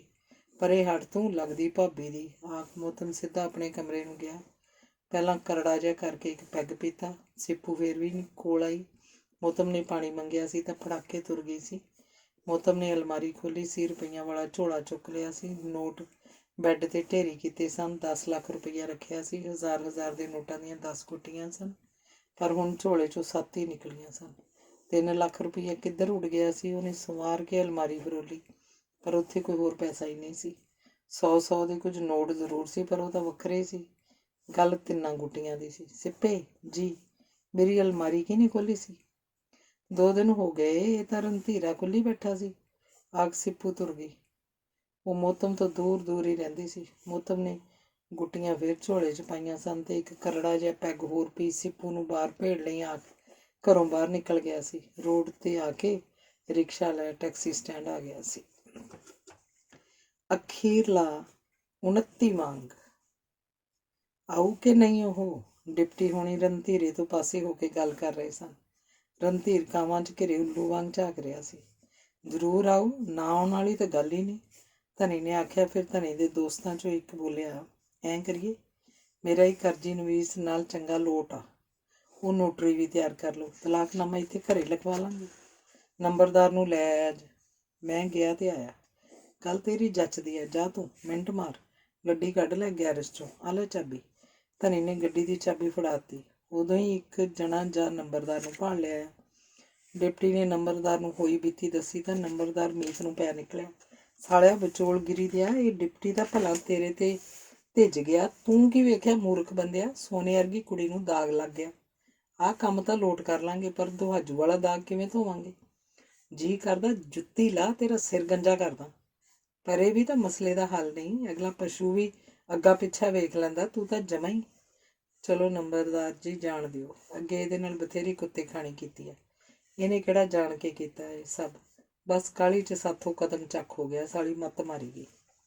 ਮੇਰੀ ਧੀ ਹਰਦੀਪ ਦਾ ਦਿਓਰ ਆ, ਮਾਸਟਰ ਲੱਗਾ ਸਰਕਾਰੀ, ਹੁਣੇ ਵਿਆਹਿਆ ਸੀ, 6 ਮਹੀਨੇ ਪਹਿਲਾਂ ਕੁੜੀ ਮਰ ਗਈ ਵਿਚਾਰੀ, ਉਹਦੇ ਘਰੋਂ ਹੁਣ ਆਪਾਂ ਵੇਖ ਲਵਾਂਗੇ, ਜੇ ਆਖੋ ਤਾਂ ਬੰਦੇ ਚੰਗੇ ਆ, 10 ਘੁਮਾਣ ਜ਼ਮੀਨ ਵੀ ਆਉਂਦੀ ਆ। ਪਹਿਲਾਂ ਆਹ ਨਜਿੱਠੀਏ। ਨੰਬਰਦਾਰ ਕਰਤਾਰ ਸਿੰਘ ਨੇ 10 ਪਾ ਦਿੱਤੀ। ਡਿਪਟੀ ਸਿਰ ਹਿਲਾ ਗਿਆ। ਉਦੋਂ ਹੀ 2 ਕਾਰਾਂ ਆ ਕੇ ਬਾਰ 'ਚ ਰੁਕੀਆਂ। ਇੱਕ 'ਚੋਂ ਆਪਣੀ ਖਿਲਰੀ ਜੀ ਦਾੜੀ ਖੁਰਕ ਦਾ ਮੋਹਤਮ ਬਾਹਰ ਨਿਕਲਿਆ, ਦੂਜੀ 'ਚੋਂ ਧਨੀ ਦਾ ਦੋਸਤ ਤੇ 3 ਜਣੇ ਹੋਰ ਬਾਬੂ ਜੀ ਉਤਰੇ ਸਨ। ਅਰਜੀ ਨਵੀਸ ਨੂੰ ਸਾਰੀ ਗੱਲ ਦੱਸੀ ਸੀ ਤਾਂ ਉਹ ਆਪਣਾ ਸਿਰ ਜਿਹਾ ਹਿਲਾਉਂਦਾ ਰਿਹਾ ਸੀ। ਮੋਹਤਮ ਨੇ 7 ਲੱਖ ਰੁਪਈਆ ਕੰਮ ਦੇ ਹੱਥਾਂ ਨਾਲ ਫੜਾਉਂਦਿਆਂ ਇਹਨਾਂ ਹੀ ਆਖਿਆ ਸੀ। 7 ਆ। ਉਹ ਰਣਧੀਰੇ ਵੱਲ ਵੀ ਔਖਾ ਜਿਹਾ ਝਾਕਿਆ ਸੀ। ਬਾਕੀ ਮੀਤ ਹੀ ਬੋਲਿਆ ਸੀ। ਮੀਤ ਦਫਾ ਕਰੋ ਯਾਰ, ਆ ਜੀ ਤੁਸੀਂ ਤਲਾਕਨਾਮਾ ਲਿਖੋ। ਡਿਪਟੀ ਨੇ ਆਖਿਆ ਸੀ ਤਾਂ ਤਲਾਕਨਾਮਾ ਲਿਖਿਆ ਗਿਆ। ਅਰਜੀ ਨਵੀਸ ਨੇ ਲਿਖਤ 'ਚ ਕੋਈ ਕੱਚ ਨਹੀਂ ਛੱਡਿਆ ਸੀ। ਲਿਖਤ ਪੱਕੇ ਅਸਟਾਮ ਤੇ ਹੋਈ ਸੀ। ਰਣਧੀਰ ਤੇ ਮੋਹਤਮ ਦੇ ਸਾਈਨ ਕਰਵਾ, ਨੰਬਰਦਾਰ ਤੇ ਮੀਤ ਹੋਣਾ ਦੇ ਵੀ ਕਰਵਾ ਲਏ, ਤੇ ਨੋਟਰੀ ਨੇ ਵੀ ਆਪਣੇ ਠੱਪੇ ਠੋਕਦੇ ਸੀ। ਕੁੜੀ ਨੂੰ ਵੀ ਲਿਆਓ, ਅਰਜੀ ਨਵੀਸ ਨੇ ਆਖਿਆ ਸੀ ਤਾਂ ਸੀਰਤ ਨੂੰ ਵੀ ਹਾਕ ਮਾਰ ਲਈ ਸੀ। ਸੀਰਤ ਨੇ ਸਾਰਿਆਂ ਨੂੰ ਪਹਿਲਾਂ ਸਤਿ ਸ਼੍ਰੀ ਅਕਾਲ ਬੁਲਾਈ, ਫਿਰ ਜਿੱਥੇ ਜਿੱਥੇ ਅਰਜੀ ਨਵੀਸ ਨੇ ਆਖਿਆ ਸੀ ਦਸਤਖਤ ਕਰਤੇ ਤੁਰ ਗਈ। ਸਾਡਾ ਸੋਨਾ, ਆਖਦਿਆਂ ਮੋਹਤਮ ਦੀ ਆਵਾਜ਼ ਕੰਬੀ ਸੀ। ਬਾਕੀ ਪੈਸੇ ਦੇ ਕੇ ਜਦੋਂ ਮਰਜ਼ੀ ਲੈ ਜਾਈਂ, ਸਾਲੇ ਸੋਨੇ ਦੇਣਾ ਹੋਣ ਤਾਂ। ਮੀਤ ਨੇ ਆਖਿਆ ਸੀ ਤਾਂ ਉਹ ਖੜੇ ਨਹੀਂ ਸੀ। ਕੁਝ ਦਿਨ ਤਾਂ ਸਾਰਿਆਂ ਦੇ ਮਨ ਭਰੇ ਭਰੇ ਜੇ ਰਹੇ ਸਨ। ਸੀਰਤ ਤਾਂ ਘਰੋਂ ਬਾਹਰ ਹੀ ਨਹੀਂ ਸੀ ਨਿਕਲਦੀ। ਫਿਰ ਉਹ ਆਪਣੀ ਨਾਨੀ ਕੇ ਘਰ ਤੱਕ ਜਾਣ ਲੱਗ ਪਈ ਸੀ। ਹੌਲੀ ਹੌਲੀ ਘਰ 'ਚ ਹਾਸੇ ਗੂੰਜਣ ਲੱਗ ਪਏ ਸਨ। ਇੱਕ ਦਿਨ ਕਰਤਾਰ ਸਿੰਘ ਨੰਬਰਦਾਰ ਡਿਪਟੀ ਤੇ ਧਨੀ ਨੂੰ ਨਾਲ ਲਿਜਾ ਕੇ ਆਪਣੀ ਧੀ ਹਰਦੀਪ ਦੇ ਦਿਓਰ ਨੂੰ ਸਕੂਲ 'ਚ ਜਾਈ ਵਿਖਾ ਆਇਆ ਸੀ। ਬਿੰਦਰ ਆਪਣੇ ਕਸਬੇ ਜੈਤੋਂ 'ਚ ਹੀ ਸਰਕਾਰੀ ਸਕੂਲ 'ਚ ਟੀਚਰ ਸੀ ਤੇ ਬਣਦਾ ਤਣਦਾ ਵੀ ਸੀ। ਗੱਲੀ ਬਾਤੀ ਸੁਭਾਅ ਵੀ ਚੰਗਾ ਲੱਗਾ ਸੀ। ਫਿਰ ਉਹ ਸਕੂਲ 'ਚ ਹੋ ਕੇ ਘਰੇ ਗਏ ਸਨ। ਘਰ-ਬਾਰ ਵੀ ਵਧੀਆ ਸੀ। ਦੋਹਾਂ ਭਰਾਵਾਂ ਦੀਆਂ ਅੱਡੋ-ਅੱਡ ਵੰਡ ਕਰਕੇ ਛੋਟੀਆਂ-ਛੋਟੀਆਂ 2 ਕੋਠੀਆਂ ਪਾਈਆਂ ਸਨ। ਇਕੱਠੇ ਮਾਂ-ਪਿਓ ਜਿਉਂਦੇ ਸਨ। ਵਿਹੜੇ 'ਚ ਪਿਆ ਸੰਦ ਵਲੇਵਾਂ ਹੀ ਦੱਸ ਰਿਹਾ ਸੀ ਕਿ ਵਾਹੀ ਦਾ ਕੰਮ ਵੀ ਵਧੀਆ ਸੀ। ਮਾਸਟਰ ਦਾ ਵੱਡਾ ਭਰਾ ਨੰਬਰਦਾਰ ਦਾ ਜਵਾਈ ਹਰਦੀਪ ਦੇ ਘਰ ਵਾਲਾ ਵਾਹੀ ਕਰਦਾ ਸੀ। ਧਨੀ ਤੇ ਡਿਪਟੀ ਨੂੰ ਸਾਰਾ ਪਰਿਵਾਰ ਹੀ ਸਾਊ ਲੱਗਿਆ ਸੀ। ਚਾਚਾ ਜੀ ਬੇਫਿਕਰ ਹੋ ਜਾਓ, ਮੇਰੀ ਜ਼ਿੰਮੇਵਾਰੀ ਹੈ, ਮੇਰੀ ਭੈਣ ਦੀ ਤਰ੍ਹਾਂ ਰਹੂ ਸੀਰਤ। ਹਰਦੀਪ ਨੇ ਸਾਰੀ ਜ਼ਿੰਮੇਵਾਰੀ ਓਟ ਲਈ ਸੀ। ਆਪਾਂ ਕਿਹੜਾ ਪੁੱਤ ਕੁੜੀ ਤੇ ਮੁੰਡੇ ਨੂੰ ਆਮੋ ਸਾਹਮਣੇ ਕਰ ਦਈਏ, ਜੇ ਨਾ ਹਾਮੀ ਭਰਤੀ ਬਾਕੀ ਵਿਚਾਰਾਂ ਬਾਅਦ 'ਚ ਹੀ ਹੋਣਗੀਆਂ, ਕਿਉਂ ਬਈ? ਨੰਬਰਦਾਰ ਆਖ ਡਿਪਟੀ ਨੰਬਰਦਾਰ ਵੱਲ ਝਾਕਿਆ। ਬਈ ਹੁਣ ਤੁਸੀਂ ਚਾਚਾ ਭਤੀਜੀ ਜਾਣਾ, ਆਪਾਂ ਤਾਂ ਨਿੱਫਰ ਫੰਡ ਆ, 10 ਪਾਉਣ ਵਾਲੇ ਸੀ। ਆਖ ਨੰਬਰਦਾਰ ਹੱਸ ਪਿਆ। ਠੀਕ ਆ, ਤੁਸੀਂ ਐਤਵਾਰ ਆ ਜਾਓ। ਆਖ ਡਿਪਟੀ ਸੋਚ ਰਿਹਾ ਸੀ, ਮਨਾ ਜੇ ਕਿਤੇ ਪਹਿਲਾਂ ਹੀ ਇਹੋ ਜਿਹਾ ਰਿਸ਼ਤਾ ਮਿਲਿਆ ਹੁੰਦਾ, ਮੇਰੀ ਧੀ ਦੇ ਦੁਹਾਜੂ ਹੋਣ ਦਾ ਦਾਗ ਨਾ ਲੱਗਦਾ। ਚਲੋ ਜੋ ਹੋਣਾ ਸੀ ਉਹ ਤਾਂ ਹੋ ਗਿਆ। ਜੇ ਹੁਣ ਇੱਥੇ ਕਹਾਣੀ ਤਹਿ ਬਹਿ ਜਾਏ ਤਾਂ। ਸੋਚਦਾ ਉੱਠ ਪਿਆ ਤੇ ਨੰਬਰਦਾਰ ਨੂੰ ਬੋਲਿਆ, ਚਲੀਏ ਬਾਈ? ਹਾਂ ਚਲੋ, ਆਖ ਉਹ ਵੀ ਉੱਠ ਪਿਆ। ਡਿਪਟੀ ਨੇ ਜੇਬ 'ਚੋਂ 100 ਦਾ ਨੋਟ ਕੱਢ ਹਰਦੀਪ ਵੱਲ ਵਧਾਇਆ। ਨਾ ਚਾਚਾ ਜੀ, ਜਦੋਂ ਫੇਰ ਆਏ ਹੈ ਕਮਲੀ ਕੁੜੀ। ਆਖ ਡਿਪਟੀ ਨੇ ਨੋਟ ਹਰਦੀਪ ਦੀ ਮੁੱਠ 'ਚ ਦੇ ਦਿੱਤਾ। ਐਤਵਾਰ ਆਇਆ ਸੀ ਤਾਂ ਮਾਸਟਰ ਬਿੰਦਰ, ਹਰਦੀਪ ਦੇ ਘਰ ਵਾਲਾ ਤੇ ਇੱਕ ਬਿੰਦਰ ਦੀ ਭੂਆ ਸੀਰਤ ਨੂੰ ਵੇਖਣ ਆ ਗਏ ਸਨ। ਇਹ ਵਿਖਾਲੇ ਦੀ ਰਸਮ ਨੰਬਰਦਾਰ ਦੇ ਘਰ ਹੀ ਹੋਈ ਸੀ। ਸੀਰਤ ਤੇ ਬਿੰਦਰ ਨੂੰ ਕੁਝ ਮਿੰਟਾਂ ਲਈ ਇਕੱਲਿਆਂ ਛੱਡ ਦਿੱਤਾ ਗਿਆ ਸੀ। ਹਰਦੀਪ ਦੋਹਾਂ ਤੋਂ ਪਾਸੇ ਹੋ ਬੈਠ ਗਈ ਸੀ। ਦੇਖੋ ਜੀ, ਮੇਰੀ ਤਮੰਨਾ ਸੀ ਬਾਹਰ ਜਾਣਾ। ਇਸ ਕਾਹਲੀ 'ਚ ਹੀ ਮੇਰੇ ਘਰਦਿਆਂ ਤੋਂ ਪੈਰ ਚੱਕ ਹੋ ਗਿਆ, ਜੋ ਗਲਤ ਥਾਂ ਹੱਥ ਜੁੜ ਗਏ। 2 ਰਾਤਾਂ ਮੈਂ ਰਹਿ ਵੀ ਆਈਆਂ। ਜੇ ਇਹ ਗੱਲਾਂ ਦਿਮਾਗ 'ਚ ਰੱਖ, ਕੱਲ੍ਹ ਨੂੰ ਮਿਹਣੋ ਮਿਹਣੀ ਹੋਣਾ ਹੈ, ਫਿਰ ਤਾਂ ਆਪਾਂ ਨੂੰ ਗੱਲ ਅੱਗੇ ਵਧਾਉਣ ਦੀ ਲੋੜ ਹੀ ਨਹੀਂ। ਇੱਥੇ ਹੀ ਗੱਲ ਖਤਮ ਹੋ ਜਾਣੀ ਚਾਹੀਦੀ ਹੈ। ਹੋਰ ਤੁਹਾਨੂੰ ਮੈਂ ਦੱਸ ਹੀ ਚੁੱਕੀ ਹਾਂ ਆਪਣੇ ਬਾਰੇ। ਮੇਰੇ ਖਿਆਲ 'ਚ ਭੈਣ ਹਰਦੀਪ ਵੀ ਦੱਸ ਹੀ ਚੁੱਕੀ ਹੋਊ। ਸੀਰਤ ਨੇ ਆਖ ਜਿਵੇਂ ਆਪਣੇ ਆਪ ਤੋਂ ਬੋਝ ਲਾ ਲਿਆ।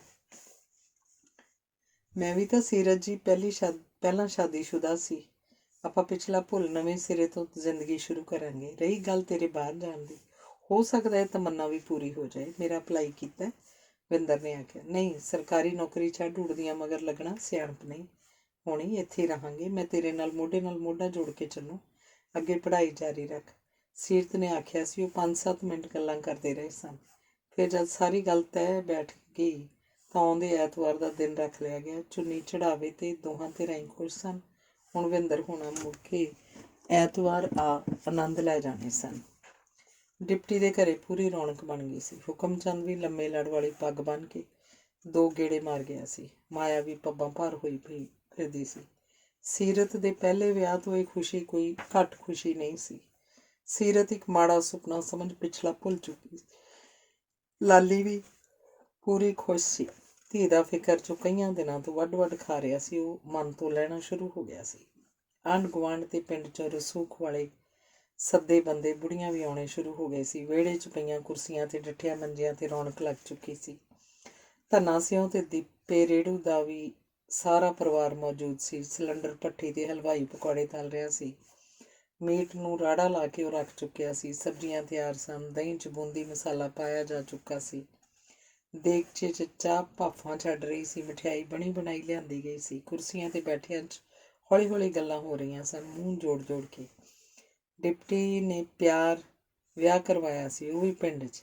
ਇਸ ਪੱਖੋਂ ਜਵਾਕ ਸਿਆਣੇ ਨਿਕਲੇ ਕਿ ਨਹੀਂ? ਇੱਕ ਜਣਾ ਆਖ ਰਿਹਾ ਸੀ। ਇਹ ਤਾਂ ਜ਼ਰੂਰੀ ਨਹੀਂ। ਜੇ ਕਿਸੇ ਦੇ ਮਾਂ-ਪਿਓ ਦਾ ਪਿਆਰ ਵਿਆਹ ਹੋਵੇ, ਧੀਆਂ ਪੁੱਤ ਵੀ ਉੱਠ ਕੇ ਉਹ ਲਈ ਫੜ ਲੈਣ। ਨਾਲੇ ਸਾਰੇ ਪਿਆਰ ਵਿਆਹ ਕਾਮਯਾਬ ਵੀ ਨਹੀਂ ਹੁੰਦੇ। ਬਹੁਤਿਆਂ ਤਾਂ ਘਰੋਂ ਭੱਜ ਕੇ ਕਰਵਾਏ ਹੁੰਦੇ ਆ। ਇੱਕ ਆਵਾਜ਼ ਆਈ। ਭੱਜ ਕੇ ਕਰਵਾਇਆ ਜਾਂ ਚਬਾਈ ਅੜਚਣਾ ਵੀ ਤਾਂ ਪੈਂਦੀਆਂ। ਸਾਰੀ ਉਮਰ ਹੀ ਬੰਦਾ ਜਵਾਕਾਂ 'ਚ ਹੀਣਾ ਰਹਿੰਦਾ ਕਿ ਝੂਠ ਕਾਹਦਾ? ਜੇ ਜੂਪਾ ਨਾ ਮਰਦਾ, ਡਿਪਟੀ ਨੂੰ ਵੀ ਬਥੇਰੀਆਂ ਔਕੜਾਂ ਦਾ ਸਾਹਮਣਾ ਕਰਨਾ ਪੈਣਾ ਸੀ। ਬਾਈ ਜੀ, ਕੋਈ ਖਾਣ ਪੀਣ ਵੱਲੋਂ ਸੰਗਦਾ ਨਾ ਰਹਿ ਜਾਏ। ਤੁਹਾਡਾ ਆਪਦਾ ਘਰ ਆ, ਇਹ ਤਾਂ ਆਖਿਓ ਨਾ। ਕਿਸੇ ਨੇ ਆਖਿਆ ਨਹੀਂ। ਉਹ ਗਿੰਦੂ ਲਿਆ ਪਕੌੜਿਆਂ ਦੀਆਂ ਪਲੇਟਾਂ ਭਰ ਕੇ। ਸਾਰਿਆਂ ਨੂੰ ਚਾਹ ਪਿਆ ਰਹਿ ਨਾ ਜਾਵੇ ਕੋਈ, ਧਨੀ ਨੇ ਆਖਿਆ ਸੀ। ਉਦੋਂ ਹੀ ਉਹਨੂੰ ਮੀਤ ਫਿਰ ਅੰਦਰ ਵੱਲ ਲੈ ਗਿਆ ਸੀ। ਸਾਰਿਆਂ ਚਾਹ ਪਾਣੀ ਪੀਤਾ ਸੀ। 10 ਕੁ ਵਜੇ ਨੂੰ ਜੈਤੋਂ ਵਾਲੇ ਵੀ ਬਰਾਤ ਬਣ ਆ ਗਏ ਸੀ। ਬੋਰਡ ਸਿਉਂ ਵਾਲੇ ਵੜਦੇ ਹੀ ਹਰਦੀਪ ਨੇ ਆਪਣੇ ਬਾਪੂ ਨੂੰ ਫੋਨ ਕਰਤਾ ਸੀ ਤੇ ਸਾਰੇ ਜਣੇ ਉੱਠ ਕੇ ਗੇਟ 'ਤੇ ਸਵਾਗਤ ਲਈ ਆ ਗਏ ਸੀ। ਉਦੋਂ 3-4 ਕਾਰਾਂ ਆ ਰੁਕੀਆਂ। ਪਹਿਲਾਂ ਹਰਦੀਪ ਸਿੰਘ ਤੇ ਉਹਦੇ ਘਰ ਵਾਲਾ ਇੱਕ ਕਾਰ 'ਚੋਂ ਉਤਰਿਆ। ਵਿੰਦਰ ਵੀ ਕੋਟ ਪੈਂਟ 'ਚ ਪੂਰਾ ਜੱਚ ਰਿਹਾ ਸੀ। ਸਾਰੇ 6-7 ਜਣੇ ਸੀ। 2-3 ਔਰਤਾਂ ਵੀ ਸਨ। ਸਾਰਿਆਂ ਨੂੰ ਟੈਂਟ 'ਚ ਹੀ ਪਹਿਲਾਂ ਚਾਹ ਪਾਣੀ ਪਿਆਇਆ ਗਿਆ। ਉਸ ਤੋਂ ਬਾਅਦ ਛੱਤ 'ਤੇ ਲਿਜਾਏ ਗਏ ਸਨ। ਉੱਪਰਲੇ ਕਮਰਿਆਂ 'ਚ ਉਹਨਾਂ ਦਾ ਇੰਤਜ਼ਾਮ ਕੀਤਾ ਸੀ। ਵਿਹੜੇ 'ਚ ਬੈਠੇ ਪਿੰਡ ਦੇ ਬੰਦਿਆਂ ਫੇਰ ਗੱਲਾਂ ਛੋਹ ਲਈਆਂ ਸੀ। ਗੱਲ ਛਿੜਦੀ ਅੱਜ ਦੀ ਅਖਬਾਰ ਦੀ ਖਬਰ 'ਤੇ ਆ ਗਈ ਸੀ। ਅੱਜ ਅਖਬਾਰ 'ਚ ਖਬਰ ਆਈ ਹੈ ਵੀ ਲਾਲ ਜੀ ਦੀ ਸ਼ਹਿਰ ਵਾਲੀ ਕੋਠੀ 'ਚ ਛਾਪਾ ਪਿਆ ਕੱਲ੍ਹ। CBI ਦਾ 20 ਕਿਲੋ ਫੀਮ ਤੇ 1 ਕਿਲੋ ਹੈਰੋਇਨ ਫੜੀ ਹੈ। 80 ਲੱਖ ਰੁਪਈਆ ਬਰਾਮਦ। ਲਾਲਾ ਜੀ ਨੇ ਵੀ ਬਥੇਰੀਆਂ ਝੰਡਾਂ ਲਾਈਆਂ ਸੀ ਨੋਟ ਇਕੱਠੇ ਕਰਨ ਵਾਲੀਆਂ। ਨੋਟ ਇਕੱਠੇ ਕਰਨ ਵਾਲੀਆਂ। ਹੁਣ ਮੁੰਡਾ ਵੀ ਉਸੇ ਲਈ ਤੇ ਆ। ਪਤਾ ਨਹੀਂ ਇਹ ਲੋਕ ਇੰਨੀ ਮਾਇਆ ਕਰਨਗੇ ਕੀ। ਲੋਕ ਵੋਟਾਂ ਪਾ ਕੇ ਪਤਾ ਨਹੀਂ ਕਿਵੇਂ ਜਿਤਾ ਦਿੰਦੇ ਆ। ਹੁਣ ਲਾਲ ਜੀ ਦਾ ਪੋਤਾ ਵੀ ਸਿਰੇ ਦਾ ਲਾਥਾ। ਬਾਜ਼ਾਰ 'ਚ ਸ਼ਰੇਆਮ ਗੋਲੀ ਚਲਾਈ ਸੀ, ਸ਼ਰੇਆਮ। ਪਰ ਅਸੀਂ ਫੇਰ ਵੀ ਇਹਨਾਂ ਲੋਕਾਂ ਮਗਰ ਲੱਗੇ ਆ, ਇੱਕ ਜਣਾ ਬੋਲਿਆ ਸੀ। ਹੁਣ ਫਿਰ ਆਪਾਂ ਕਰੀਏ ਵੀ ਕੀ? ਸਾਲੇ ਸਾਰੇ ਭ੍ਰਿਸ਼ਟ ਆ। ਸਭ ਜਾਣਦਿਆਂ ਵੀ ਅੰਨੇ ਹੋ ਕੇ ਇੱਕ ਪਾਸੇ ਤੁਰਨਾ ਹੀ ਪੈਂਦਾ। ਕੋਈ ਹੈ ਜੋ ਸਾਨੂੰ ਇਹਨਾਂ ਲੀਡਰਾਂ ਦੇ ਚੱਕਰ ਵਿੱਚ ਫਸਿਆਂ ਨੂੰ ਕੱਢਣਾ ਕੀ ਨਹੀਂ? ਭੋਲਿਓ, ਆਪੇ ਨਿਕਲਣਾ ਪਊ ਆਪਾਂ ਨੂੰ। ਆਪੇ ਇਹਨਾਂ ਦੀ ਤੇ ਲੱਤ ਮਾਰ ਕੇ। ਆਓ ਬਾਈ, ਆਪਾਂ ਗੁਰਦੁਆਰੇ ਚੱਲੀਏ। ਕੁੜੀ ਨੂੰ ਤਿਆਰ ਕਰਤਾ। ਕੁੜੀਆਂ ਨੇ ਆਪਾਂ ਨੂੰ ਹੁਕਮ ਹੋਇਆ ਕਿ ਤੁਸੀਂ ਗੁਰਦੁਆਰੇ ਜਾ ਕੇ ਬੈਠੋ।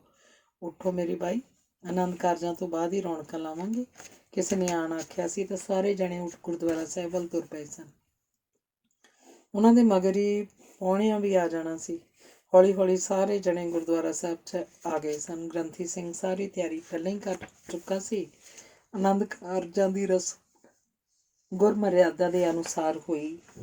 ਫਿਰ ਸਾਰੇ ਜਣੇ ਘਰ ਆ ਗਏ ਸਨ। ਮੂਵੀ ਵਾਲਾ ਆਪਣੇ ਮੋਢੇ 'ਤੇ ਮੂਵੀ ਕੈਮਰਾ ਚੱਕੀ ਭੱਜਿਆ ਫਿਰ ਰਿਹਾ ਸੀ। ਕੈਮਰੇ ਵਾਲਾ ਵੀ ਸਾਰੇ ਪਾਸੇ ਘੁੰਮ ਰਿਹਾ ਸੀ। ਪ੍ਰਾਹੁਣਿਆਂ ਦਾ ਇੰਤਜ਼ਾਮ ਛੱਤ 'ਤੇ ਸੀ। ਬੋਤਲਾਂ ਦੇ ਡੱਟ ਖੁੱਲ੍ਹ ਗਏ ਸਨ। ਪਿੰਡ ਵਾਲੇ ਵੀ ਕੋਠੀ ਦੇ ਮਗਰਲੇ ਪਾਸੇ ਜਾ ਬੈਠੇ ਸਨ। ਸਾਰੇ ਖਾਣ ਪੀਣ 'ਚ ਮਸਤ ਸਨ। ਰੋਟੀ ਤੋਂ ਬਾਅਦ 'ਚ ਤੋਰ ਤਰਾਈ ਦੀ ਤਿਆਰੀ ਹੋਣ ਲੱਗ ਪਈ। ਜਿਸ ਕਾਰ 'ਚ ਸੀਰਤ ਨੂੰ ਬਿਠਾਇਆ ਜਾਣਾ ਸੀ ਉਹ ਡਰਾਈਵਰ ਨੇ ਲਾਈ ਸੀ। ਜਦ ਸੀਰਤ ਨੂੰ ਕੁੜੀਆਂ ਡੋਲੀ ਵਾਲੀ ਕਾਰ ਤੱਕ ਲਿਆ ਰਹੀਆਂ ਸਨ ਤਾਂ ਉਹ ਗੀਤ ਵੀ ਗਾ ਰਹੀਆਂ ਸਨ। ਬੀਬੀ ਦਾ ਮਾਂ ਪਿਓ ਨਿਉ ਗਿਆ ਹੋਰ ਨਿਵਿਆ ਨਾ ਕੋਈ, ਨਿਉ ਗਿਆ ਪਰਬਤ ਪਹਾੜਾਂ ਦਾ ਹੋਰ ਨਿਵਿਆ ਨਾ ਕੋਈ। ਬੀਬੀ ਦਾ ਬਾਬਲਿਓਂ ਰੋਵੇ ਘੱਟ ਸਾਵਣ ਆਈ, ਤੂੰ ਕਿਉਂ ਰੋਣਾ ਏ ਬਾਬਲਾ ਵੇ ਜੱਗ ਹੁੰਦੜੀ ਆਈ। ਸੀਰਤ ਧਨੀ ਦੇ ਮੋਢੇ ਨਾਲ ਲੱਗੀ ਡੋਲੀ ਵਾਲੀ ਕਾਰ 'ਚ ਆ ਬੈਠੀ ਸੀ। ਡਿਪਟੀ ਤੇ ਲਾਲੀ ਬਾਰੀ ਵਿੱਚ ਦੀ ਸੀਰਤ ਨੂੰ ਦੁਬਾਰਾ ਫੇਰ ਘੁੱਟ ਕੇ ਮਿਲੇ ਸਨ। ਸਹੇਲੀਆਂ ਵਾਰੀ ਮਿਲੀਆਂ ਸਨ। ਹੁਕਮ ਚੰਦ ਤੇ ਮਾਇਆ ਦੀਆਂ ਅੱਖਾਂ ਵੀ ਗਿੱਲੀਆਂ ਸਨ। ਕਾਰ ਤੁਰਨ ਵੇਲੇ ਫੇਰ ਕੁੜੀਆਂ ਗੀਤ ਛੋਹ ਦਿੱਤਾ ਸੀ। ਸਾਡਾ ਚਿੜੀਆਂ ਦਾ ਚੰਬਾ ਵੇ ਬਾਬਲ ਅਸਾਂ ਉੱਡ ਜਾਣਾ, ਸਾਡੀ ਲੰਮੀ ਉਡਾਰੀ ਵੇ ਬਾਬਲ ਅਸਾਂ ਦੂਰ ਜਾਣਾ। ਵੇਖਦਿਆਂ ਕਾਰ ਗਲੀ ਵਾਲਾ ਮੋੜ ਮੁੜ ਗਈ ਸੀ ਤੇ ਡਿਪਟੀ ਆਪਣੀਆਂ ਅੱਖਾਂ ਪੂੰਝਦਾ ਅੰਦਰ ਵੜ ਗਿਆ ਸੀ। ਧੰਨਵਾਦ।